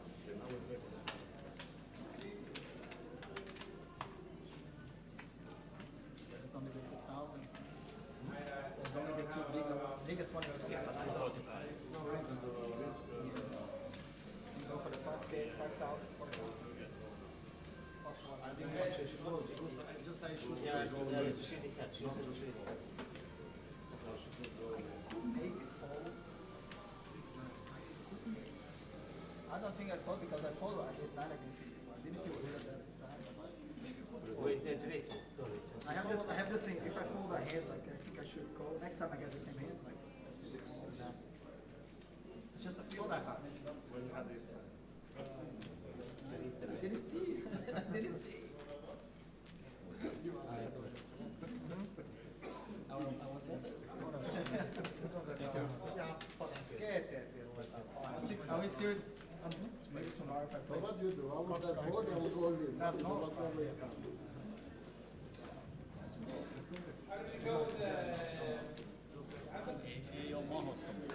Welcome back, ladies and gentlemen, to the Chesterfield 250 final day Mystery Bounty Tournament. We have 12 players remaining, and as you can see, the biggest bounty was pulled during the break, and it was Mr. Federico pulling 5,000 euros for a mystery bounty. What a sick result for Federico. But Melis, the hometown hero, he ended up pulling a 3,000 euro bounty as well. The rest of the bounties pulled was Melis took another bounty for 100 euros. Federico took another bounty for 100 euros. Andre pulled a 100 euro and a 200 euro bounty. Maxim pulled a 100 euro and a 200 euro bounty. So that's how the bounties fell. We still have a 2,000 euro bounty to play for, a 1,600 euro bounty to play for, and a whole bunch of other smaller bounties to play for as well as the regular prize pool also. First place of this tournament takes home a trophy and 4,200 euros. So interesting times coming up, very interesting times coming up. With 12 players remaining, we are waiting for 3 more bust outs until we make it to the final table of 9. Everybody has guaranteed themselves at least, I guess, 400-ish euros at the moment. And the blinds are 10,000, 15,000, big blind ante, another 15,000. My name is Christian Lars, and I'm happy that you guys have joined us on this Saturday night to watch some poker here in Chesterfield Poker Club, Tallinn, Estonia. Enea has put Tony all in with his ace-3 of spades, and Tony is contemplating a call with his queen-5 and just 4 big blinds. Really a rough one, really a rough one. Odelvant, when I get an invitation, I will think about it. I'm still waiting for that information. It must be getting lost in the mail or something. Meanwhile, Tony does not make the call with his queen-5. Leaves to fight another day. Another day, another dollar for Tony. Mr. Tony, I must say. Mr. Tony. Are you ready?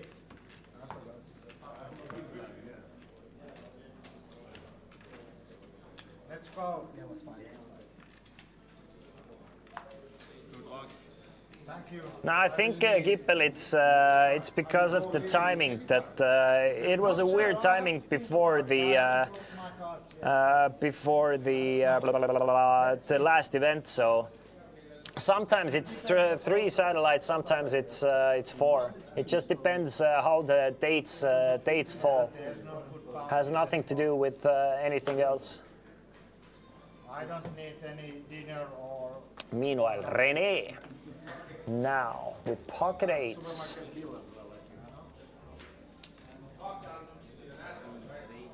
Opens things up with a raise to 30,000 with his pocket 8s. Yanni through 235,000, he will fold. Tony, just very narrow stack now, 40k remaining for Tony. And it's time to put them all in. And he does so, goes all in for his, I guess it's 50k total, having 10k in from the small blind already. Definitely gonna get called by René, and René has a chance for a mystery bounty and eliminating another player here. With his pocket 8s, Tony, 43% to stay alive in this tournament. Needs a queen or a 10. Does get the 10 on the flop. Beautiful 10 now. René is gonna need an 8 on the river, doesn't get it. Instead, it's a straight on the river for Tony.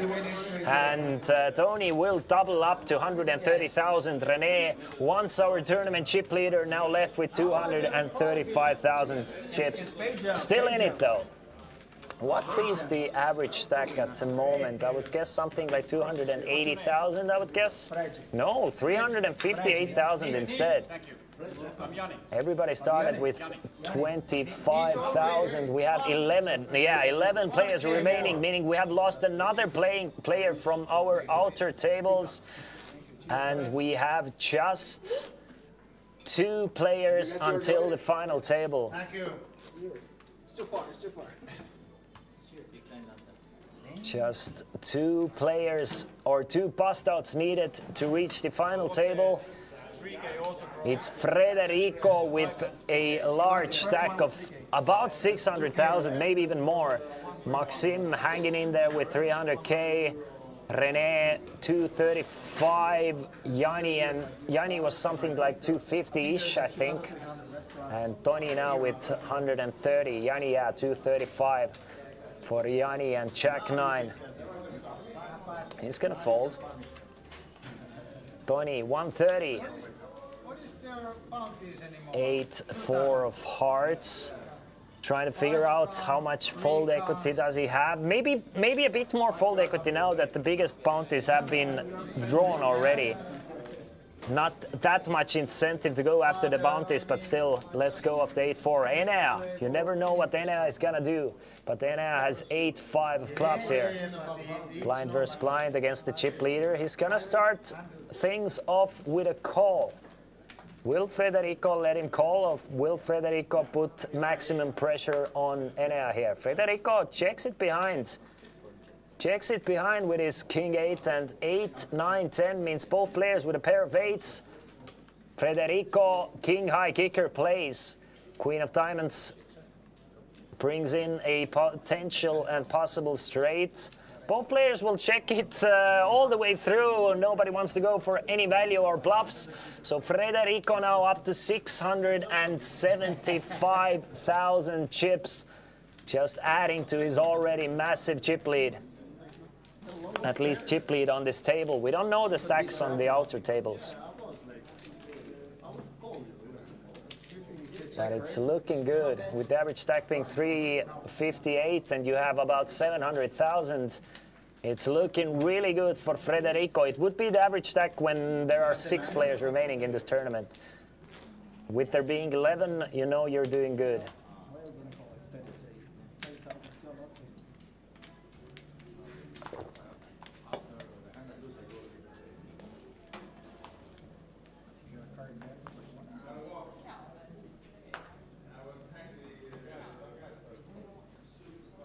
René. He will fold. Yanni now with another ace king for Yanni. Yanni has been finding those ace kings quite a lot. Hasn't been able to get too much action with them thus far, but looking to switch things up here and hopefully get someone to bite. The bait has been thrown out though. Maxim, ace 10. Ace 10 for Maxim. That might spell trouble for Maxim. Ace 10 suited as well. Very strong hand for Maxim. Will he go for it all? Will he just call? He's not gonna fold, I think. I don't think, at least. Hello, Mr. Commentator. Good to see you back. We have a request from one of the viewers who can't speak at the moment. That is Mr. Pervaturian.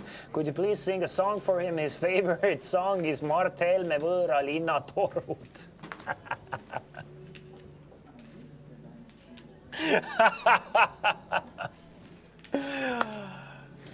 Dude, send the requests back to Duncan. I'm sure Duncan is somewhere near you playing the cash games or whatever. I'm sure Duncan will help you out here, and your friend Pervaturan, who cannot speak at the moment. I'm sorry, I cannot take the request at the moment. I will try and be better. Meanwhile, Yanni continues on a 10-9 deuce board while Maxim has flop top. He has flop top. And Yanni has bet 40,000. Maxim, will he try and raise on the flop? Will he just call? He's going to continue, that's for sure.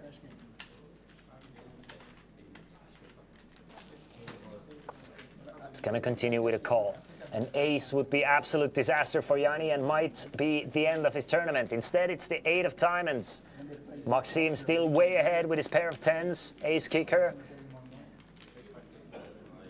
Maxim might even lead this turn, like knowing that it might get checked behind very often. But does check. I wonder if should Yanni bluff here, if it would work. I think it would. But I don't see Yanni just turning his ace-king into a bluff in this situation. I just don't see it happening. So Yanni will check it behind and gets the one card that saves his tournament and saves this pot. Gets the king of diamonds. The ace would not have done it, but the king certainly does. Yanni now takes the lead once again in this flop, or in this board. 175k plus whatever Yanni bets on the river.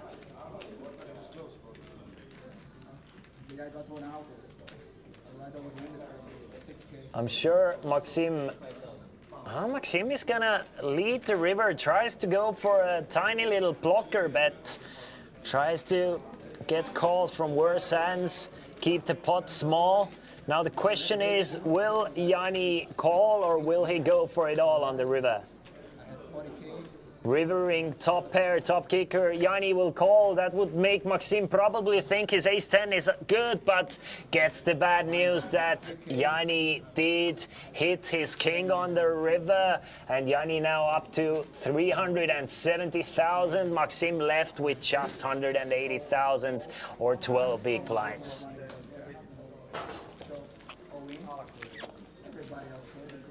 Huge pot for Jani here. Huge river for Jani here.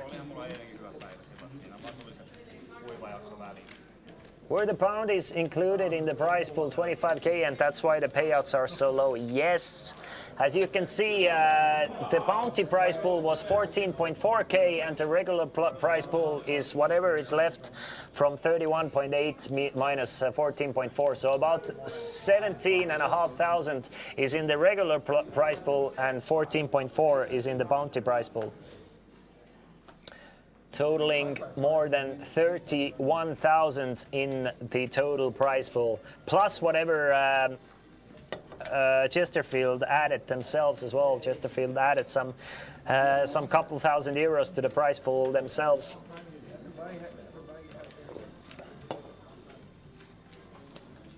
Meanwhile, Enea folds the 10-7, as will Federico, the man who pulled the 5k bounty, the man, the myth, the legend, and our chip leader as well, Maxim. Blind v blind with the king deuce and 12 big blind stack.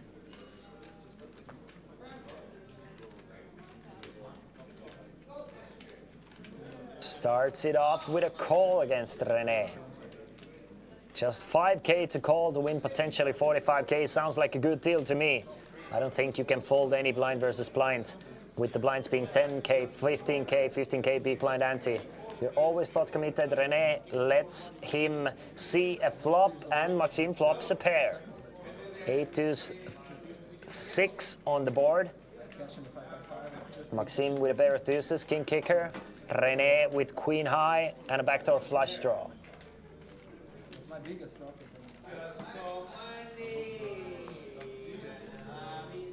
Maxim trying to figure out the best course of action here. Should he lead? Should he check? I think a bet of 15k is in order. Maxim seems to agree with me and put an extra 5k on top of it. Bets 20,000.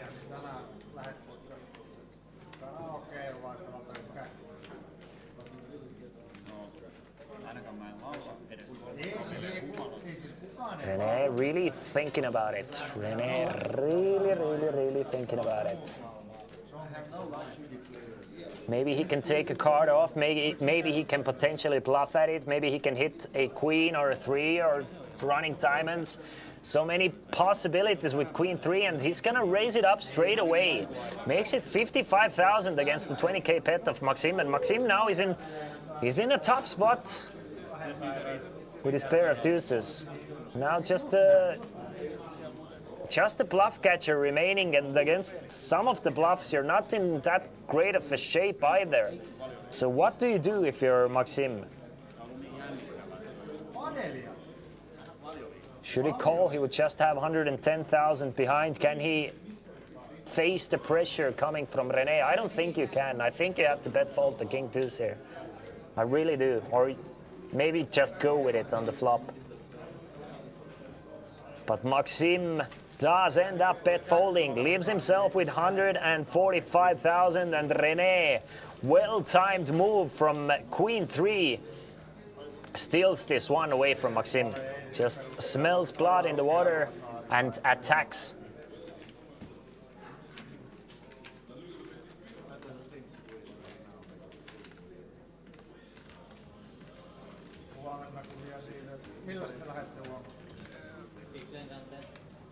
We still need 2 more bust outs to make the final table. We have 11 players remaining. Everybody puts on the big blind is ace 5, or snap. Ace on the ring.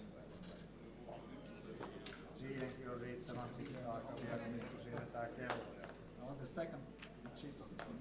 Toini, We have a couple of short stacks now with the blinds slowly but surely going up, and we have like 4 players with less than 200,000. All these 4 players are possible candidates of going all in at any time.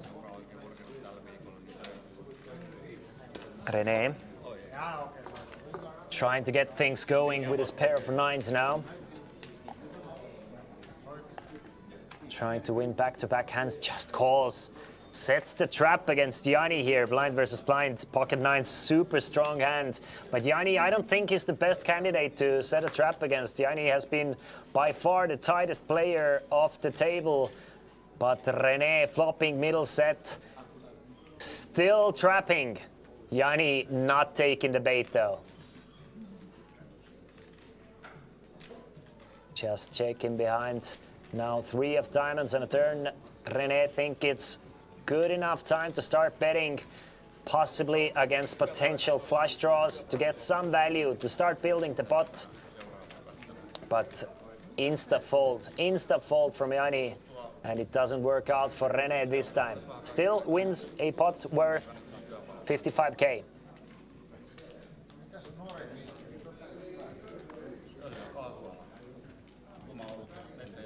Isn't there a rule that you can't check if you flop nuts? So I don't know if you're trolling or not with you.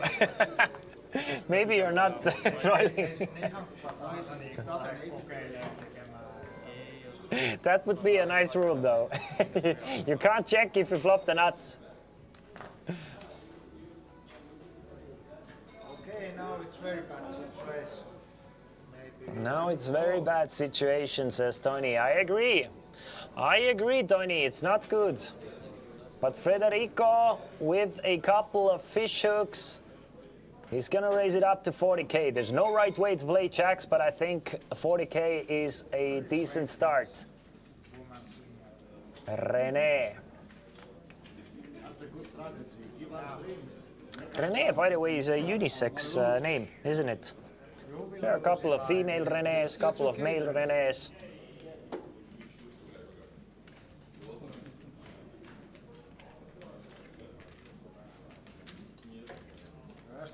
Meanwhile, Tony with just 100k behind. Second one is not so good. And Queen 6 of clubs, thinking, is it worth it to take a flop here?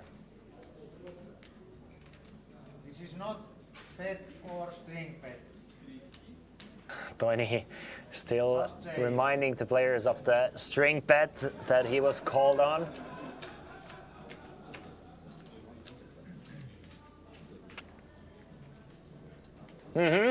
Gert Martin. It is, isn't it? Gate as well. I know a couple of male and female gates. I have queen. He folded to Queen 6 though. Leaves himself with 100k. Still hanging around, Mr. Tony.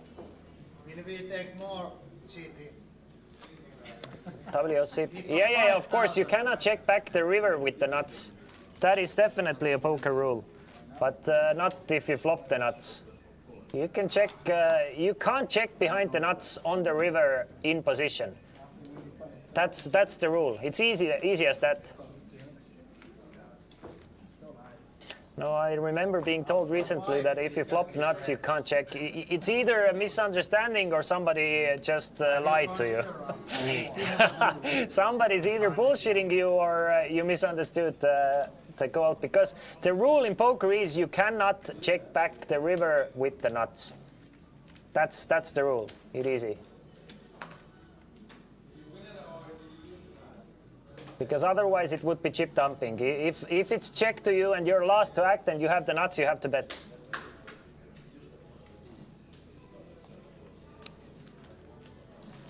But nothing about the flop or turn or whatever. Or even if you're out of position on the river, you can check. Because otherwise, of course, you can trap your opponent. That's part of poker. You have to trap your opponent sometimes. Especially against aggressive opponents. Give them some rope. Give them a chance to bet themselves.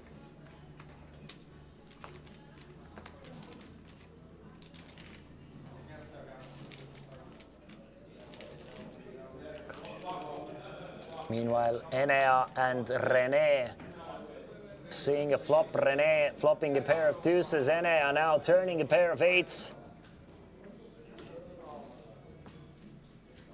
And still just 85k in the middle. How can it be? How can it be that the tables are turning on me?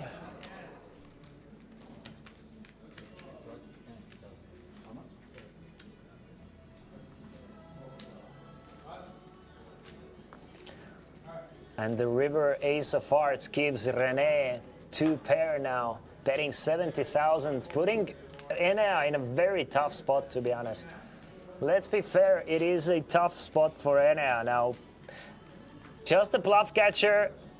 It was erased by René pre-flop, so an ace is definitely in René's range here. Representing an ace or nothing, and Enea smells it out. Smells it out and folds the pair of eights. A beautiful fold from Enea here.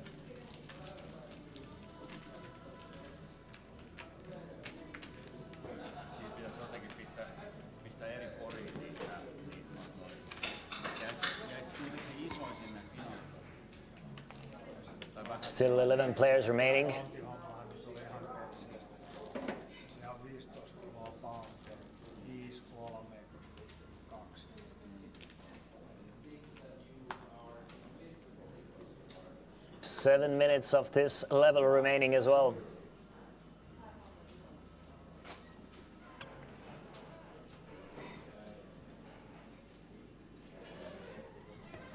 Maxim starts us off with 8 deuce and less than 10 big blinds.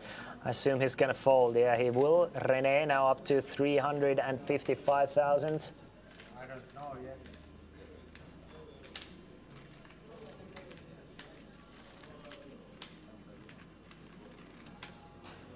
And Enea has, no, not. I was thinking that René is thinking about raising here, and that he's found another gear, but no, he's already folded the queen seven. Has Yanni folds the ace 4 suited as well, which is a little bit surprising, maybe. Tony with just 90k, he's gonna fold the 8 deuce. So both short stacks with the 8 deuce. Wait, there is no way to check nuts on the river, even if I'm first to act. Too bad, Evan. Oh, no. No, you cannot check the nuts on the river if you are last to act. That is the rule. I'm guessing you're just trolling, you guys, and I'm just falling into it. Because I just went through it like 7 times. I'm guessing it's a troll. I'm hoping it's a troll. But yeah, you cannot check back the river. If you're out of position, of course you can. Nuori Depot, we have a 2k bounty, 1600 bounty, as well as a couple of shorter bounties as well.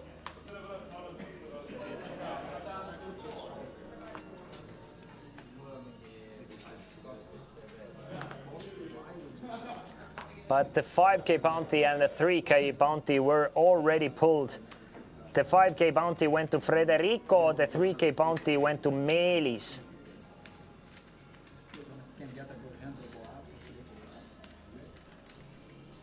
And Yanni will start us off with the ace 3. If he's not gonna raise ace 4 suited from the cutoff, he's not gonna raise ace 3 from early position. Tony now finds a hand to go all in with queen 10 off.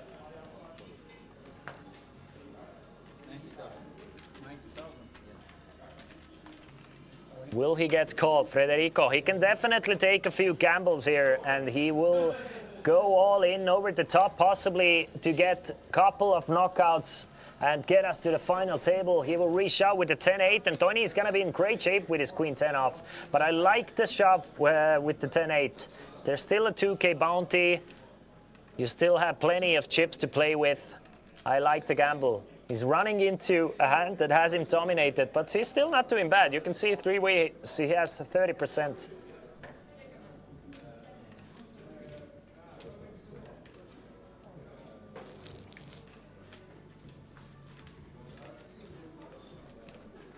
Maxim really thinking about it with ace 4. realizing that Federico is probably quite loose going after the bounty. Tony, he doesn't need much to ship all in for 6 peak lines. His ace-high might be good here. And we can see it would have been good, but Maxim ends up folding to ace-4, and Federico versus Tony, and Tony has 64% to stay alive in this tournament and double up to 210,000. Federico needs some clubs or an 8. Let's see if he can get it and get us 1 spot closer to this final table. Flop is safe for Tony. Turn is safe as well, so only an 8 would do it. Instead, it's the Jack of Diamonds giving Tony a straight. Federico still with a healthy stack of 630,000. Tony left now with 210,000 chips. So no blood at the feature table, and we are no closer to the final table. Still need 2 bust outs. The blinds will go up soon as well. In about 3 minutes, the blinds will go up to 10,000, 20,000, big blind ante, 20,000. You can see Federico still our big chip leader with 42 big blinds. René with 24, Yanni with 22, Tony with 14, Enea with 8, and Maxim with 7.7. So Tony now in the middle of the pack with 210,000. We don't know the stacks on the outer tables though. It is definitely a possibility that someone on the outer table has already reached 1 million in chips.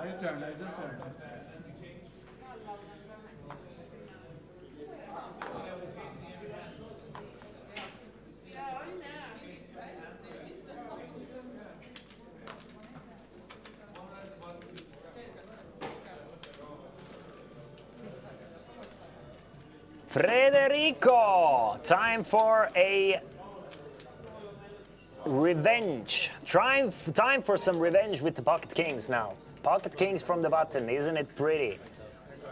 You're the biggest stack. You're most likely to open loose. So finding the ace, kings is a nice timing, especially now. René might just ship it for 20-something big blinds with pocket threes. I think René has been quite reserved, but still, I mean, it's a possibility. Knowing that Federico is opening quite loose, taking your small pocket pair and chipping it all in.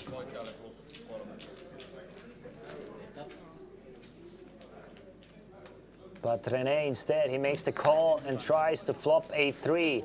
Ace deuce 4 on the flop, so a gut shot straight draw for René. And the ace that always seems to come when you have pocket kings for Federico. Still good enough for like 25k bet, I think. You still want to continue on ace-high boards.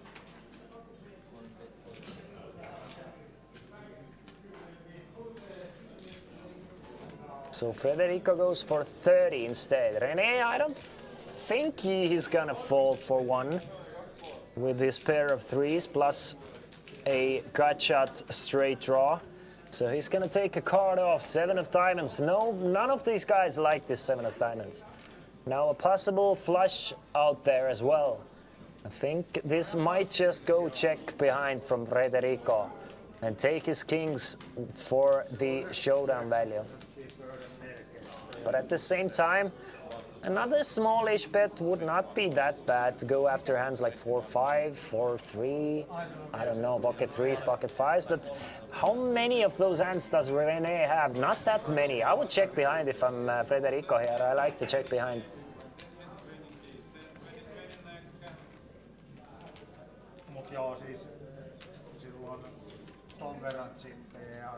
So it goes check, check on a turn, 10 of clubs on the river, doesn't change a thing. Now René checking it over to Federico one more time is a possible value spot for Federico. He doesn't want to go for a checks behind on the river as well and just gets the 30k on the flop. But I mean, you can't blame him, not the best run out for pocket kings. Doesn't think he's gonna get called by much worse if he's gonna bet the river, so better safe than sorry, and now he's back up to more than 700,000. Kippel, I haven't watched it this year. I don't even know who's playing anymore. I haven't watched the World Championships for a couple of years now. I don't follow the scene that much anymore, unfortunately. Come on. Not you, everybody. Make a free dinner or something. Ever since Bjergsen finished, I've lost interest quite a lot. I remember the glory days of Bjergsen and double lift and so on. That were the times. Like seasons 4 to 7 was the best seasons for me, or 4 to 8, I say. I never rooted for European teams. I was definitely an NA watcher. I was team TSM all the way.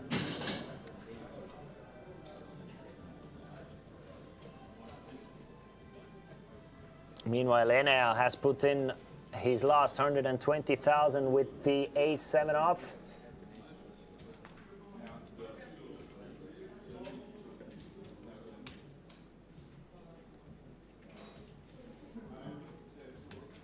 Yanni contemplating a call with Queen Deuce, but will not go for it.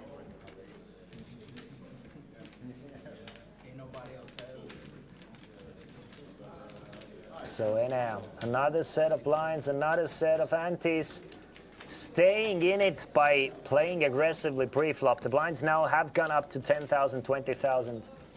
Big blind ante, another 20,000. So with the average stack being 358,000, every time there being 50,000 in the middle with the blinds and antes, there's definitely even more incentive to go after those blinds and antes. But at the same time, you're getting closer to the final table. The money jumps will start to matter more and more. It's a question and the matter of risk rewards. And now we'll let go of the 10-7. Folded all the way to the short stack. Maxim now, who's gonna let go of the Jack Deuce. René, very strong looking King Queen. He's been reserved pre-flop with quite strong hands, but at the same time, I mean, some of the players would have already busted with the pocket threes against pocket kings. But with King Queen, I think you have to play for stacks here. So he's gonna start things off with a raise to 40,000. So just a min raise from the button, understandable. Yanni, he will fold Tony. Tony can definitely take a card off here, or 3 cards off here with 8-9 suited. 20k, there's 90k in the middle, 20k to call. You have a decent hand pre-flop. Doesn't flop the worst either, even out of position, so I would definitely take one off here.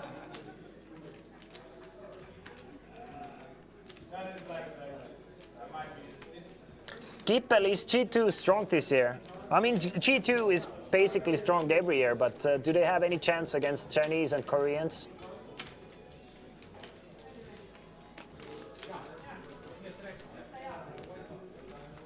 Because I remember, yeah, European teams, especially G2, they had some chance against the Chinese and Koreans, but it's mostly Korean and Chinese dominated.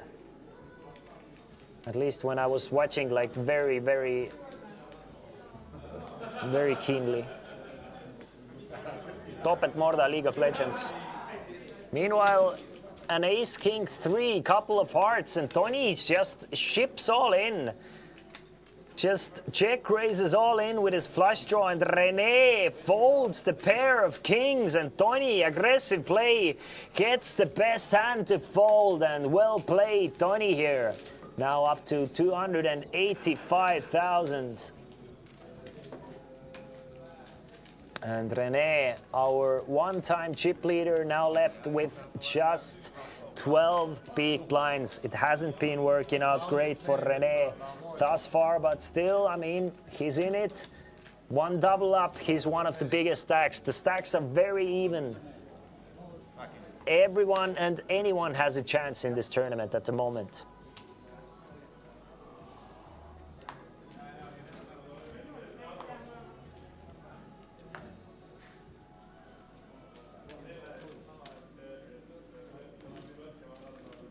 Federico, our chip leader, 720,000. He's gonna take it easy, as will Maxim, and I assume as will René. So all the way to Yanni now. Yanni has been patient, he's been quiet and he's been hanging in there. And maybe not the flashiest player to watch, but definitely a strong player. He's not gonna give any chips away willy-nilly. It's gonna be tough to get rid of this guy for anyone going after him. Because he's probably gonna have the best of it if the chips fall in. Meanwhile, Tony going all in against Enea, blind v blind, and Enea having 130,000. I mean, against the presumed or assumed range, King 5 is a call there.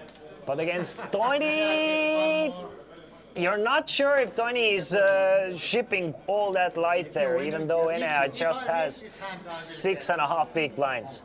I think Tony is going all in quite tight there. But Enea is still going to make the call with the King 5, and Tony has Enea dominated. We might just get down to 10 players and 1 player closer to the final table. Enea is going to need a lot of help. Just 22% for Enea. No help on the flop for Enea. No help on the turn. Now 5 on the river, or he is bamboozled, and he's exactly that. Enea finishes the tournament in 11th place, and it is Tony eliminating Enea, plus getting a chance at a mystery bounty. There's still a 2K bounty remaining. And you're gonna pay us, GG Enea. And another deep run for the guy. Unfortunately couldn't make it all the way to the final table. So we are playing final table bubble now. 10 players remaining, 9 of which will make it to the final table. And we have quite a few short stacks. Quite a few players with 10 big blinds or less. Maxim, our shortest stack, with about 100,000 in chips.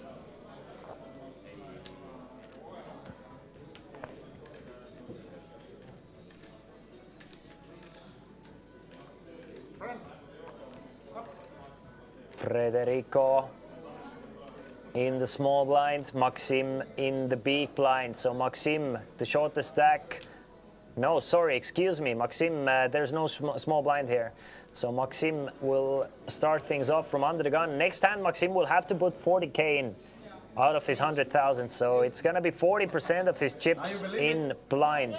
It's not a great spot to be in, but René with pocket fours, he can go all in for 10 big blinds. No, he's gonna fold the pocket fours, realizing that Maxim is gonna be almost all in blind next hand. So if he can wait a little bit more, he's probably gonna make it to the final table, right? So it's a walk for Frederick in the big blind, and now we'll see. Now is the time for Maxim to make a very important decision. But before that, we will have a dealer change as well. Maxim has to put 40,000 in. He only has 100,000 in his stack. The big blind and the ante. Maxim looking around at the other table. Are there any short stacks remaining? 440 euros for 10th place, 530 for 9th.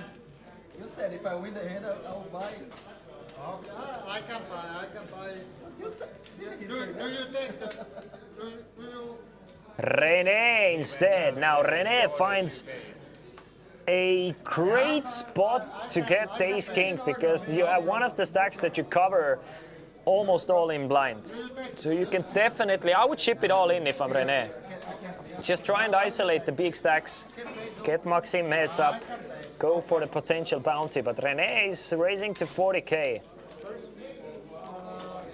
He's gonna make it 40K, potentially invite other players to go after Maxim here. But none of the other players want to go for it. Maxim with King 6 now.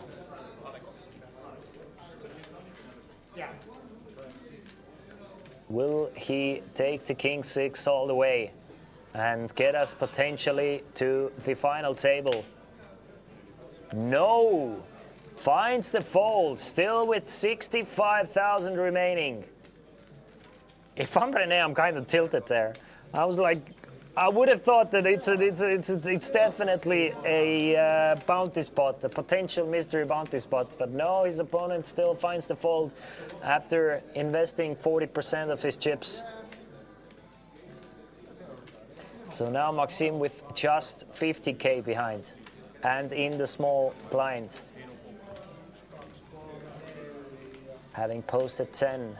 Will one of those guys go? I mean, I'm guessing if it's folded to Federico, he should go all in any two. It has to be. It has to be the right move to go all in any two against those two stacks. Against 240k and 65k, I think it's an any two spot, but Federico does not agree with me. He's gonna fold the button. Now Maxim with 55,000 blind versus blind suited jack. Is it go time? Is it go time in the final table bubble for Maxim?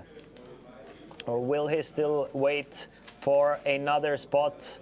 Potentially another orbit. He's gonna go for it. Going all in. I mean, Rene has to call whatever he has, and he has called it. So, I mean, it's probably gonna be a split pot, right? Unless there's a 3 or a 5 on the board, or a couple of hearts, or a couple of clubs, this is gonna be split pot. Maxim still slightly favorite here with 54%. There's one heart and there's a 3 for Rene. Rene takes a lead, and now Maxim is gonna need a 5 to stay alive in this tournament. Needs a 7 or a 5, or else Maxim will finish this tournament in the bubble, and that is exactly that. Maxim finishes in 10th place, and ladies and gentlemen, we are down to the final table of Chesterfield 250. Everybody in the final table has guaranteed themselves 530 euros plus whatever they have made with the bounties. We are gonna go on a small break, and once we come back, we will let you know who made it to the final table and with what stacks. Don't go anywhere far. Ei välttämättä olisi uskonut. They're gonna draw the seats now. You're so far away. Ei välttämättä olisi uskonut tuossa kello 7. Ei olisi uskonut. Eikä kello 14. Ei, mut ei. Mitä lähtee tänään pelaamaan. Näin. Ja Aakso niin päättäväiset askeleet lähditte hotkoilta siitä. Niin...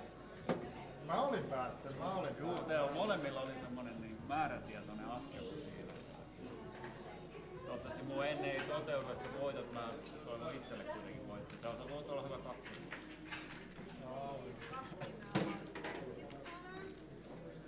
Nyt taistelen kyllä ihan niinku maaliin. Täällä... Juu. Pääsit yli keimiin. Niin me arvotaan paikalla.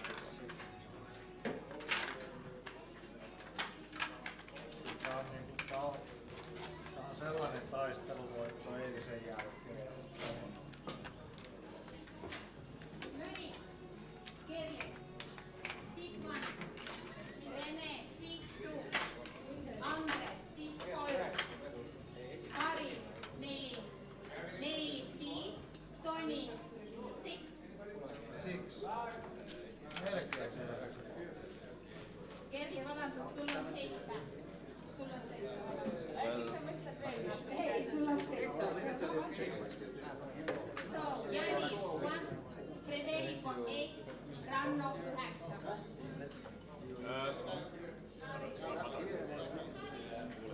Kasia veikkasin, mutta en tiedä. Mun mielestä sanoi Jani Eikman. Ja.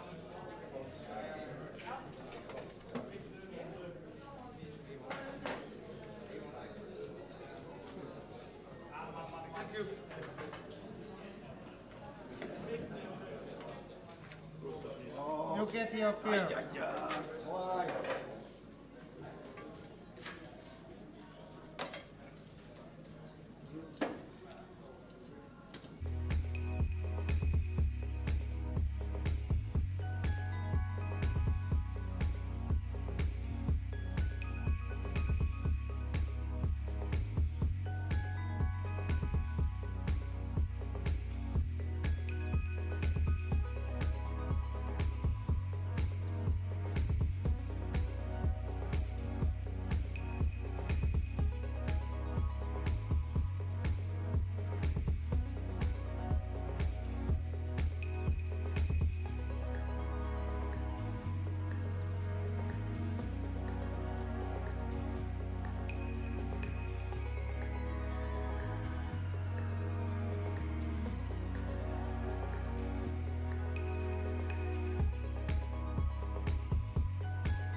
Ladies and gentlemen, you are correct. As we have made it to almost midnight, it is time for the main event here at the Chesterfield 250.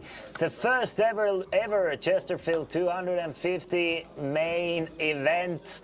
Mr. Bounty tournament with 25,000 euros guaranteed, crushing the guaranteed prize pool, giving out more than 30,000 euros to these players who have made it all the way to the final table. You have your players in front of you. My name is Christian Laas. Everybody has guaranteed themselves more than 500 euros, but the winner will take home 4,200 plus whatever they will get from the mystery bounties. Andre, he will bring 370,000 to this final table, raising it up with the ace-4 of clubs all the way to 40k. Melis with a short stack of 200,000, thinking about things with queen-jack off. Melis will fold, but Toini wakes up with ace-king. But don't trust that 70k mark. Toini has a lot more than 70k. We can see that Toini has more like 500k plus there or something like it. So Tony with the ace-king is probably gonna come in with a 3-bet. But remains to be seen. From the small blind, has the option to raise it up should he elect to do so. Yeah, definitely more than 80k for Tony. He's gonna 3-bet to what looks like, is it really 65k? Just a click back from the small blind from Tony. Tony has been finding a lot of ace-kings though. I mean, this guy has found at least 4 or 5 ace-kings. And here's another one for Tony. Just clicks it back to 65k. Andre definitely should take a few cards off. I mean, the alarm bells are going off against such a small raise, but at the same time you're getting such good pot odds. So Andre is going to make the call here. I like the little bit of waiting for Andre, just maybe like keeping stronger range in his range as well, thinking that maybe he's thinking about going all in or just calling against that click back. No, Tony has a lot more than 15k behind. There's an error in the graphics. Tony has like 500k plus. Yeah, the graphics are wrong. All those pink chips are worth 5k each. The green ones are 25k each. The flop brings 9, 6, deuce, and Tony will take this one. Will take this one down with a continuation bet of 75,000. And Andre will fold the ace-4. Blinds are 10,000, 20,000. Big blind ante, another 20,000. Average stack is 438,000. The total chip count is 3,940,000. Hopefully soon we will get chip stacks figured out as well, and we will show you who brings what to the final table. 2 ladies have made it all the way to the final table. One of them, Miskit Biscuit in the chat. Yanni now with 245, which doesn't seem right either. Seems to have more closer to 300-ish. So he will fold. Karin with 400, she will fold. Melis now with ace-9, going all in from the cutoff with the ace-9. Having already pulled the 3k bounty, it's already a very successful tournament for him. Not much to lose, so he will ship it for 190. Trying to spin the stack up. I like it. I like the ship with 9.5 big blinds. Tony never calling with queen jack. Gerli 370,000 and queen 10 off. I don't think it's again good enough to call against melee shove. So Gerli will fold to queen 10 and Federico, he will relinquish to 8-5. How much does Ranno have though? Ranno seems to have 400, 500, 550, 600, 700. Ranno seems to be our chip leader with something like 750 to 800,000. Yeah, Ranno seems to be our chip leader, which is no surprise, of course. We are pausing the clock until the dealer gets the correct chip counts of the players, because we don't have the correct chip stacks of seat number 1 and seat number 6. So our Finnish players unfortunately don't have the right correct chips, but we will get a count from all the players, and then we can continue to play. I have one estimate. Yo, Gwyn! We have just made it to the final table. Ranno is our chip leader, Federico is in second place, and it looks like maybe possibly, was it Toni or Jani? I think Toni is in third place. I can listen to the break. Yeah, no. Federico pulled the 5k bounty as well, so Federico will most likely cash the most amount in this tournament without even having to win the tournament himself. I mean, 5k bounty is more than the tournament winner will get. The winner will get 4,200. Second place 2885 and third place 1600 something. Everybody has guaranteed themselves 530. 8th and 9th place will get the same amount as well.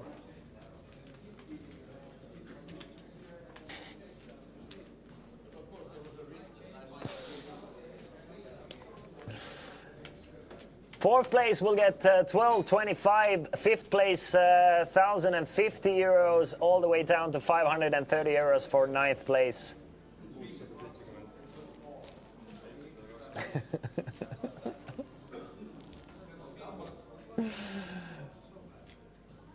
Reef is not lying though. Okay. I think this is why Odelvant is not in the chat anymore. He's already all the way to Tallinn. It's all good, sweetie, it's all good.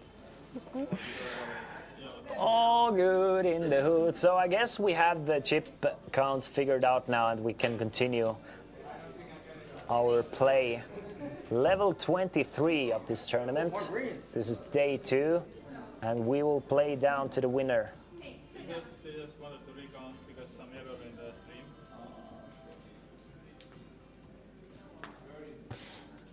There you have it. Ranno, our chip leader, Federico, second place, Toni, third, Karin, fourth, Gerli, fifth, René, sixth, Andre, seventh.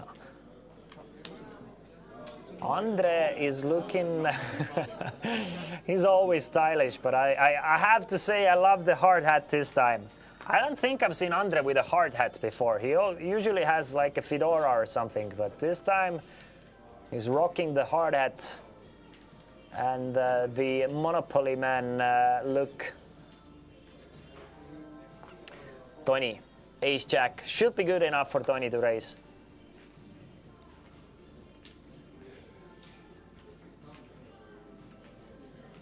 I expect him to raise it up to about 40k. Interesting click back with the ace king though, very interesting click back.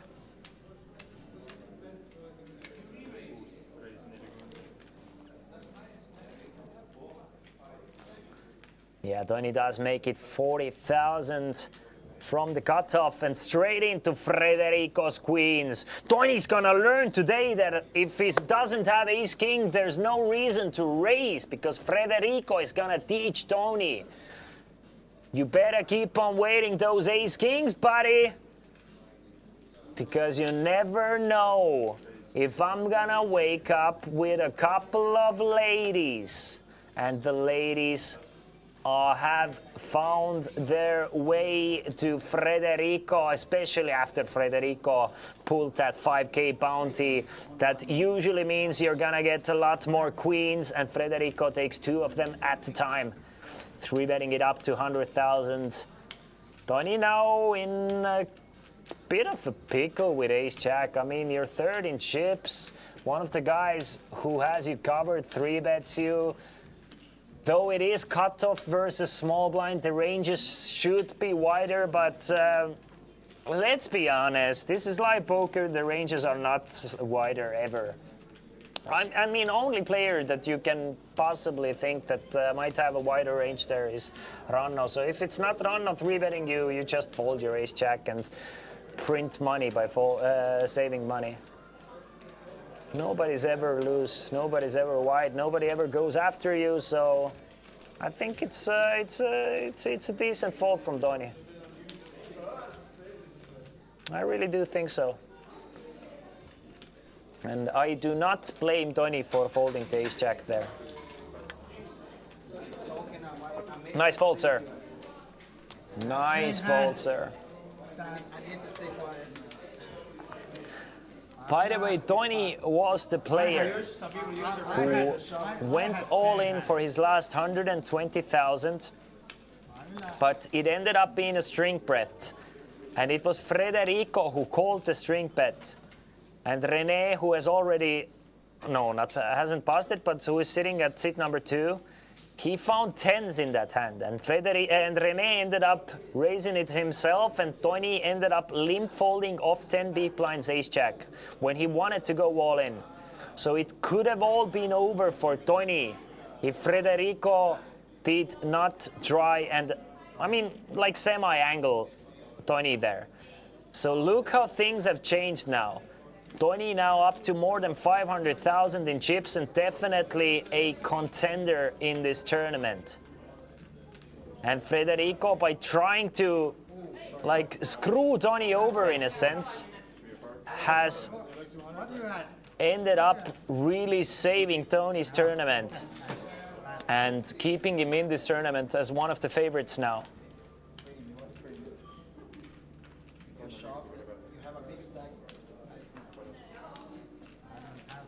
Yeah, I have pinned the payouts. Thank you, Sargava, for typing out the payouts as well. For anyone interested, you can see it in the pinned message. Thank you very much one more time. And Sudi, I hope you can see. So there's 4,200 for the winner, which is the most important part. Meanwhile, Ranno has shown why he is so aggressive, going all in blind versus blind, but this time Ranno has ran into Yanni's 8s, and there is no chance Yanni is folding pocket 8s. Blind versus blind, 12 big blinds, a bit of a tank from Yanni, and he's gonna end up calling and most likely doubling up through Ranno's Otla here. We can see Yanni would have 89% should he make the call. 0% chance of folding there. Gert Martin Aman in the chat. F in the chat for Yanni here. Easy fold, Yanni. No need to risk it all. No way, no way. There you have it. There you have it. Yanni folds the pocket 8s. Blind versus blind, 12 big blinds effective. And Ranno is just printing money, playing aggressively. Gert Martin has a good point that Sudi has aces there in the small blind if he's going all in. That some of the players actually do have aces there if they go all in, and rest of the range they will call. So Yanni maybe not realizing that Ranno is very wide there, still going after potential mystery bounties as well, and realizing that most of the players don't find strong hands there. He can just ship the 6-7s, and if you're getting folds from 8s, I mean, you can ship any 2. You can definitely ship any 2. I wonder if Ranno is watching the stream now and realizing that holy shit, how strong hands he can get to fold blind versus blind, so he can really start abusing that. I'm guessing he already does. Yanni has Ranno marked as fish. I guess so. He can wait for a better spot against the fish. You don't have to risk it with the eights. You don't have to risk it with the fish against the fish with the eights. Just wait for a better spot. The fish will pay you off anyway, right? Yanni will call now. Rene, come on, push it, ship it, push it real good, Rene. You can do it. Never push. So Yanni and Rene will watch a flop. Jack 8 of clubs against Queen 5. And look at that, Yanni waiting for a better spot, now flopping 2 pair. Of course, he did have 89% against Ranno when he didn't want to put chips in, so he's gonna wait until his equity is gonna raise a little bit more. 10-10-8, 2 pair. Rene is gonna try and steal this one away from Yanni, but Yanni probably gonna take 1 card off here. Right? He's gonna call at least once. I mean, it's difficult for his opponent to have a better hand as played. There's 2 10s on the board. You assume Rene will ship ace 8, maybe even king 8. So Yanni will actually check raise to 60,000 here, and that should be signal for Rene to get out of this pot and wait for a better spot.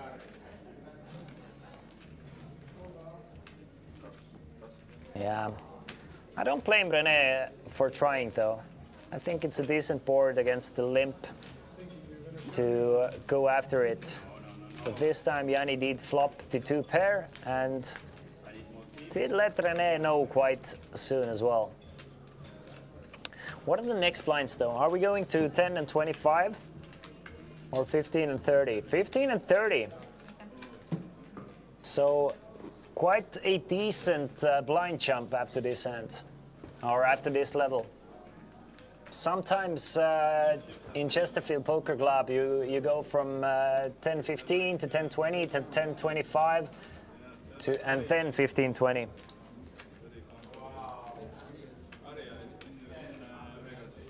Oh, give me 1 second, my battery is dying.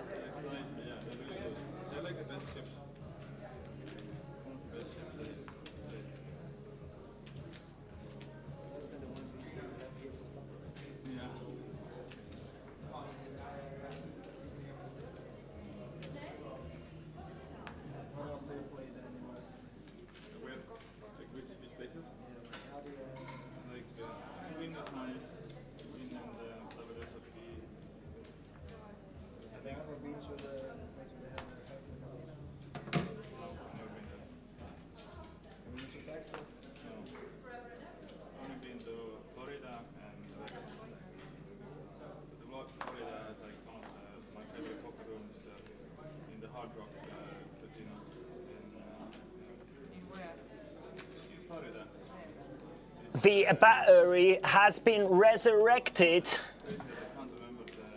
with a bottle of water. Did I miss anything? It doesn't seem like I did. Tony finds 40% of the royal flush, which is always good enough for a raise in an unopened pot. And Tony agrees with me, makes it 40,000. Ranno, let's go with the ace 3.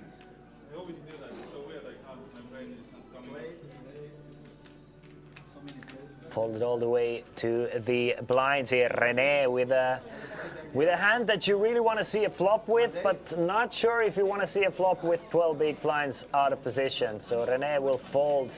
Andre, another one, definitely good enough to defend. We also saw a couple of diamonds already folded, so very difficult for anybody to flop a flush here. But I mean, you have a suited ace, just 20k to call. I would assume Andre will make the call. So he does. So heads up to the flop here. 110,000 in the middle already. Toni versus Andre. Ooh, look at that for a flop for Andre. Flopping trip sevens here and checking it over sneakily. Sneakily against Toni, but Toni doesn't flop a pair, Toni doesn't bet. Nice time to check back for Toni though. Now, deuce of spades on a turn. Will Andre start building the pot here? Andre should have some bluffs here as well, so I would like a bet here from Andre. I would assume he's gonna get called by quite a few hands, but we'll see. I don't think Toni is gonna fold with king jack, but you never know. Toni is definitely beating some hands. Look at that, Toni is gonna make the call here on a turn. Put a king or a jack in there to make things exciting. There you go, there's the jack.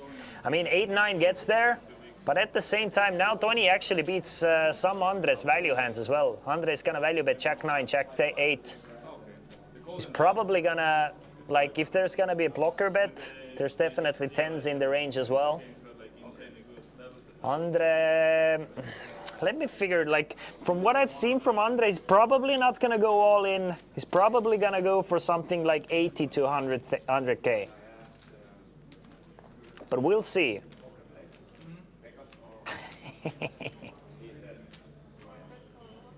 There you go. There you go. Andre is betting 100,000.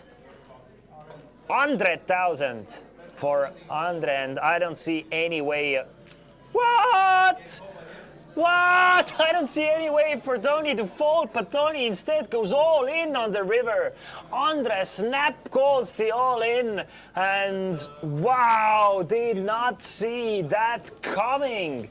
I did not see that coming whatsoever. I thought it was gonna be an easy call from Toni on the river, but Toni thinks there's enough value to be found with his king jack, and Andre just snaps him off with the ace-7. And now up to 600,000. What was that? Very interesting line from Toni here. Very, very interesting line from Toni. Thinking that, I mean, what is he gonna get called by on the river that you can beat with king jack? Jack 9, jack 8. I mean, maybe. Not sure, not sure. I think. What a sick hand. What a sick hand. Nobody busts. I think flop was check and turn you. Yeah, flop was check. Yeah. The blinds have gone up to 15 and 30K now, and Toni finds himself Nice hand. bottom of the pack here, but still, I mean, after the blinds have gone up now, not 12 big blinds, but 8 big blinds, but I'm kind of baffled here. I wasn't expecting that. Toni has been playing so snug all day, and now, I mean, I guess pre-flop and post-flop are just two completely different games for Toni.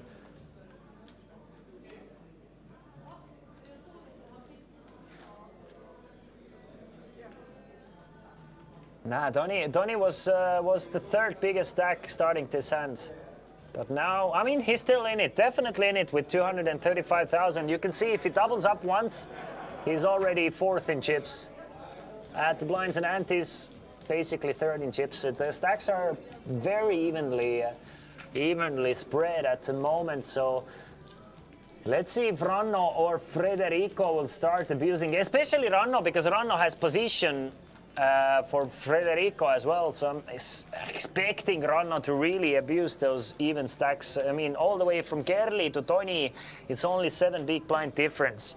Add Karin to the mix as well. Difference between fourth place and ninth place is just 10 big blinds. That's not that many.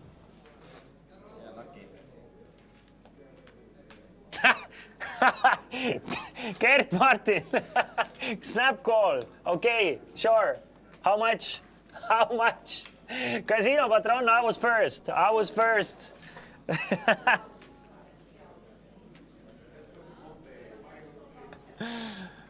I take that, even odds.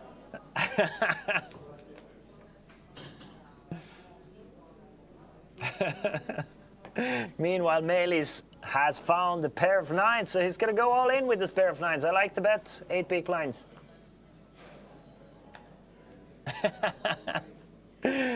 Will he find any customers, though?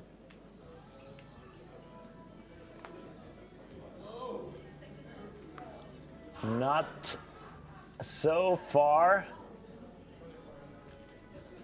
No customers yet, just the blinds to get through. Andre will not make the call. No, and just one more player to get through. Karin from the big blind with the 9-4 and will not play as well, so Melis, much needed chips for him and gets it.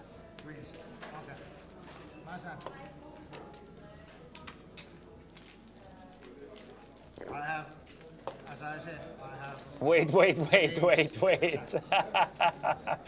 I saw your message.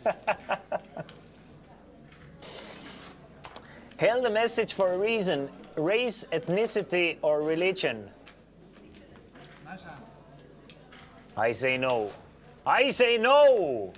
The Iron Fist says deny. You don't know for sure that Gert Martin Ahman is from that region, so I cannot allow it. If you show me proof that he is from that region, I do allow it then. Fold or push him all in. Look, this one goes through. I can't believe this one goes through. What is this? Casino Patron, this is not fair. How does this one go through and the other one didn't go through? What a scam. Meanwhile, Tony finds pocket sevens. Good enough for an all-in, Tony. Tony, ship it for the biscuit. There you go. There's an all-in from Tony with pocket sevens. I really like this move. Now all you have left is to wait and pray that nobody wakes up with a better hand. That wasn't the stream. Or was it? The massive stacks of Federico and Ranno have already folded. So those are especially the ones you have to be afraid of. Yanni. Let's go of the Queen 8, as will René. Now button and the blinds remaining. He showed and he folded. I mean, because of that, he survived. Yeah. That was like. But none of these guys want to fold, and this is why you ship all in with the sevens. You pick up quite a bit of chunk change. 75k from the blinds and antes. Well played, Tony. Yeah. You were right about the rules. I didn't. That was true. How expensive is taxi in England? Gert Martin, how far do you live? How far do you live, Gert Martin? $100 for a taxi, that's a lot of money. Same, Casino Patron. Such a scam. That's like reverse racism, isn't it? Mut siis voititko sä vai oliko se kakkonen? Voititko sä vai oliko se kakkonen? Kakkonen! Sillä stackillä!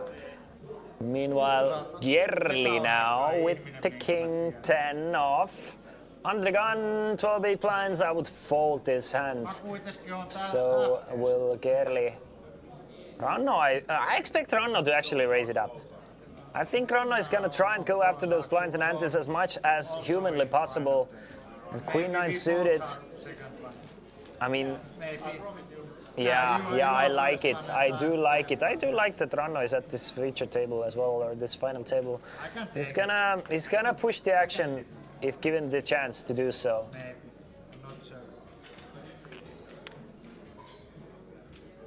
So there's at least, until Ranno is in the tournament, there's at least one player to push the action.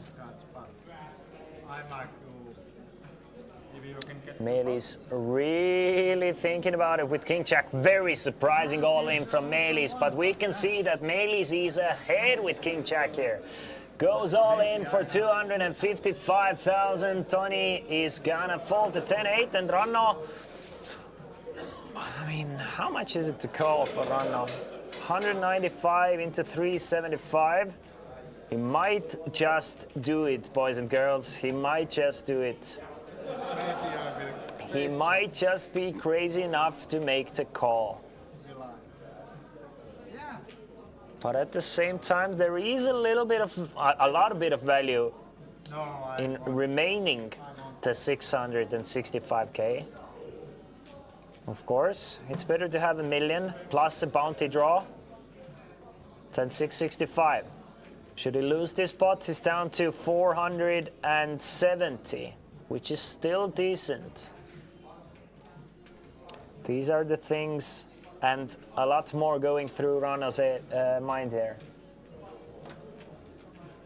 Average bounty at this moment is worth about 400 or 500 euros. I would say let's say 36, 12. Yeah, average bounty is worth about 500 euros at the moment, still. Tero. Se on kyllä, se on hieno mies. Se on 2 buy-ins or 50k chips. Yeah, he's gonna fold it. I think I like the fold. I think Ranno applies Meelis a lot tighter range as well. I don't think Ranno thinks that Meelis is chipping hands like King Jack off there. No, siellä on hyviä komppaneita. Ölli on kans hyvä, mutta Kyyrö on vielä parempi. 30% näistä tallesta tulisi. Pärjää. Juha on ihan nöysipoika. Yeah, I think it was a close one for Ranno there. But there is a lot of value in maintaining the chip lead and knowing that the rest, a lot of these players, they don't really go after Ranno's opens. Presumably, at least. Se on hieno keilapaikka.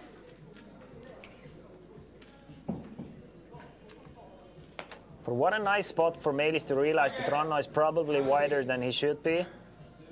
And King Jack might be a good hand to ship it all in there with René. Another King Queen suited for René, but now this time just 8 big blinds. If I'm René, I'm chipping it.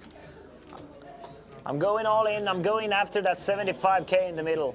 Yep, René is going all in for 245. Folded to the blinds now after Meelis will fold the button. Toini, King Jack off. Actually has René covered by 5k, so a potential bounty as well for Tony.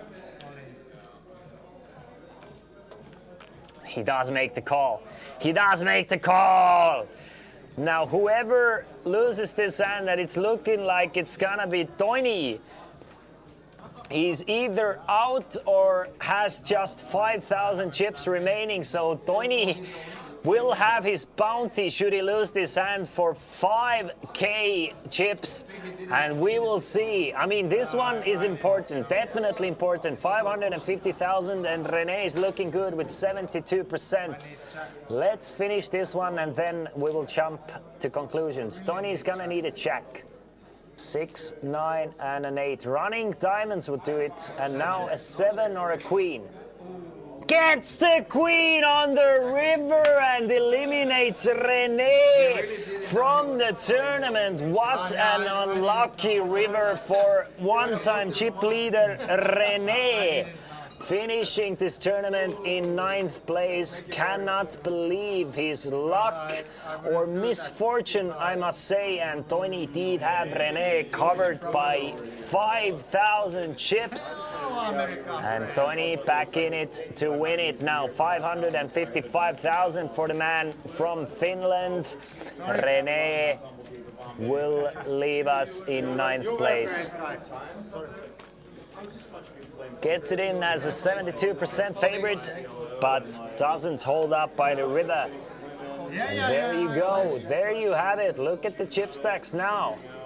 25 big blinds for our chip leader. Everyone very tightly together here. Like, I have to say it, everyone's still in it. That was bit of luck. Yeah. It's still the gene, it's still the gene. We could call that. I give this to you. I will mail this to you. Once I get the new ID, I will mail this. Second bounty. Yeah. Maybe I will. I love it. I love it, chat. Keep it up. That's you now, bro. No, really. Okay, 8 players remaining now. He lives in Valhalla 8 players remaining now with quite a few push and fold stacks. No, this is literally me. I gave him the identity. I stepped into a new name. Oh, Duncan is back. Duncan is back. Come on, guys, in the chat. Put up your song requests. What was it, Casino Patron? You had a song request. I can't even remember what it was. But Duncan, you have a chance Yeah, but now. you can always sing. Well, for you, but do we have... Being a Dute tournament, shouldn't average stack be in big blinds to be a bit higher for a final table? I think the opposite. They've been playing for such a long time, and they've been playing quite nitty as well. The blinds. I mean, we shouldn't have 8 players remaining at the moment. There should be like 4 players remaining and then the big blinds would have been like 50 big blinds average. So I mean. We just haven't seen so much action, and at some points the blinds will go up. As you can see, we have players folding pocket 8s blind versus blind 12 big blinds affected. But now it's Gerli making the call with pocket 9s. The action is picking up. Melis went all in with ace-5 suited. Gerli makes the call with pocket 9s, and Frederico is in tank with ace-10. Never gonna call with the ace-10, but still thinking about it. Like, I'm gonna eat my left toe if Frederico makes the call with ace-10, but...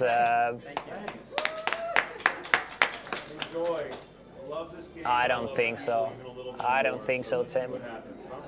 But I mean, there is a chance for a double knockout. Maybe a couple of beers in him, but nah, never, ever, ever, ever, ever gonna call.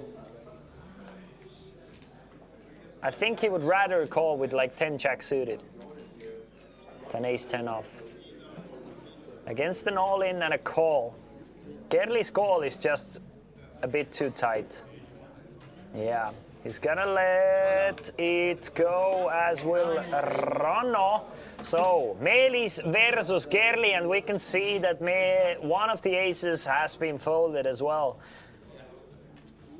So Melis is gonna need a lot of help, but we saw it last time. Last time it was René all in with 72% equity, and he ended up losing. This time it's Gerli with 72% equity, and it's not looking the best on the flop for Gerli. Still 69%, but Melis is gonna hit the flush on the turn. And 9 of hearts on the river for Gerli. What a swing of fortunes between those two Estonian players. Gerli fills up on the river and now up to 680,000. Melis down to 65,000.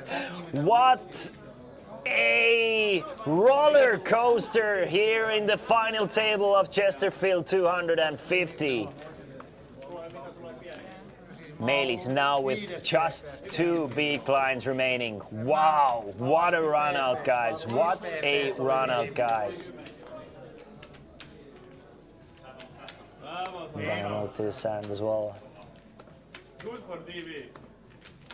Yeah. What a sick run out. And the dealers still have no chill in this tournament. Just snap the cards off. There's no like waiting, no keeping the pressure or playing with the emotions. Just bang, club, bang, 9 on the river. You can't even process anything. When it's all said and done, it's Gerli, one of the chip leaders now with 680,000. Look at the difference between first and fifth. 4 big blinds, boys and girls. 4 big blinds. The difference between fifth and first. And it's like, yeah, 3,000 plus euros between fourth and fifth. So a lot of ICM to be considered, but not that much for Melis now. Melis is by far the shortest stack. He's gonna need to get something going. He's gonna need to double up once, twice, 3 times, maybe even. But that means his bounties up for the taking. Definitely starts to present the bounties. Well, I'm sure somebody will go after it. But will Karin even raise it up with the 8-7, knowing that there's a possibility of an added bounty from Melis as well? Melis is going to fall to 9-6 though.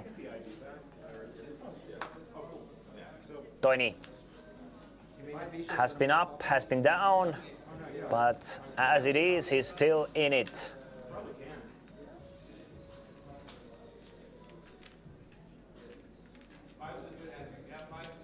And Tony is raising. 14. Looks like a dried grape because he is raising. Boy. Makes it 40, I think. Makes it 40 from the... Again, now. Again, it's called a string bet. Again, a string bet called for Tony, so he's gonna limp it in from the cutoff. I mean, fool me once, shame on me. Fool me twice, shame on you. So this is starting to become a pattern for Tony now. Ranno gets to see the flop for free with Queen Jack. King 8-6 on the flop. Check, check. 5 of hearts. Will Ranno go after this one now? After it was checked back on the flop quite fast from Tony. Another check from Ranno. Another check from Tony. 4 of hearts on the river now. Ranno. Perfect chance to steal this one away from Tony. Go after hands like ace-10, ace-jack, ace-queen, ace-2, ace-3 suited, all those hands. Tony has shown willingness to take it to showdown, so ace-high is a quite large part of his range. And Ranno, recognizing it, bets 60,000, and I think it's gonna work. It would be a sick call from Tony should he make it, but nah, no calls to be had. And the string bet costs Tony this time. Ranno now up to 710,000.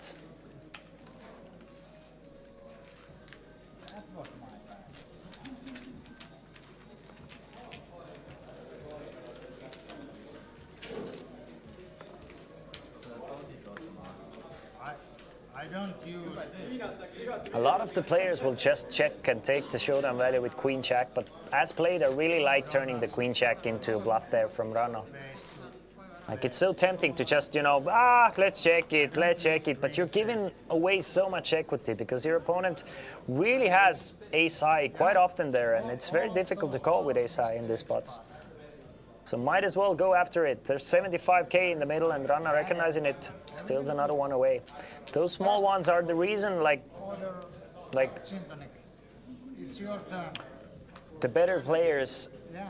maintain their stacks so much better. Of course, there are some mandatory all-ins that you just have to take, and there's a lot of luck factor in those all-ins, but those small pots are the reason why better players stay alive more often than the less better players after being unlucky and still have a chance. Andre finding ace-queen, raising it up to 60k.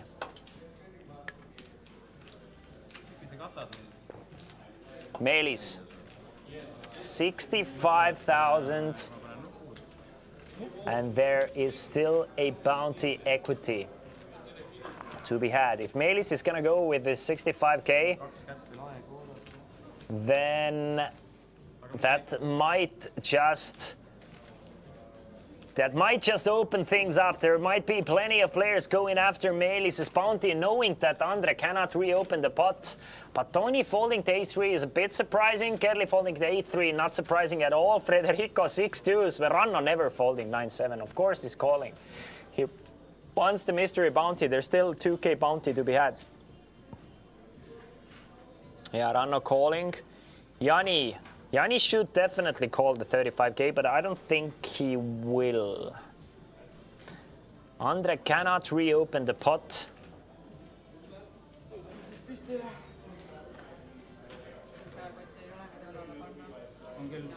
There's 250,000 in the middle. Look at that. If it is those 4 players to the flop, it's Ranno with the highest equity with 36%. I like the call from Yanni. Yanni, well played. You're gonna have to let's take a chance for a mystery bounty potentially. Try and get lucky here. Losing 35k is not that important. Possibly getting the mystery bounty plus the 300k in the middle. That's what matters here. I really do like the call. Now Andre having to just make the call as well. Of course, Andre would have liked to reopen the bot and isolate Melis, but cannot do it. And you can see it's actually Yanni taking the lead in this board with his pair of 4s. Andre with 2 overcards and a gut shot straight draw. Melis needs a 5, Ranno needs an 8, 9 or 7. So everybody with a chance here. Melis our all-in player with just 10% though. Needs a 5 and no 7, 8, 9, king, ace, queen coming as well. 6 of spades. Everybody's still in it. Yanni now 53% to win this pot with his pair of 4s.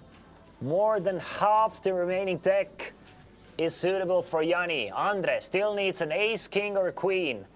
Melis needs a 5 to stay alive. Ranno needs an 8, 9 or 7. If I'm Andre, I'm betting here. I'm betting here. And I'm trying to take Melis heads up. Bet into the dry side pot. It looks so strong. Possibly bet to river as well. Bluff the river if needed. I like it. I love it. Andre, I really do love it. He might just get the best hand to fold. I think he's going to get the best hand to fold. Ranno should be out of there. And I think Yanni cannot call 80k with just a pair of 4s when Andre is betting into a dry side pot. Andre is representing a hand much stronger. Of course, you can beat ace, king, ace, queen there. That might play like this. Everything else, you're not doing that well against. Just 9% for Melis. Look at that. Yanni is really considering going with his 7-4 now. That would be an incredible instinct moment here. The Degree Instinct Moment is brought to you by Chesterfield 250. But Andre gets the best hand to fold and keeps the worst hand in. And what a nice bet for Andre. Now way ahead with his ace-queen against Melis ace-5. Will Melis get lucky and more than quadruple up? Needs a 5 and needs it on the river. Doesn't get it, doesn't get it. It's the 10 of clubs on the river. And Andre eliminates Melis in 8th place. Andre now up to 810,000 and the chip lead. And then there was 7. A great tournament result for Melis though. Gets 530 euros for 8th place finish, plus 3,000 euros from the mystery bounties. Plus, I think Melis had another 100 euro mystery bounty as well. So a total of close to 4k score for Melis. So he will definitely be one of the biggest stacks. Look at that. Look at how Yanni is looking from this camera angle. With the red hoodie, the red jumper, and this camera angle, he looks exactly like Teddy KGB. Oh. Especially when we saw a little bit of his face. Pay that man his money. Like exactly like Teddy KGB from this camera angle. Not when we see him straight up, but from this angle he was Teddy KGB himself.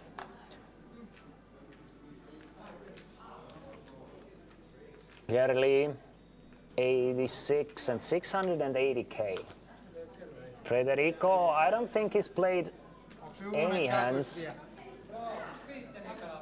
at this final table, just chipping, climbing the money ladder, just living his best life, chilling, hanging in there, and ready to make moves once a couple of players have busted. Yanni now our shortest stack, blind versus blind, ace-5. It's time to put it all in, Yanni. Sometimes in order to leave, you have to risk dying, Yanni. And you have to put it in, and Yanni does exactly that. Goes all in for 205,000. Andre, maybe a back-to-back bust out here, should he call, with Queen 8 of diamonds. Still, Mystery Bond is worth 500 euros on average, because we haven't pulled any. So I think Andre, you really want to call it Andre, you want to call it Andre. Andre, push it real good. I like the call from Andre. And Andre is slightly behind. Yanni is a slight favorite, but I think Queen 8 of diamonds is a great call there. So 440k in the middle. Will the immortal Finn continue to stay alive in this tournament? And will his ace-5 hold up? It's not looking good on a king, queen, 4 board. Not getting better on 9 of clubs, needs an ace on the river. Can he get it? No, he cannot. And back-to-back hands, Andre eliminates players, and he's the first player climbing over 1 million in chips. Yanni eliminated in 7th place, gets more than 700 euros for his 7th place finish, and we are down to 6. And we are rich, 50k each, 50k for Casino Patron, 50k for Casino Queen, and 50k for yours truly. Thanks to Gert Martin Achman. It's not Tony versus Yanni, heads up. Yanni has officially finished this tournament in 7th place. Thank you, Gert Martin Achman. Blinds also have gone up now, 20,000, 40,000. So Kari in our shortest stack now with 9 big blinds. Tony 13, Ranno 16, Frederico 17, Kerli 17, and Andre 25 big blinds. I'm your savior. Yeah, I have. And then there were 6 He said he has pocket tens. Yeah. sick players making the final 6. Of course I vote on that situation. You have to shove it into isolate. Tony is quite chatty. Tony really is quite chatty. Not too many players Yeah, giving him chat action though. Rosa Bloindu. Rosa Bloindu. Baby girl. You're 35. he knows what You're 35 years old. he knows what I'm doing. Did your son teach you this one? He knows that I was going all in, and after all, Was it your he son? will push. Of course, he. I have to know who did this to you. Yeah, of course. Meanwhile. But I'm not confused. Auringo Andre, I like your style. Andre, pushing it all in with the King 8, blind versus blind. And another 80k moves over to Andre, and Andre has turned on another gear now.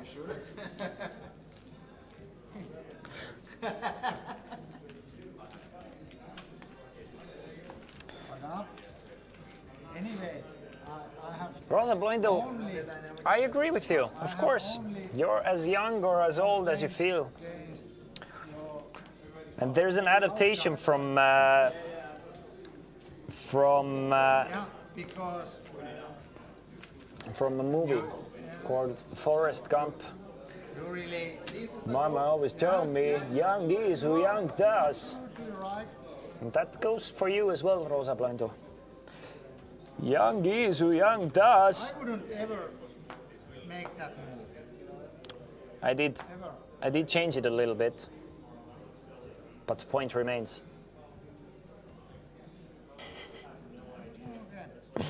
Meanwhile, Gerli with king 10 off. There's under K in the middle to be stolen away. Will she go after it with a raise to 80,000? Not this time. Federico hasn't played any hands. Now it's time to apply some pressure.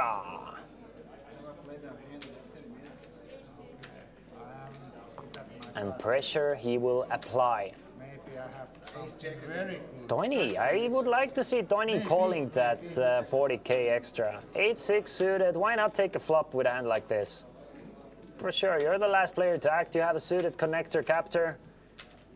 Gapper. Do it, Tony. Do it, Tony-san. Tony-san, stop folding pre-flop 8-6 and stop putting it in with top pair against trips. Rather play more hands pre and play them better post. Then Tony-san, you will end up winning this pot and winning this tournament. But Tony-san will fold the 8-6. Can't blame him too much. But at the same time, yes you can. Yes, you can. It is 40 minutes past midnight here in Tallinn, Estonia, in Chesterfield Poker Club. Players are getting quite exhausted already. You can see that, of course, it is getting more serious, but at the same time, it is getting a bit more exhausting.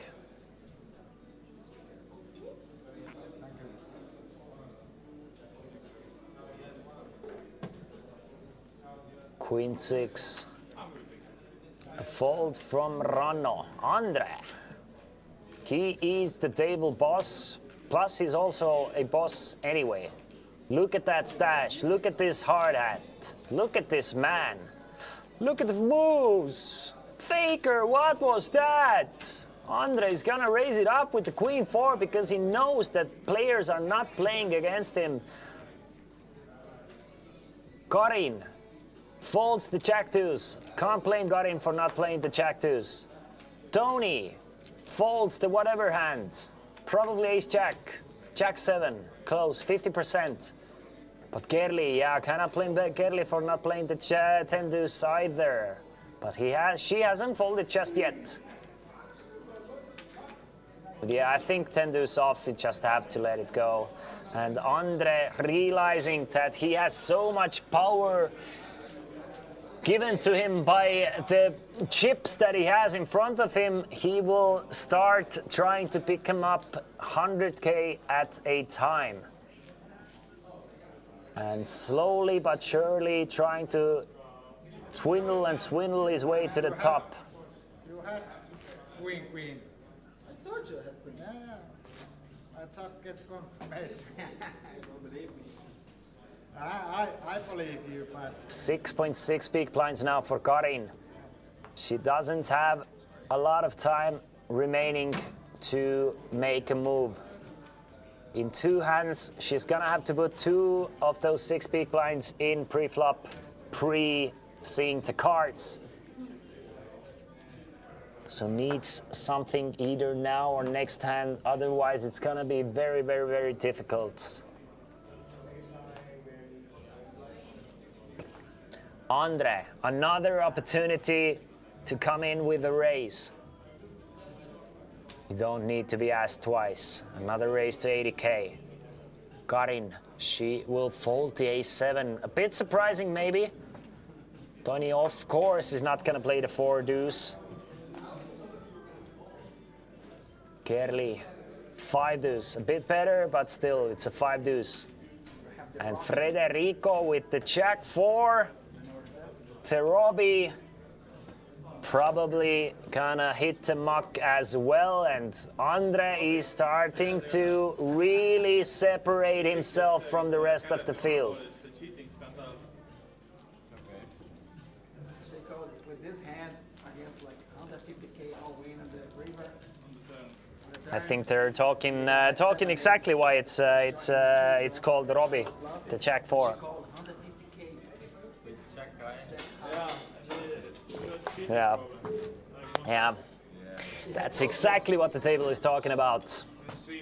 If you haven't seen the hand, you should definitely check it out. It's one of the most controversial hands in the past couple of decades, at least, or I think in poker history in general. Robbie Jack 4 against Adelstein's 8-9 suited, or 7-8 suited. Maybe those Asians, they are so fucking rich. I can maybe understand. He has money. Correct, Adelstein, exactly.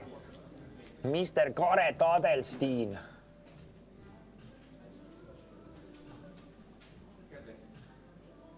Tony. I truly believe it was a scam even without proofs. Yeah, of course it was. Of course it was. I do as well. I think everyone with common sense realizes that it was a scam. It was very badly executed scam as well. I don't mind people scamming. Go ahead, scam as much as you want, but scam good. Scam better. Do better. Be better.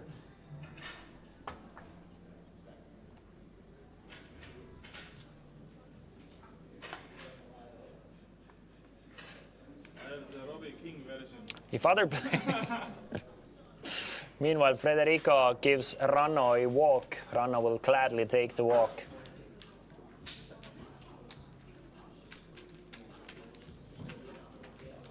I don't mind people scamming old people. No, I did not say that, TechFlow. I said I don't mind scamming. If everyone is scamming, you have to stay ahead of the curve. If everyone else is scamming, go ahead, scam, but don't be so bad at it. Don't be shit.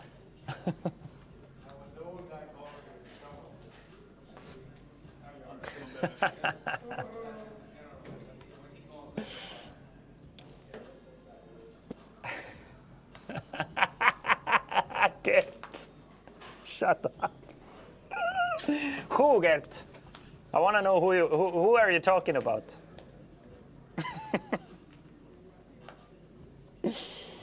Meanwhile, Tony, 425. Karin, 265. Karin has to put 80k of her 265 in pre-flop next hand.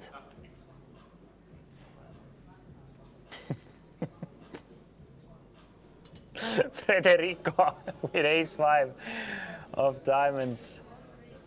Raising it up to 80,000 from the button. Well, we have fun here. We have fun here in the chat.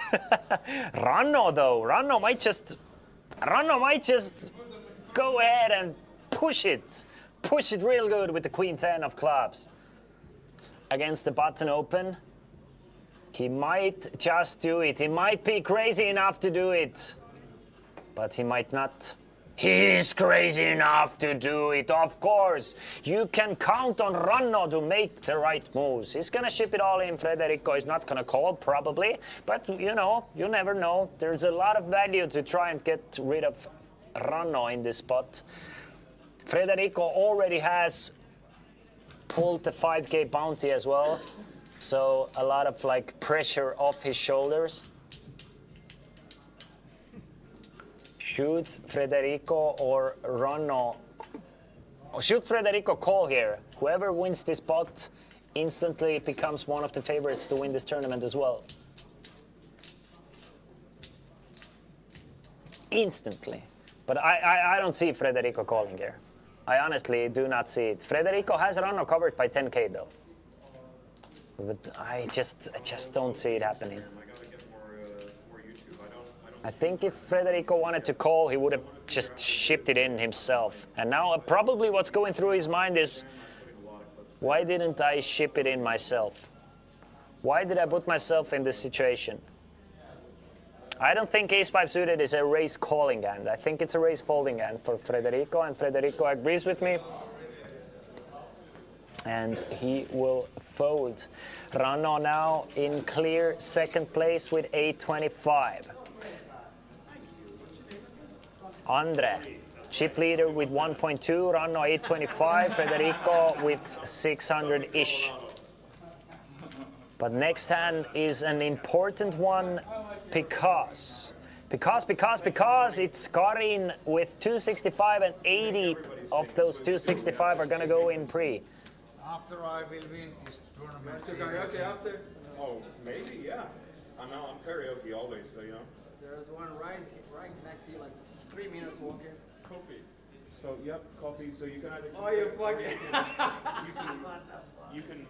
It's either yours or you can burn it on November 2nd, exactly when I'm burning the things. Okay. That might be the best move. Yeah, drive me. I'll let you know exactly. It'll be morning your time, okay? Okay. Tony, Should be awake, but it could. 10 big blinds, 9 deuce off. If I'm sleeping, then I let my grandmother burn it. Thank you. Yeah. Of course, he's gonna fold. Gerli just hanging around, waiting for good spots. I don't think Queen 4 suited is a good spot, so Gerli's gonna fold. Federico, 600k, he's gonna fold. Now Ranno, very likely to open the button, especially with an ace. Okay. 80k seems to be the way to go.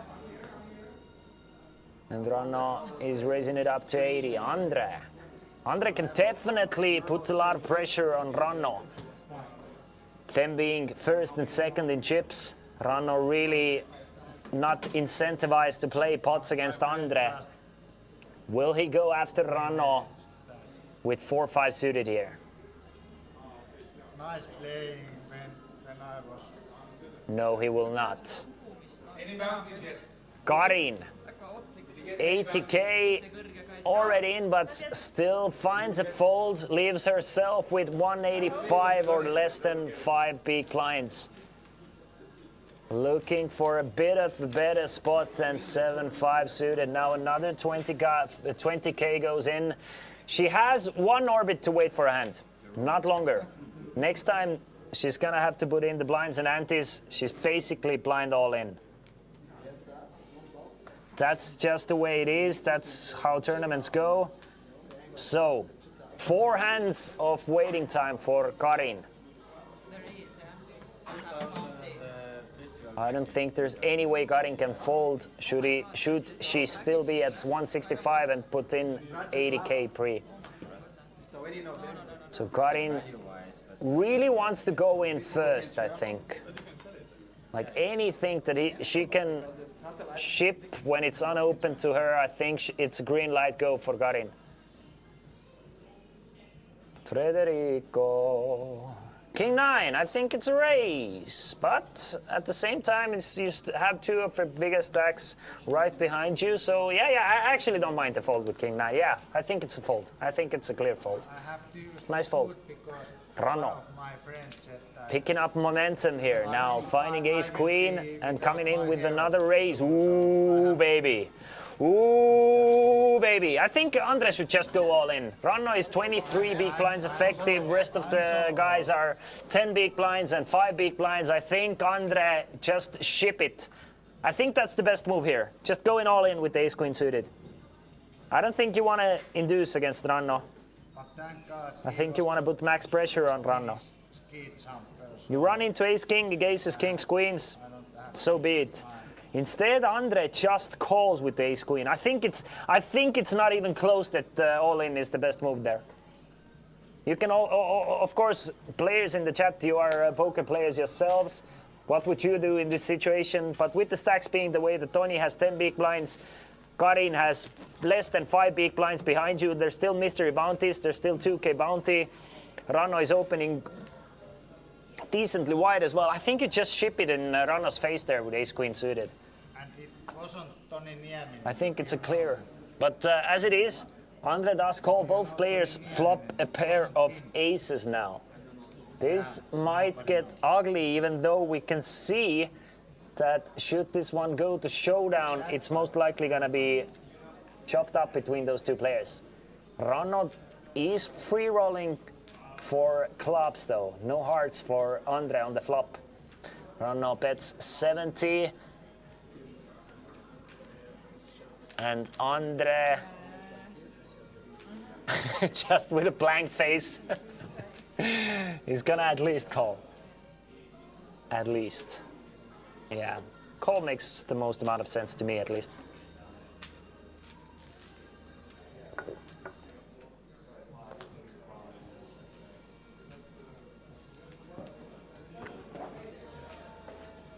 Look at that turn card. Look at that for a turn card, ladies and gentlemen. Both players with top two. Ranno with a nut flush draw as well.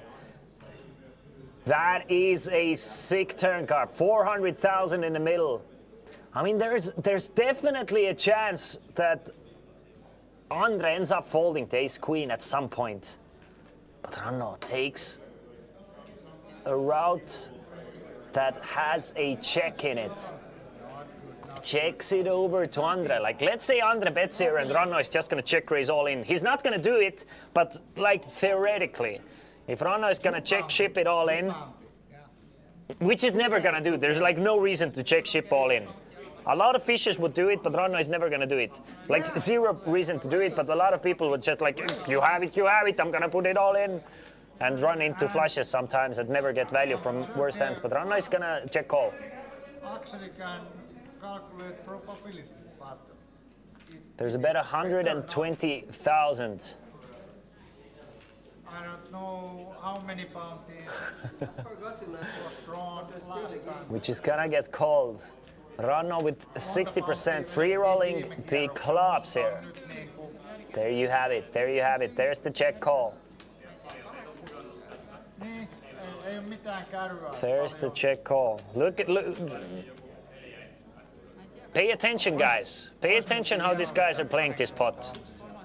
Ranno is just not like blindly putting everything all in.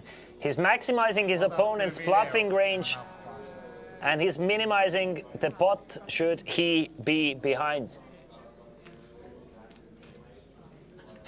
Ranno checks it over to Andre one more time. Andre.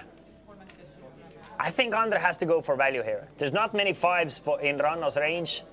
As played, there's not many flushes, aces or queens either. Of course, you're blocking. You want to go for value against Ranno's ace king, ace jack, ace 10.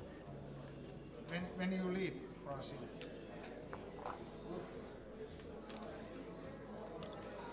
I think Andre is gonna bet something like 180,000 and it's gonna get quite snap called by Ranno.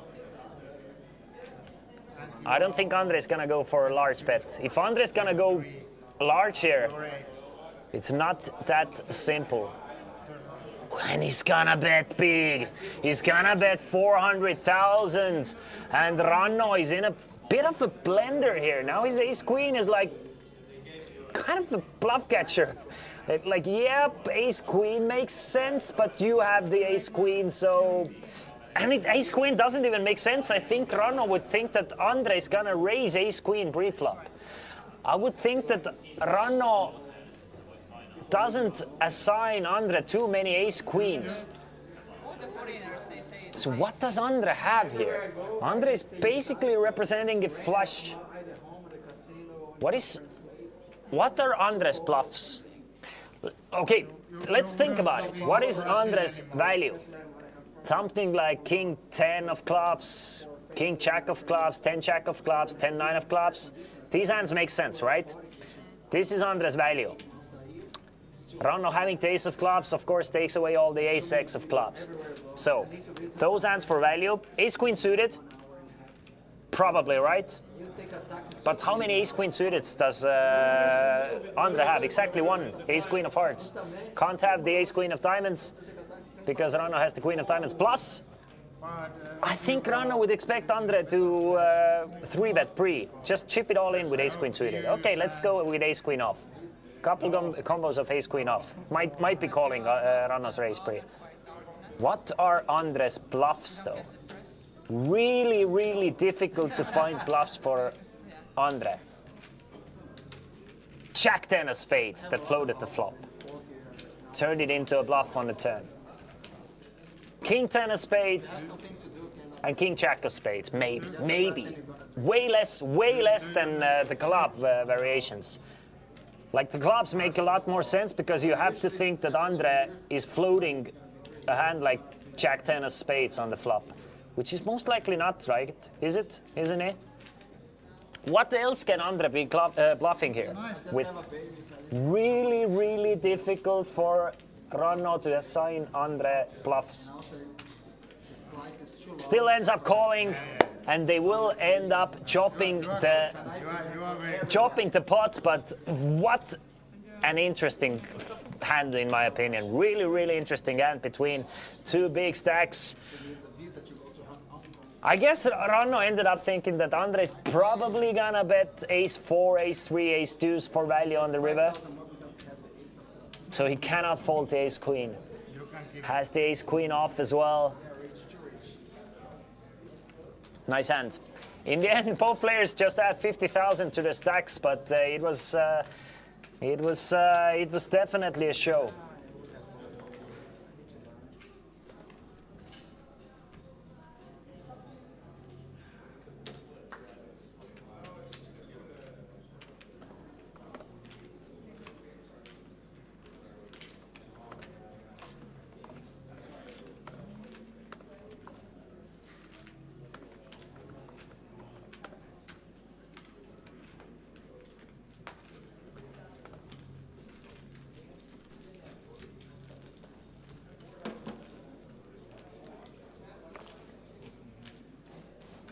So, ladies and gentlemen, we still have 6 players remaining. The blinds are 20,000, 40,000. 4 minutes remaining on this level. No, Rosa Blindo, I just have to write down some of those hands at the same time because these are interesting hands and these make for good highlight clips. So I will note the hands for future reference. Rosa Blindo, do you speak English, by the way? Just wondering.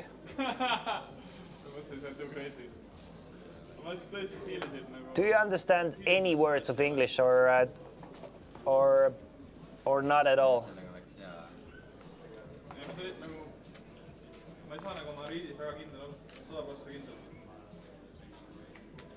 Ranno is saying that he had some sort of a read on Andre. But if he had some sort of a read...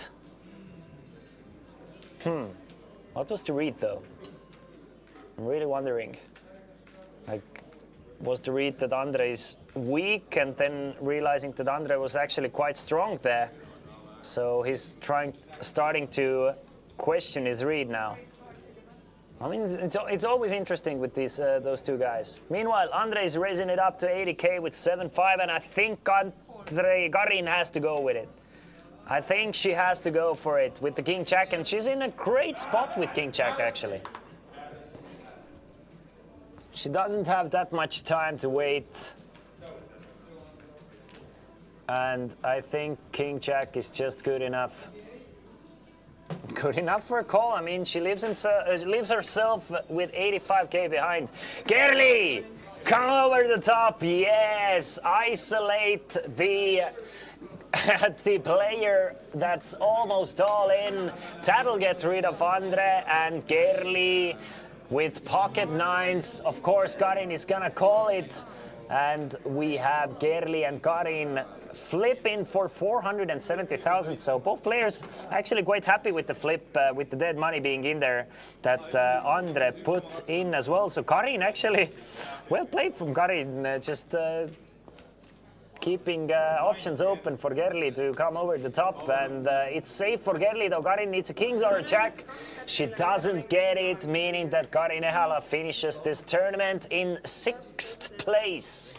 6th place gives Karin 880 euros plus. I don't think she had any mystery bounties, so 880 euros is what she will bring home, and now Gerli gets another chance to pick a mystery bounty as well. There's still a 1600 package remaining. There's still a 2,000 euro mystery bounty remaining, and there's still 5 players remaining. All of them have guaranteed themselves more than 1,000 euros already.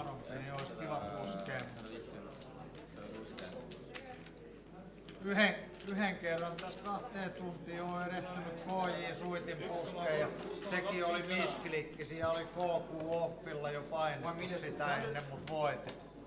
Olin onnekas.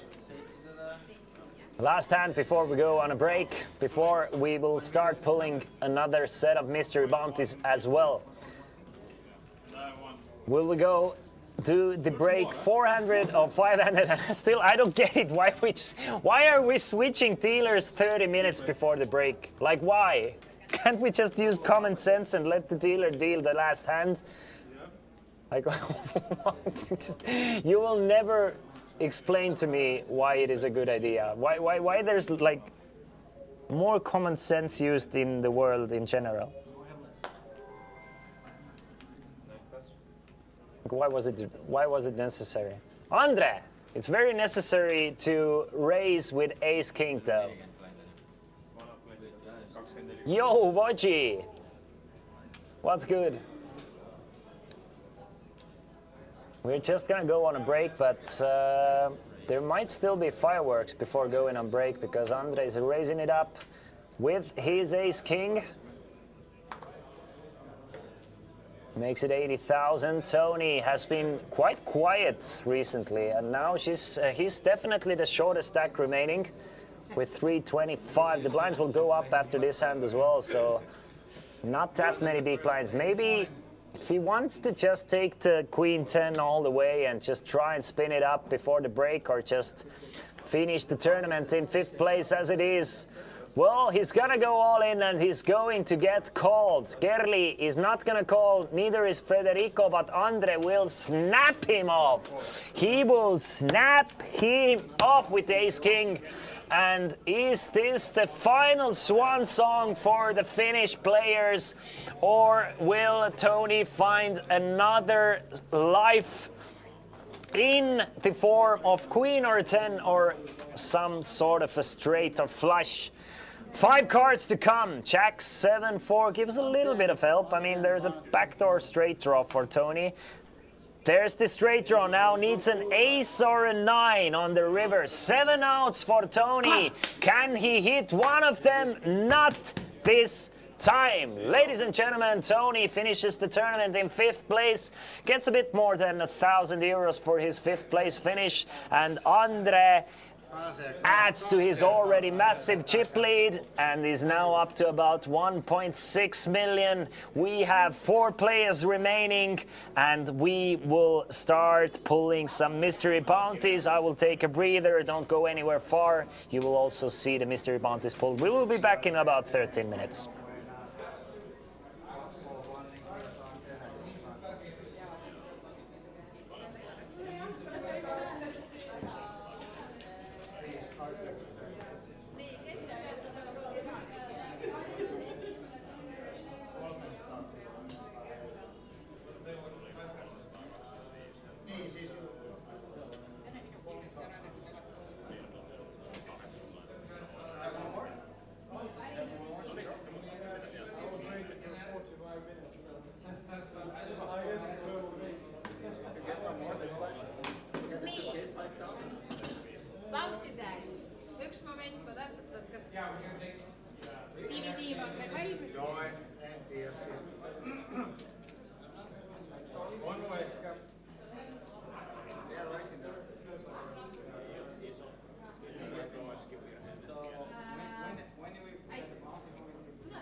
that one or that one?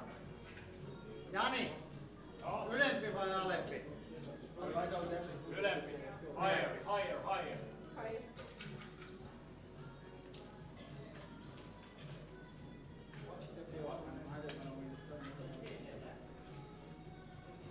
Me again? You again. Oh, thanks. Second one. Okay, I believe very good. Andre. Some water. If you can't get this 2K right now, you'll never get it. You'll never get it if you don't Ei, get it boll. right now. Ja, du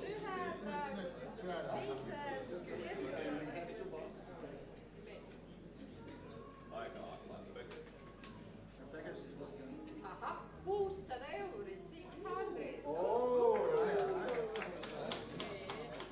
Yeah, yeah. Is Estonian snow in motion?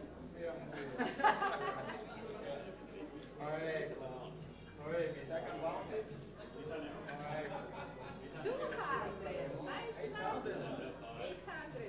It's already 1,000 in bounties. But we still have some. You have the 2Ks. 1,000 in bounty, right? The Another 200 girly. first. Girly, girly. 200, 200,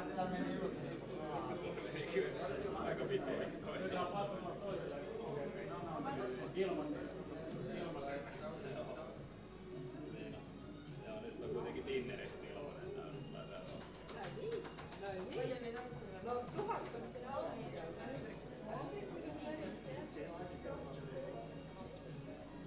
What do you get? 800. Okay. And I get City Diner. Good times. You're gonna eat a lot of food. Yeah. Kit Kat 100. Oh my, the 2K is still there. Ooh. Ja Andre.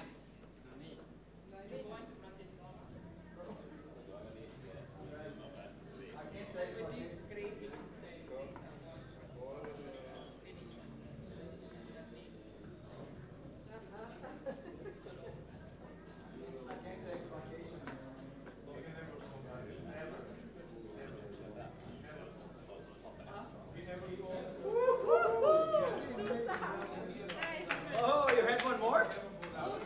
Fuck. Why didn't you tell me I would record? Nice, nice. Picture, picture. Picture, I thought it was picture. your last bounty.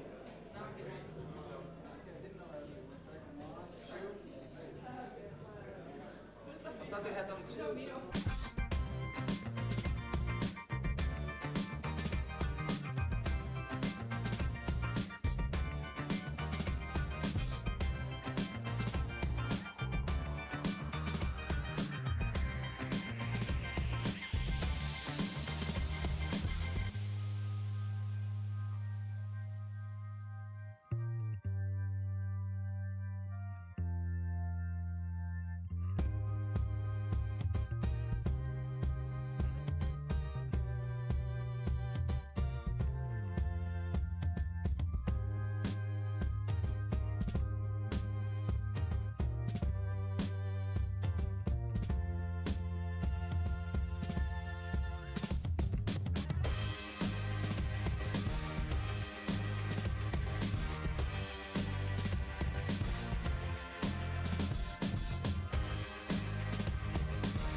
can do so much better. Dreams about you and me, wearing hearts in our sleeves. I can do so much better. So, so, so much better. So, so, so much better. Dreams are all that I need. I finally see I can do so much better.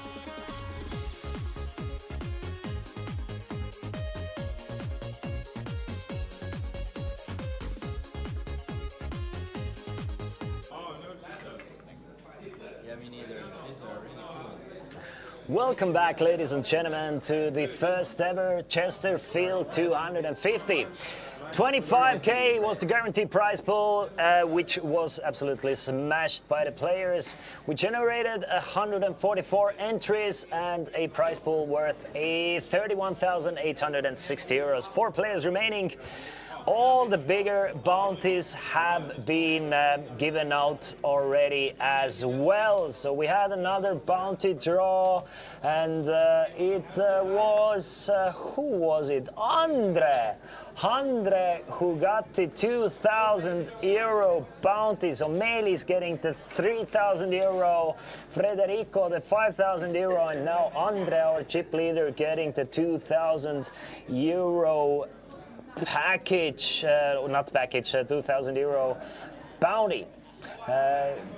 Karin drew a 1,600 euro the festival package for herself, so not too shabby. So just the smaller bounties remaining. So basically players are playing for the remaining prize pool. There are a couple of 100 euro bounties and maybe a couple of 200 euro bounties remaining, but most that matters is the prize pool remaining. First place 4,200 euros, second place 2,600, third place second place 2,800, third place 1,600, and fourth place, and everybody has guaranteed themselves 1,200 euros plus a little bit of chunk change on top of it. My name is Christian Laas. We are playing 400. The blinds, four-handed. The blinds are 25.50, and Gerli will start things up with a raise to 115,000 from the button with ace-8. Ranno snap ball in with king-9, and I mean, it's a close one, really close one for Gerli. If she's gonna call this one with ace-8, I think against Ranno I'm calling if I'm Gerli, but you know, we'll see.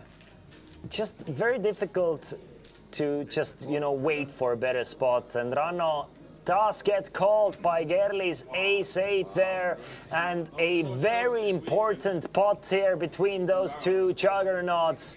Ranno has Gerli covered, and Gerli is ahead, poised to double up to 1.7 million, but Ranno still has 41%. To eliminate Gerli, needs a king or a 9. Jack, deuce, 3 on a flop, no help for Ranno. Gerli's ace-high still ahead and remains ahead on the 6 of diamonds turn. Can Ranno get lucky on the river? No, he cannot. Jack of spades on the river, and Ranno is just not happy with the call from Gerli. Ranno cannot believe the call.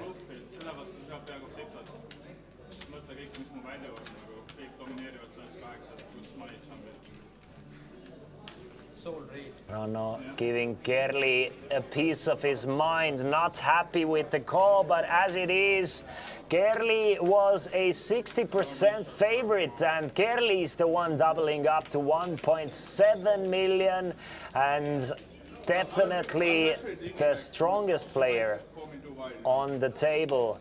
Now, short stacked, left with just 140,000. And I have to say, nice call from Gerli. 3 big blinds remaining for Ranno. It is Gerli, our chip leader now, against Andre in second place. And then there is a huge gap between Andre and Federico. And Ranno now crippled down to 140,000.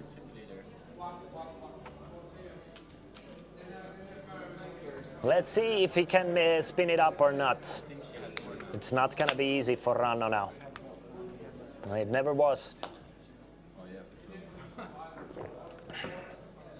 The bounties don't matter that much anymore, but of course it still would be nice to get some extra value for for busting out Ranno here. Federico is gonna go for it. Federico, the worst thing Federico could do is ship it all in now. No! He's gonna go all in and Ranno is gonna fold. Andre, call him! Call! Punish Federico! Punish Federico for going all in! Punish him! Andre, call! No way! No shot, but Andre will not make the call with the Jack 7, but Ranno basically free rolling for another 500 euros here. If Andre would have woken up with a hand that can call. Anyway, as it is, Federico adds another 125,000. Ranno still tilting and giving Kerli his thoughts about the hand. I mean, knowing Ranno is like it's a mixture of tilt and honestly just trying to let their opponent know what the better play was. But it's in like a bit of. I understand after losing, it's fine to tilt, but not in the greatest. Not in the greatest taste. I mean, Ranno has been in hundreds times bigger final tables. Miskit Biscuit or Kerli definitely doesn't claim to be the best player and stuff, so leave her alone.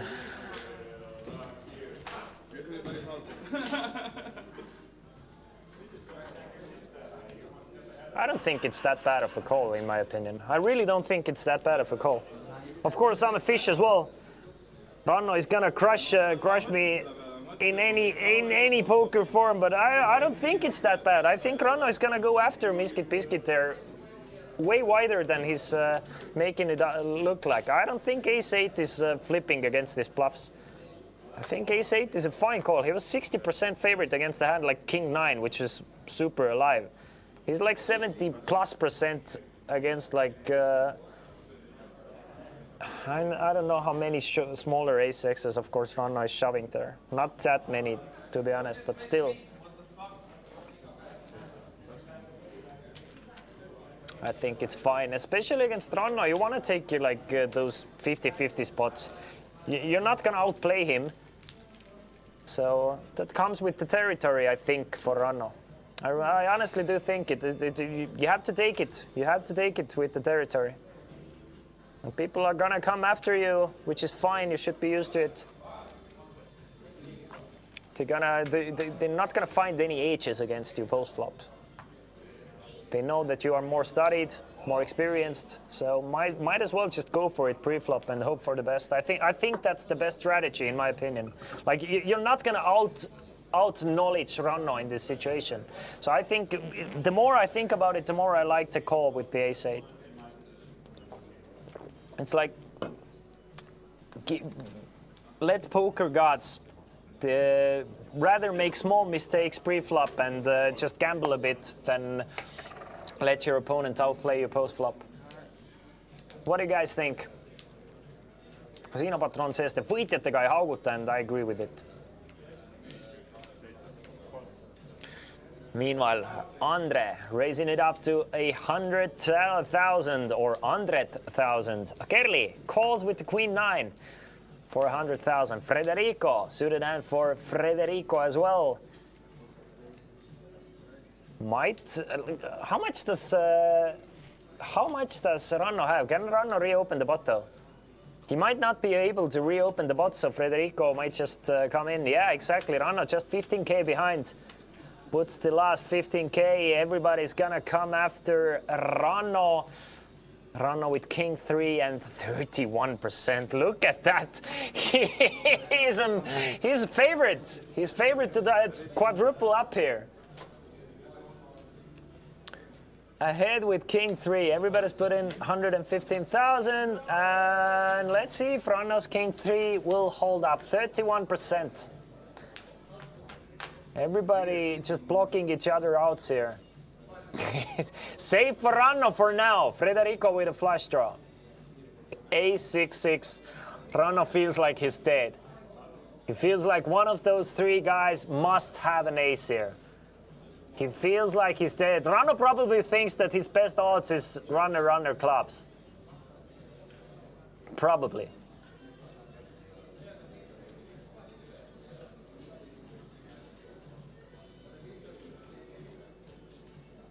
Andre.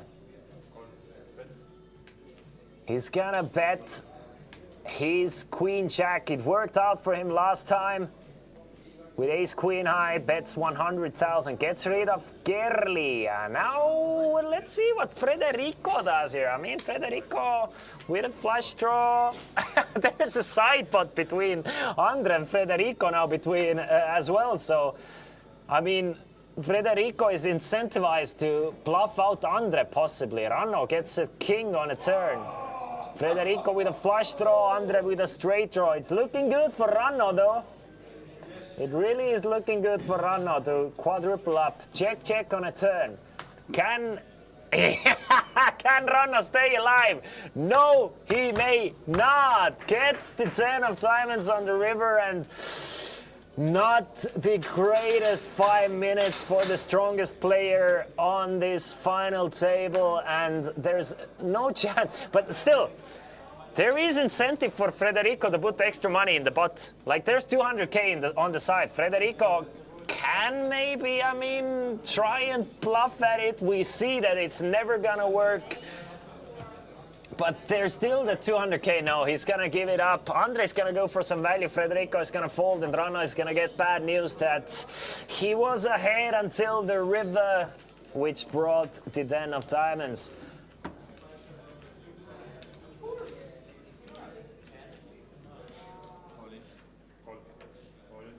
Andre's going all in.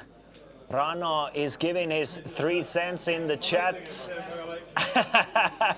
And the main takeaway is you should trust more of the ladies' natural instincts. And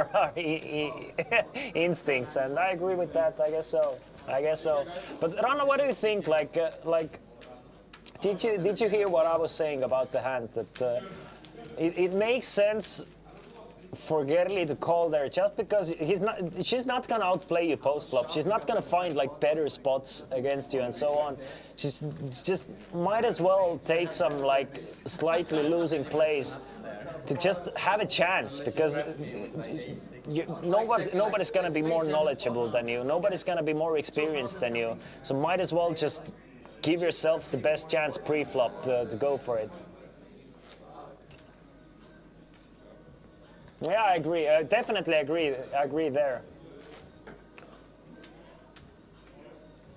Anyway, we have lost Ranno in 4th place. Let's not go over that one. Ranno Sootla finishes the tournament in 4th place, takes home 1,200 plus 25 euros for his 4th place troubles, and we are down to 3. Everybody has guaranteed themselves 1665. We are playing for 4,200 up top, and it is Andre who gets to pick another mystery bounty. But since all of the biggest bounties have already been taken out, it's not gonna be too much extra, but something still. Gerli, 1.6 million and pocket 8s. By the way, Ranno, if you didn't know, the hand where you shipped against Tony or Yanni, either of the two, blind versus blind, 12 big blinds effective with 6-7 off, your opponent folded pocket 8s. Your opponent folded pocket 8s there.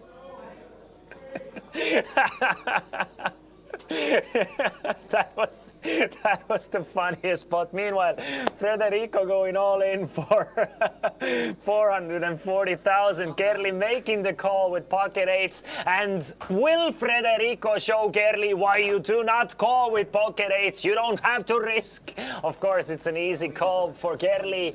57% favorite, but not anymore. Just 9% remaining. Needs the 8 of diamonds or 8 of spades on the river, which she does not get. Gets the 6 of clubs. And Federico will double up to 980,000. Kerli still with 1.2 million. But our chip leader, Andre, has about 1.8 million. Still a 3-horse race here.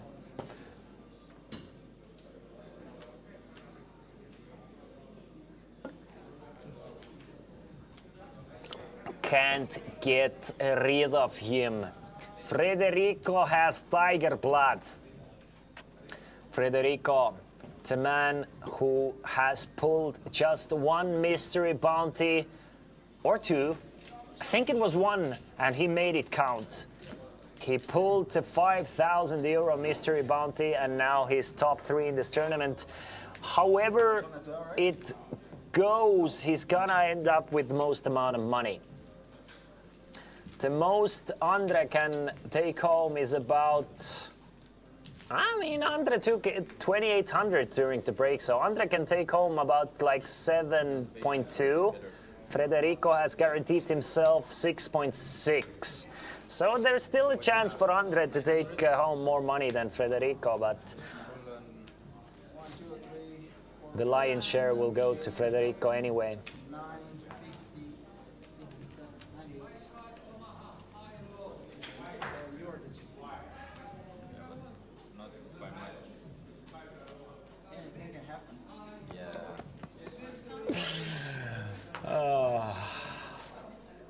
Meanwhile, we are playing decently, like not deep stacked, but it's like a spin and go that we are playing. It's like a 25 big blind spin and go, where the blinds don't go up that often. Andre with about 36 big blinds. Kerli with about 24 and Federico with about 19. Andre starts us off with a raise to 150,000 from the small blind after Federico has folded his button, and Kerli relinquishes this pot.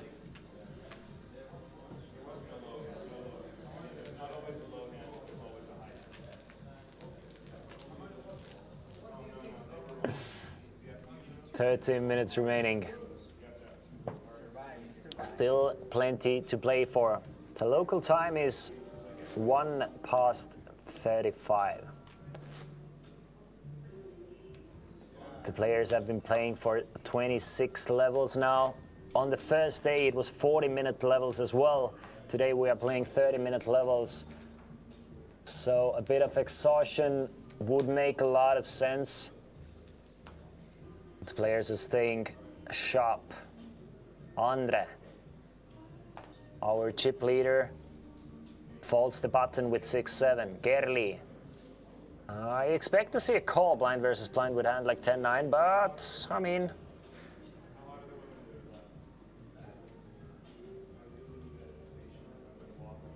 Ruku, do you have any information about this Duncan guy?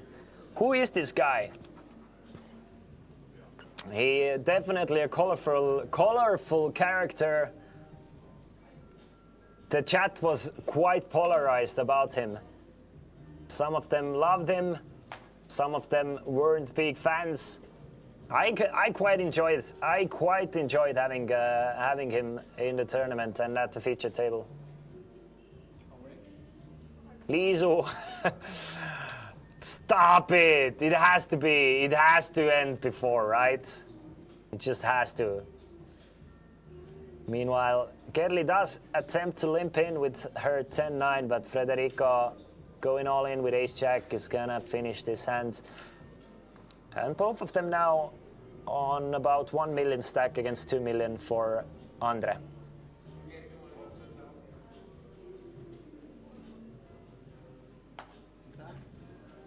What does Duncan do for a living? Does he do stand-up or like, does he actually freestyle rap? He reminded me of this comedian dude playing at the VocaStar Speak game this season.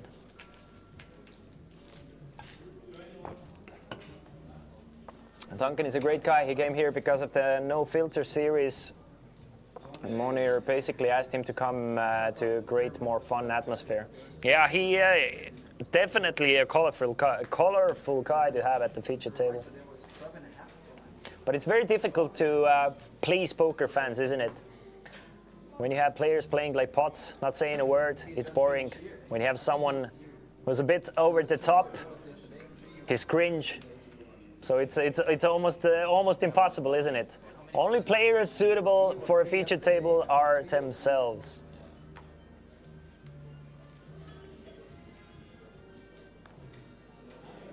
Meanwhile, Gerli folds the button.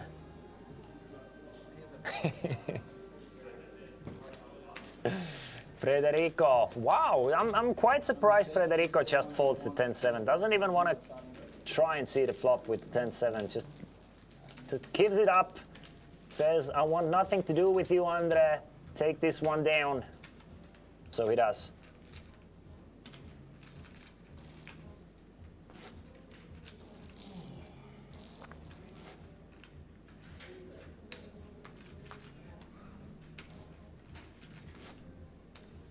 So 3 players still remaining.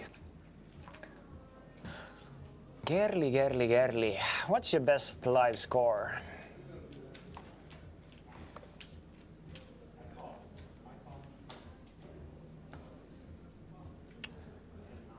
Gerli's best live cash before today is $1,200. So this is her best live cash thus far. Is it really?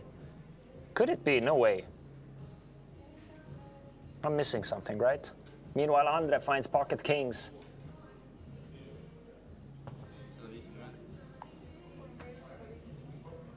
Is it possible?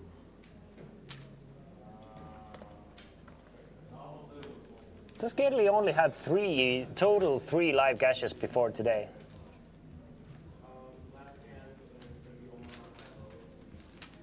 I mean, if Gerli actually has 3 live gashes before, I mean, you can't blame her for making a call. I mean, she's definitely not that experienced then. Quite understandable. So it's like semantics at this case. It looks like Gerli actually has 3 live gashes all from this year. Getting 4th in Win TV January, getting 4th in Queens of Tallinn, and getting 14th in the Win TV July edition. So definitely her best score to date, having guaranteed at least 1600, but going for that W, baby. Of course, it's Andre holding the biggest stack at the moment, and who is the favorite. Andre has been there quite a few times in the past months, playing for the win.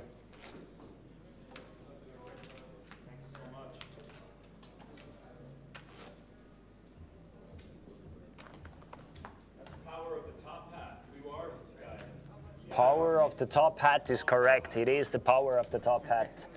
Chesterfield hat.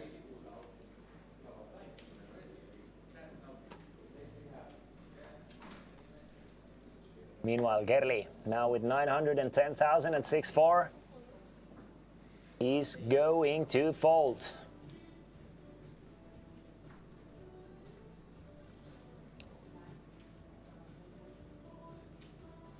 Federico with Jack 5 of diamonds. This time, Federico elects to raise. I mean, I don't mind to raise.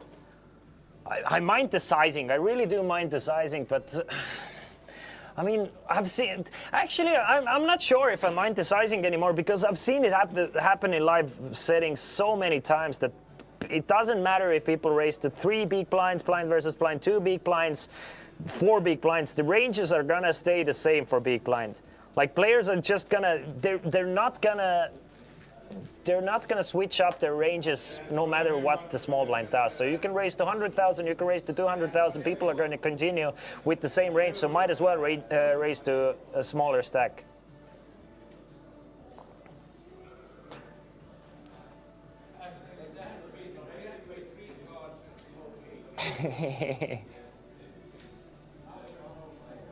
Meanwhile, Andre flopping trips by just calling pre-flop as well. I mean, Federico might get into quite a bit of trouble here. I mean, I wouldn't even be surprised if Federico is just gonna barrel it off here.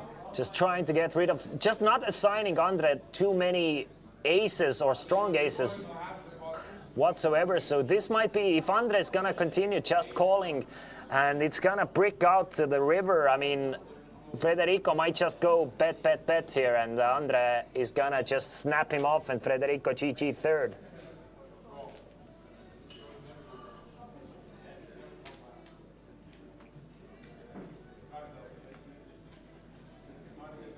There's one of those bricks, 6 of diamonds on a turn, 440 in the middle. I mean, Federico might just, I mean, I really would be tempted to barrel it off if I'm Federico here with the Jack 5 of diamonds. Like, maybe it's just the punter in me, but I definitely see a future where Federico is gonna size somewhere to keep Andres Queen X in here, something like 160, 180 here, and then just ship the river. Other chance is that he's gonna go large on a turn and try and get rid of most of Andres' range on a turn.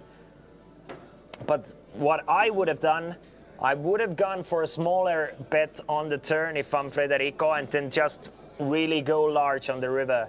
Try and keep in, like, get calls from whatever hands Andre might have, something like weak queens, like queen 7, queen 8, and then maximize the profit on the river.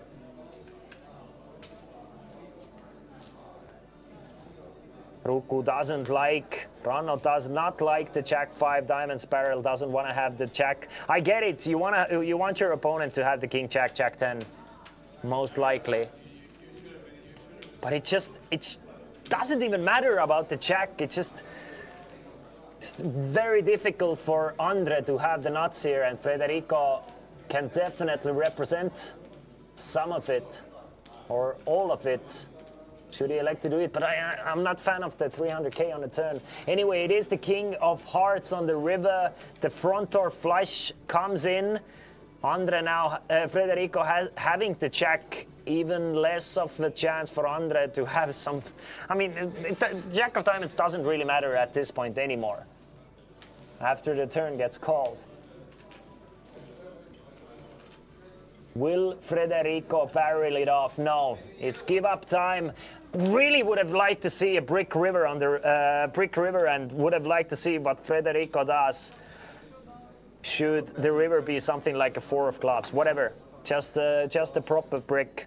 Anyway, it goes check, check, and Andre now with a commanding lead up to 2.5 million. Federico left with 535. I think I like the give up on the King of Hearts though. Yep, you're probably gonna get rid of like a Queen 10 on the river, but still, there's plenty of flush draws that might continue on the turn. They definitely, probably are gonna continue on the turn. Suspicious, suspicious. I'm putting a queen. If I have an ace, I want to bet big, but 300 was too much. When I bet, I was like, what the fuck, 200 has to be 200. 220, not 300.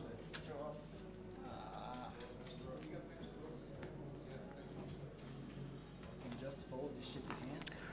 Ruku, I think Argonium means it doesn't mean offended by doesn't mean any offense made by crossing a line, but one thing I noticed, and the only thing I noticed is, like, let's say somebody is thinking for they have a tough spot for the tournament life, and you have someone who's not even in the hand singing and just doing random antics at the table. This is the time to read the room maybe, and maybe just shut up for a second. I think that's exactly what Argonia meant, and that's like one thing I noticed about the spot or about the player. Like it's a matter of respect maybe if somebody has a tough spot Oh no, I have the 9. What about you? to just stay quiet in this situation. Other than that, it's fine. Meanwhile, Federico has gone all in and Kerli has made the call. Federico has gone all in with ace-9. Kerli needs a queen or a 5 or a 3.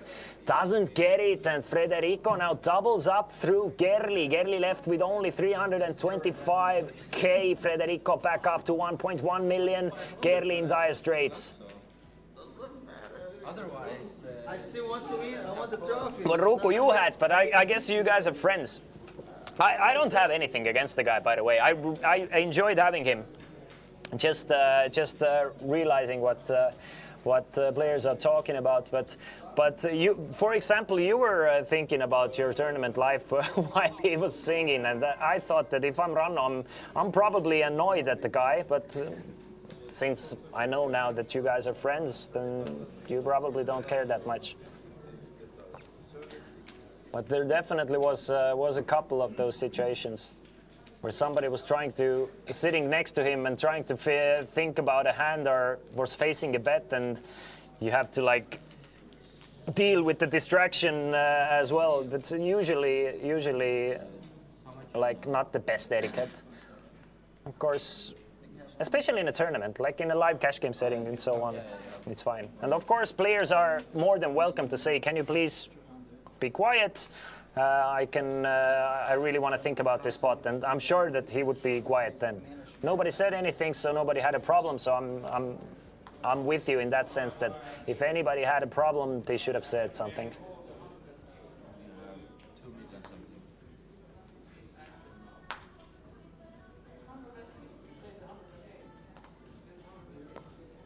Anyway, 3 players remaining. Kerli now. She's going to go all in with her last 295 with a decent hand. Very good hand, by the way. Ace-6 of clubs, and Federico wakes up with the kings, and Kerli just feels a bit defeated. Like, that's just the way it's been going for her.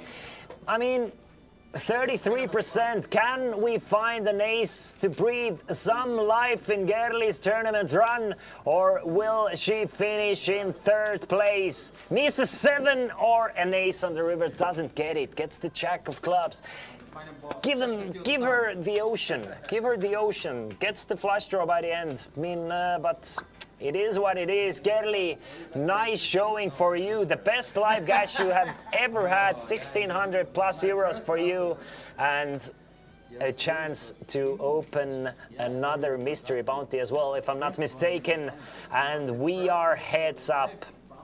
It's been looking, ever since Ranno busted, it was looking like it's gonna be those two, wasn't it? Federico versus... Want to make a deal or not yet? Andre. Federico, he's gonna take home the most amount of money anyway now.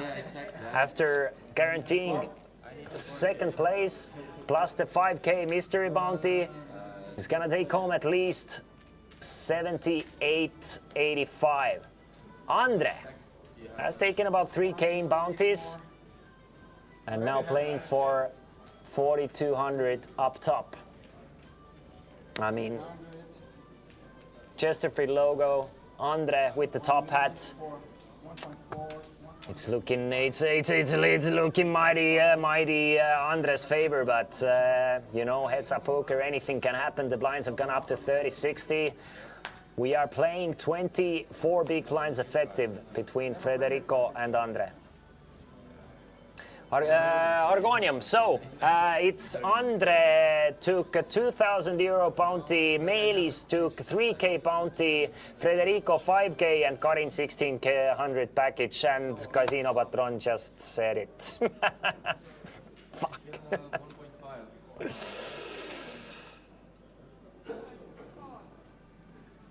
Meanwhile, Federico playing the limp strategy from the button. We are playing for quite a large difference between first and second. 1,400 euros, 13, 15. Federico calling with the Jack 10. I don't have this one. I don't have this. I got Look more at that motivation. trophy. I love that trophy, by the way. Thank you. Is it a new one? I don't think we've given out top hat trophies before. Play for free stuff. Here it comes. I thought he was. Patron, you're the specialist. You're usually playing heads up for the trophies. Have we played for a trophy like this, or is it like a new custom-made trophy? Now I understand why it was in the poster as well. Better than me. We're gonna beat your ass. I love the raise from Andre, by the way, with 9-3. I think a hand like 9-3 is exactly the type of hand you want to raise with against the limp. You don't really have a lot of equity. You want to raise with your strong hands and with hands that don't have a lot of post-flop equity. Hands like 9-3 off are, I think, perfect candidates to just turn into bluff with straight away. Meanwhile, Federico just limp calls. An open ender for Andre. Deuce 4-5. Deuce 4-5. I mean, if you're raising 9-3, then that is a great flop to continue on. I don't think Federico has too many hands that connect with this board as well, that limp call. This is, I actually, I like the small bet even more actually. Like, keep your opponent calling with your overcards and then put the pressure on the turn. I mean, well played from Andre. First hand of heads up, really well played from Andre. I don't mind the limp call from Federico and I don't mind the fold. I think both players played it fine. Heads up. I don't think it's bad. I can check the solvers.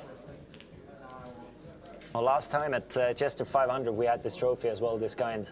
All right, all right, all right. I mean, it's I like it. I really do like it. What is it? Is it glass or is it... What's it made of?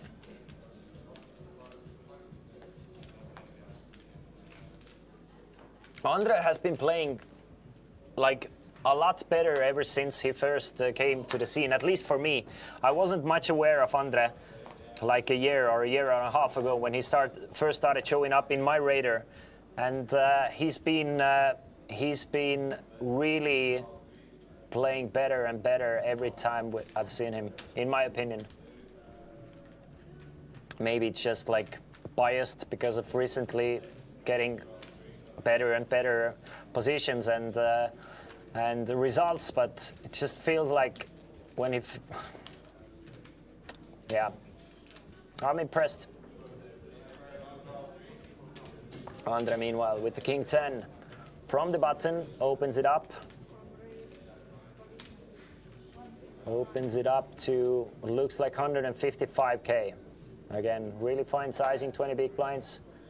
Federico, if I'm Federico, I'm not folding Jack 7, I'm taking a flop, but Federico doesn't want to play out of position, it seems like, so he will let go of the Jack 7.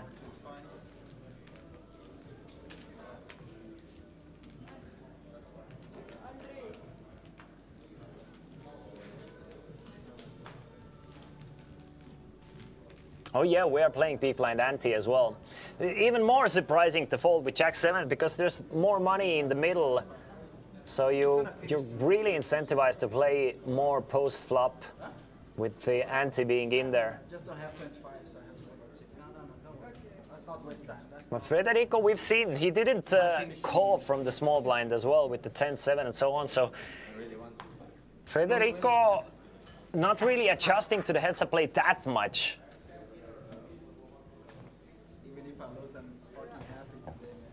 So it's looking, of course, Andre is the chip leader as well. It's looking Andre favored, but at the same time, the chips are even enough that two setups in Federico's favor or a couple of good hands in a row, and it's all over with Frederico's win. So anything is possible, but it seems like Andre is heading towards a definite win here, which feels weird to say with stacks being 2.8 against 1.1. Like, it just doesn't make a lot of sense to say that somebody's like most definitely gonna win it. But I would put the odds at like 78-22 in Andre's favor at the moment. Maybe even 82-18.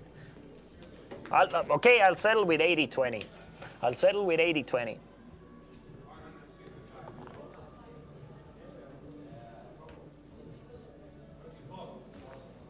Federico, he's been winning a few tournaments in Estonia recently as well. Didn't Federico at least make a deep run in one of the Chesterfield 500s plus the Win TV Live as well? I like vaguely remember him being on a bit of a heater. You should bet anything, like any two cards, no? Peer pressure.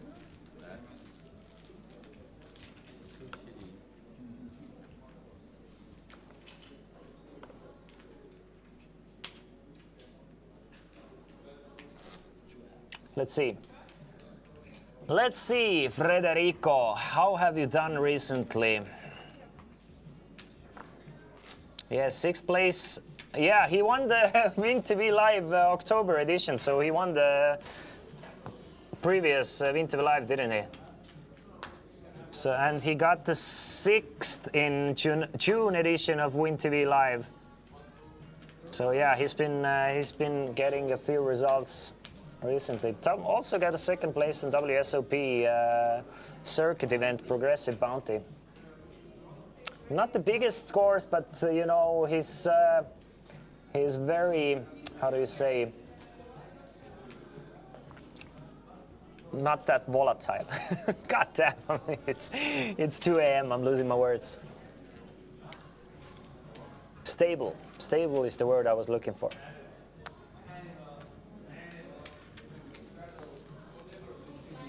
Yeah, a bit of a hot streak.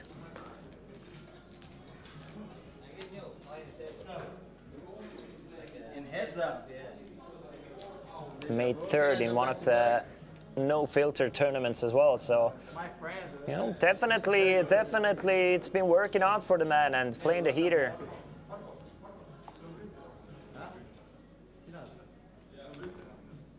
You get the same money. You know, if I win and you get 2nd with bounty, you have the same result basically. I still can pull out one bounty. Let's see Andres results as well. So, Andre has not done too shabby for himself. As I said, recently finished in a high position. Was heads up for a Chesterfield 500 title.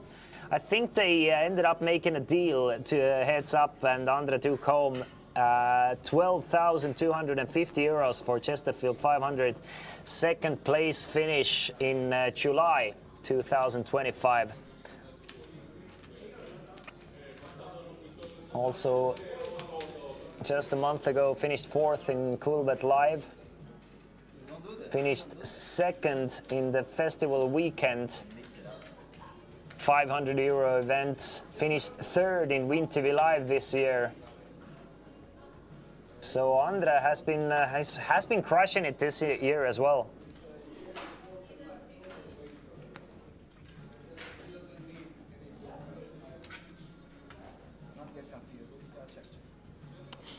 Feels bad for Gerli though. She obviously wanted to go home and sleep, and now she has to wait over an hour to pick up her bounty. How do you know? Maybe not over an hour. Maybe it's gonna be over this hand here, because Andre has flop top pair and Federico has a flush draw. Sudi, it might just be over. Maybe less than an hour, but that's true. I think the players that bust out the tournament should get a chance to just draw their bounties. I think it's ridiculous to make them wait at 2 a.m. It is a good point.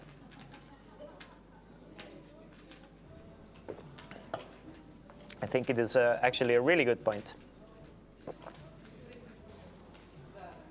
Like I wouldn't want I wouldn't want to chill there and wait for like 2 hours. Well, she gets to play some ultimate poker at least. Ultimate hold'em, gets to make some extra money.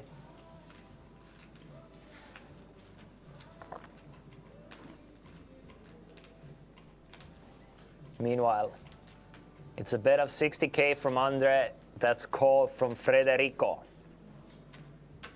300k in the middle.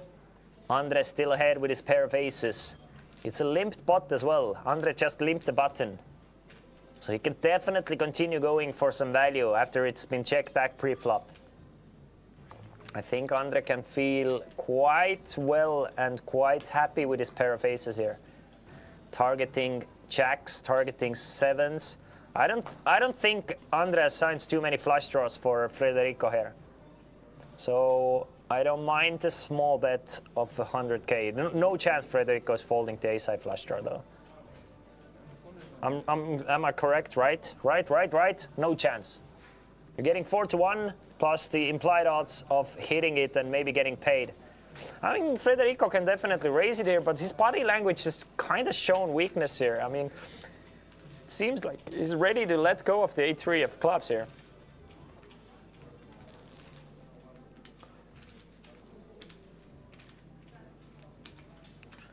I feel like he's almost like giving away the strength of his hand. He still ends up calling.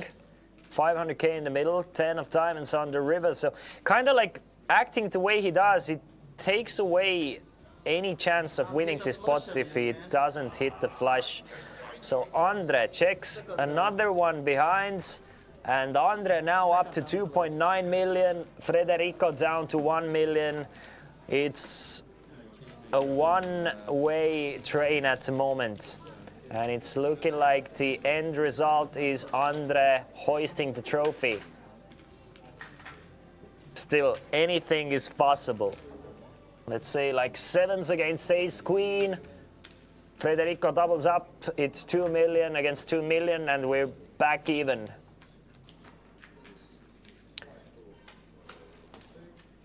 But it's not looking good for Federico.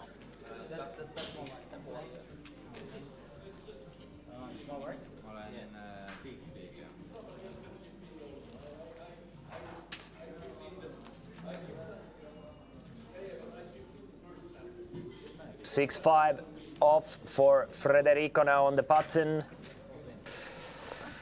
Again, we are playing big blind and ante heads up as well. I don't think you can fold any buttons here.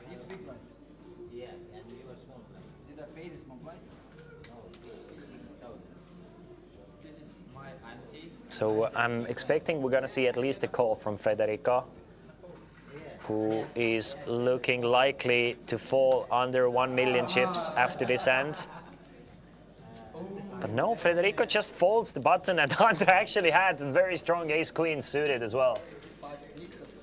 Oh, goddamn, I forgot about the wood cutting patron. But I didn't get that much. I think like 4 hours of XP, maybe 100k XP, maybe 100k XP.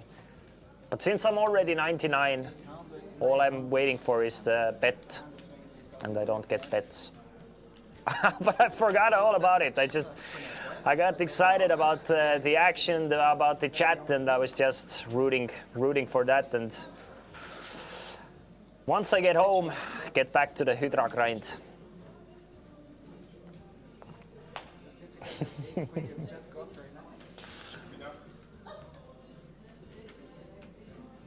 Good old Hydra grind, exactly. Meanwhile, Andre, he's limping in with sixes, 6 highs. He doesn't mind. He knows that there's a lot of money in there. So I can fold the ball. Federico checks. He's 8-7. King, Queen, 5. No pairs anywhere. Check from Federico. Andre. Will he bet 60k and will he steal this one away from Federico once again? Andre Yeah, he will. He knows that it is very difficult to flop pairs in No Limit Hold'em in heads up, so he's just going and getting after it and chipping away from Frederico's stack one small chunk at a time. Oh, Casino Patron, yeah, and Lisu. Tomorrow, all the good luck will be at the Kolmevõistlus. You will see a legendary run where every single tournament that's played will end up with a final table at least. Probably top 2. That's how I won the win table. I was like 6. It's gonna be sick. Lisu, who do you think I am? Do you think I like the women at Saturday night at 2 a.m.? Do you think these are the women that I wanna go after? Like the drunk remainders of friend groups? No, thank you. Maybe like 4 hours ago, there were still some like okay-ish people left, but no, nah. I mean, it's getting worse. It's just the worst ones left now.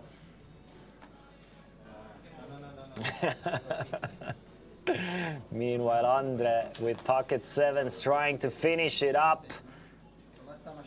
Trying to finish this tournament and get it in the bag with his pocket 7s, I'm sure. Time to ship it in, Andre.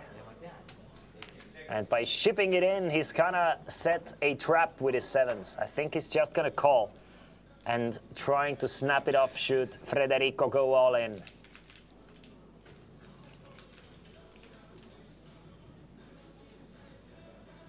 Did he just call? No, he didn't just call.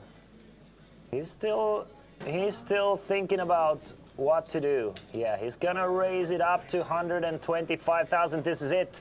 This is it. Frederico will get a chance to double up because this is going in. Andre is never folding to 7s, and we have a classic flip. Frederico with King Jack of Hearts, but dominated in stack. Andre with pocket 7s. We'll still have 2 million remaining, but Andre 7s should they hold. It's gonna be all over, baby. Frederico is gonna need running hearts.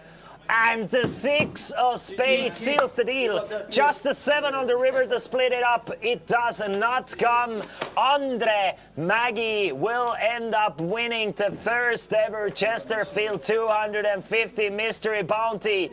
Takes home 4,200 euros. Plus another 3 mystery bounties that are remaining. His own, Frederico's, plus I think he eliminated Gerli as well.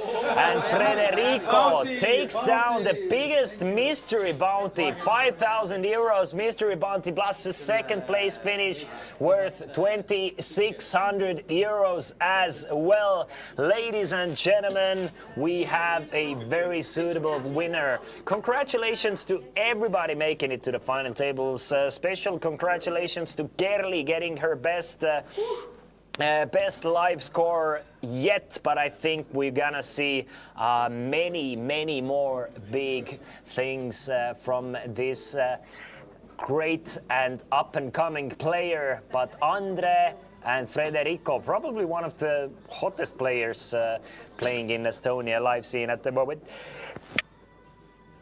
Excuse me, but I still want to see the mystery bounties remaining. Which mystery bounties will Andre still draw? And I think Gerli has one other mystery bounty to draw herself as well. So let's get over to the mystery bounty area and let's not go home just yet. There's still mystery bounties to be won. And I'm not 100% sure which prizes are left still. There might still be something to be drawn, right? I think they let Gerli draw it right away. Perfect, Casino Patron. So it didn't make sense to make Gerli wait. So yeah, let her go home. But it is Andre just picking all the remaining mystery bounties. What is it? What is it? What is it? I think it's the restaurant experience, isn't it? Federico gets one as well. So it's a restaurant experience worth 600 euros for Andre and Federico. A couple of €100 gift cards remaining as well. Both of these remaining mystery bounties will go to Andre. First one, I think, is a €100 gift card. And I think the last one is bar credit as well, but might be something else. Well, yeah, that's a €100 bar credit. So, Andre, first place, 4,200 plus, I think, like 7 mystery bounties. The best one being worth 2,000 euros. What a great showing for Andre.